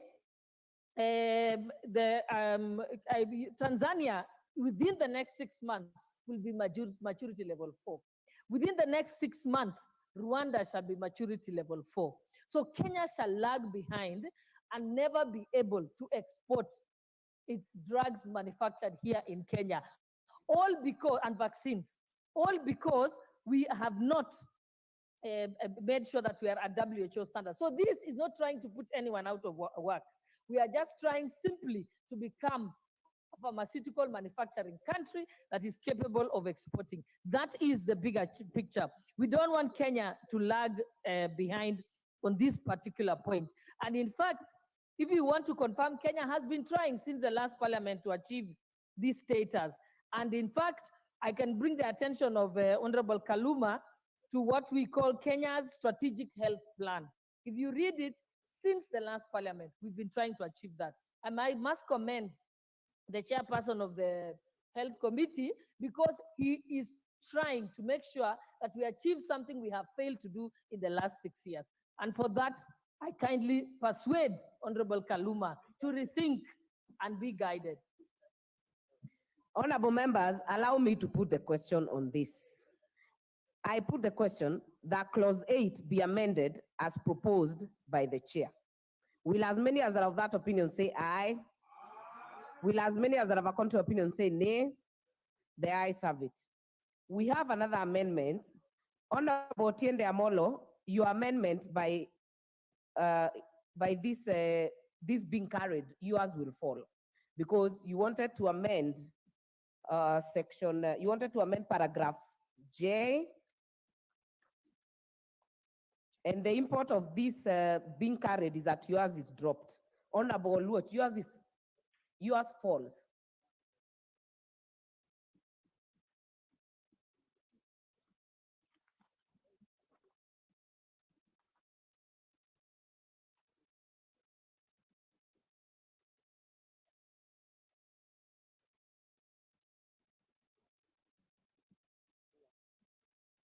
Honorable Tiende, I have your amendment here, and you say the amendment is on clause 2, which has already been amended by 8.2 by that amendment by the chair being carried.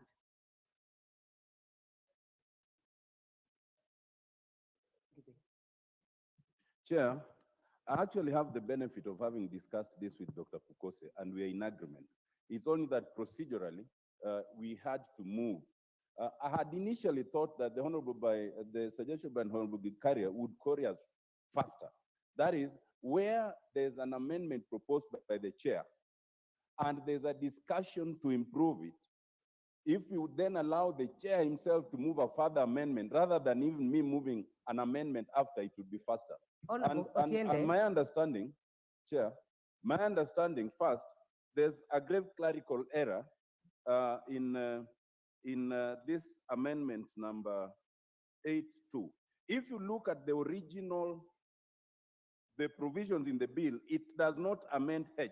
H reads exactly the way it reads in the bill. And therefore, my amendment, my further amendment would still be relevant in respect of the bill itself.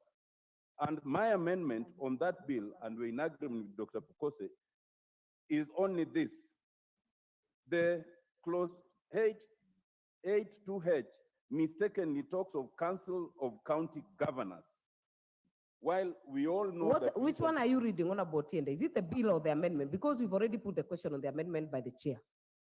I'm on the bill, and they read exactly the same. In the bill, 8.2H is exactly what is 8.2J of the bill. On that, there is no amendment. What was amended was the numbering, and therefore the substantive amendment on 8.2J still remains relevant. It doesn't remain relevant, Honorable Otiende, because I know you know this. We've already carried the amendment by the chair. So we cannot refer then to J on the bill because the amendment has been passed. Honorable Chair.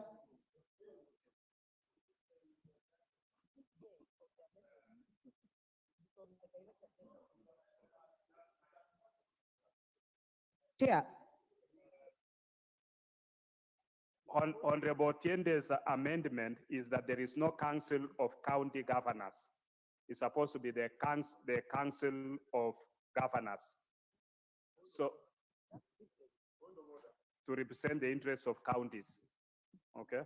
So I think it is just a typo error which can be corrected through a further amendment, because we cannot say a Council of County Governors. It's a council. But Honorable Pukose, yes, to guide the House. So because we need your guidance, we Madam cannot now be talking about clause 8 on the order paper. 8.2 on the order paper. We already substituted by carrying your amendment. Okay. So you cannot refer to J. In fact, the J on your amendment is on the Director General of the authority. I'm on H. But the amendment for Honorable Tiende is on J. No, it is on H. It is on H. It is what is now H on my amendment. He wants to do a further amendment to H.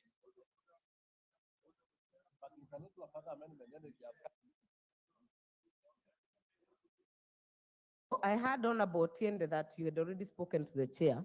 I thought maybe chair would have moved it at that point. By now, it is actually overtaken by events. Honorable Owen Bayer. If Honorable Otiende's amendment comes in, we are actually amending what we've already passed.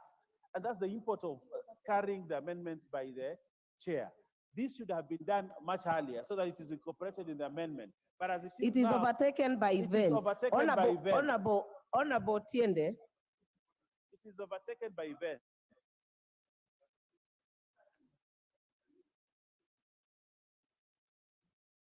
Honorable Tiende. Are we on the same page? Give him the microphone.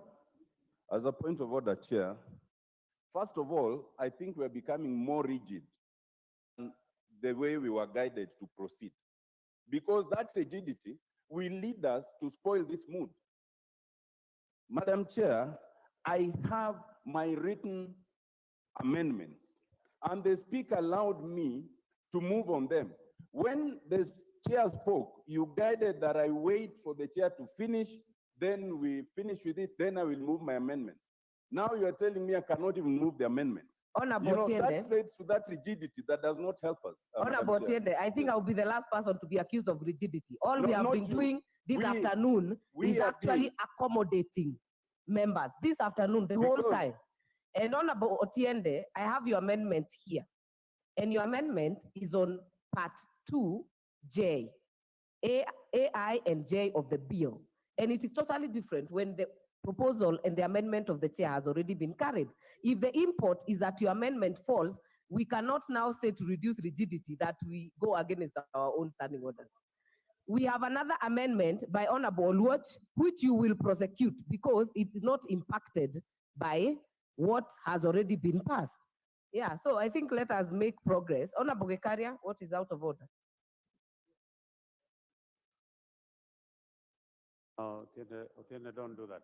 Honorable Chair, you have guided us very well, and we appreciate. Actually, at one point, Honorable TJ Kajwang said the way you are moving, you can even be a chair of anything. So, Honorable Chair, I think what we just need to do is to accommodate each other and accept like what Honorable Dr. Otiende is saying, since they had agreed with the chair, and the chair then needs to assist us by moving what Dr. Otiende had indicated. Other members, let us hear each one member at a time. Member for Seme. The principle I know that if one amendment is carried, which nullifies the other, is if that amendment actually removes what was going to be amended. But in this case, what Honorable Tiende intended to amend is still there. And actually, it is a very, not a very big amendment, and it's actually just technical. It still exists in the bill.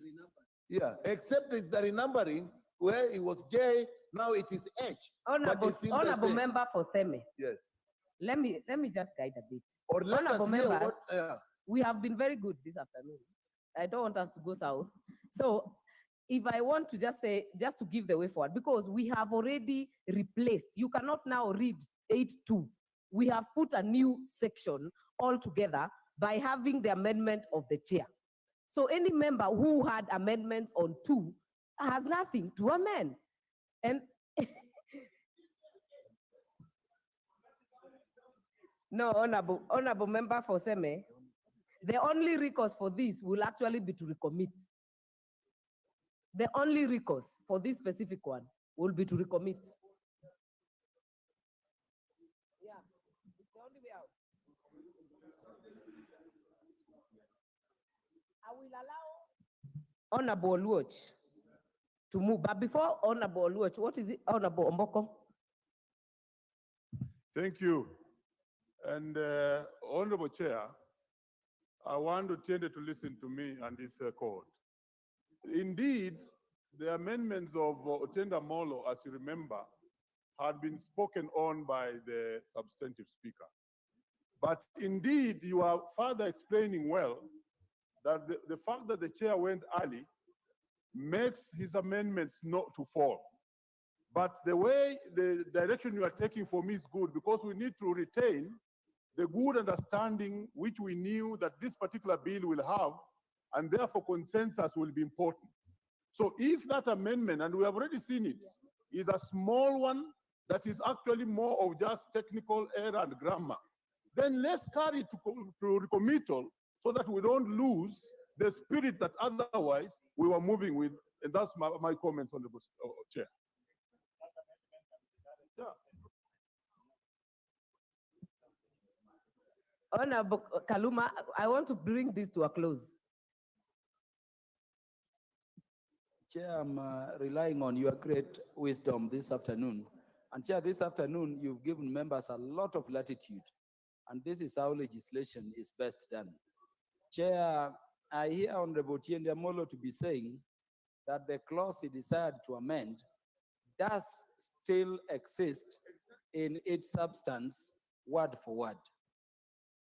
And if it is so, I hear him to be saying the only thing which has happened is that it has been renumbered following the amendment by the committee.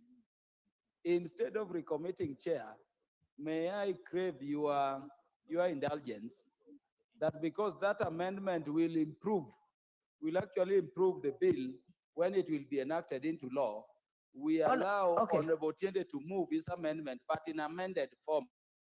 What will happen, Honorable Kaluma, is that the recourse, Honorable Tiende, will be a recommittal, which is also an option in this house. I mean, it's not out of reach, but we cannot remedy it as it is right now. So we will then do a recommittal at the end.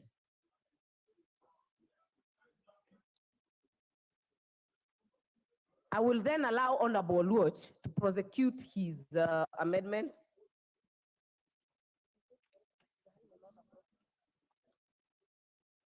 Honorable Chair, I want to move an amendment to clause 8, particularly sub.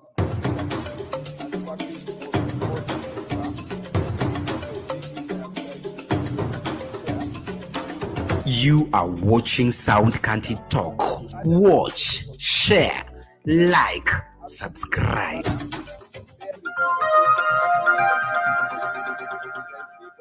Chair is in concurrence.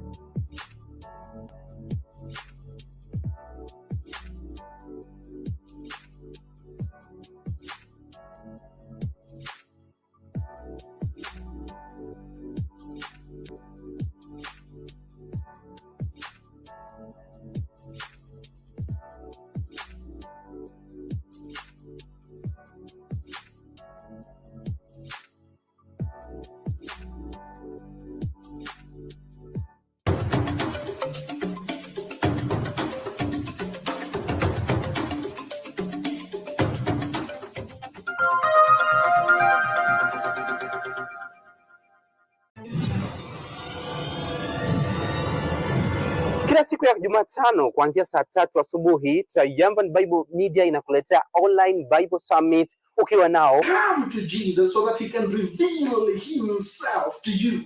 Now the word of God revealed to a man comes back to us, and then Jesus in his family. Reverend Bernard Ngozi. There are so many disturbing testimonies you hear from the pulpit that are very disturbing in terms of people rejoicing in wickedness. Pamoja na Bishop Silas Kanali. Man fails in his promises, but God does not fail. Man fails in what he said he will do, but God does not fail.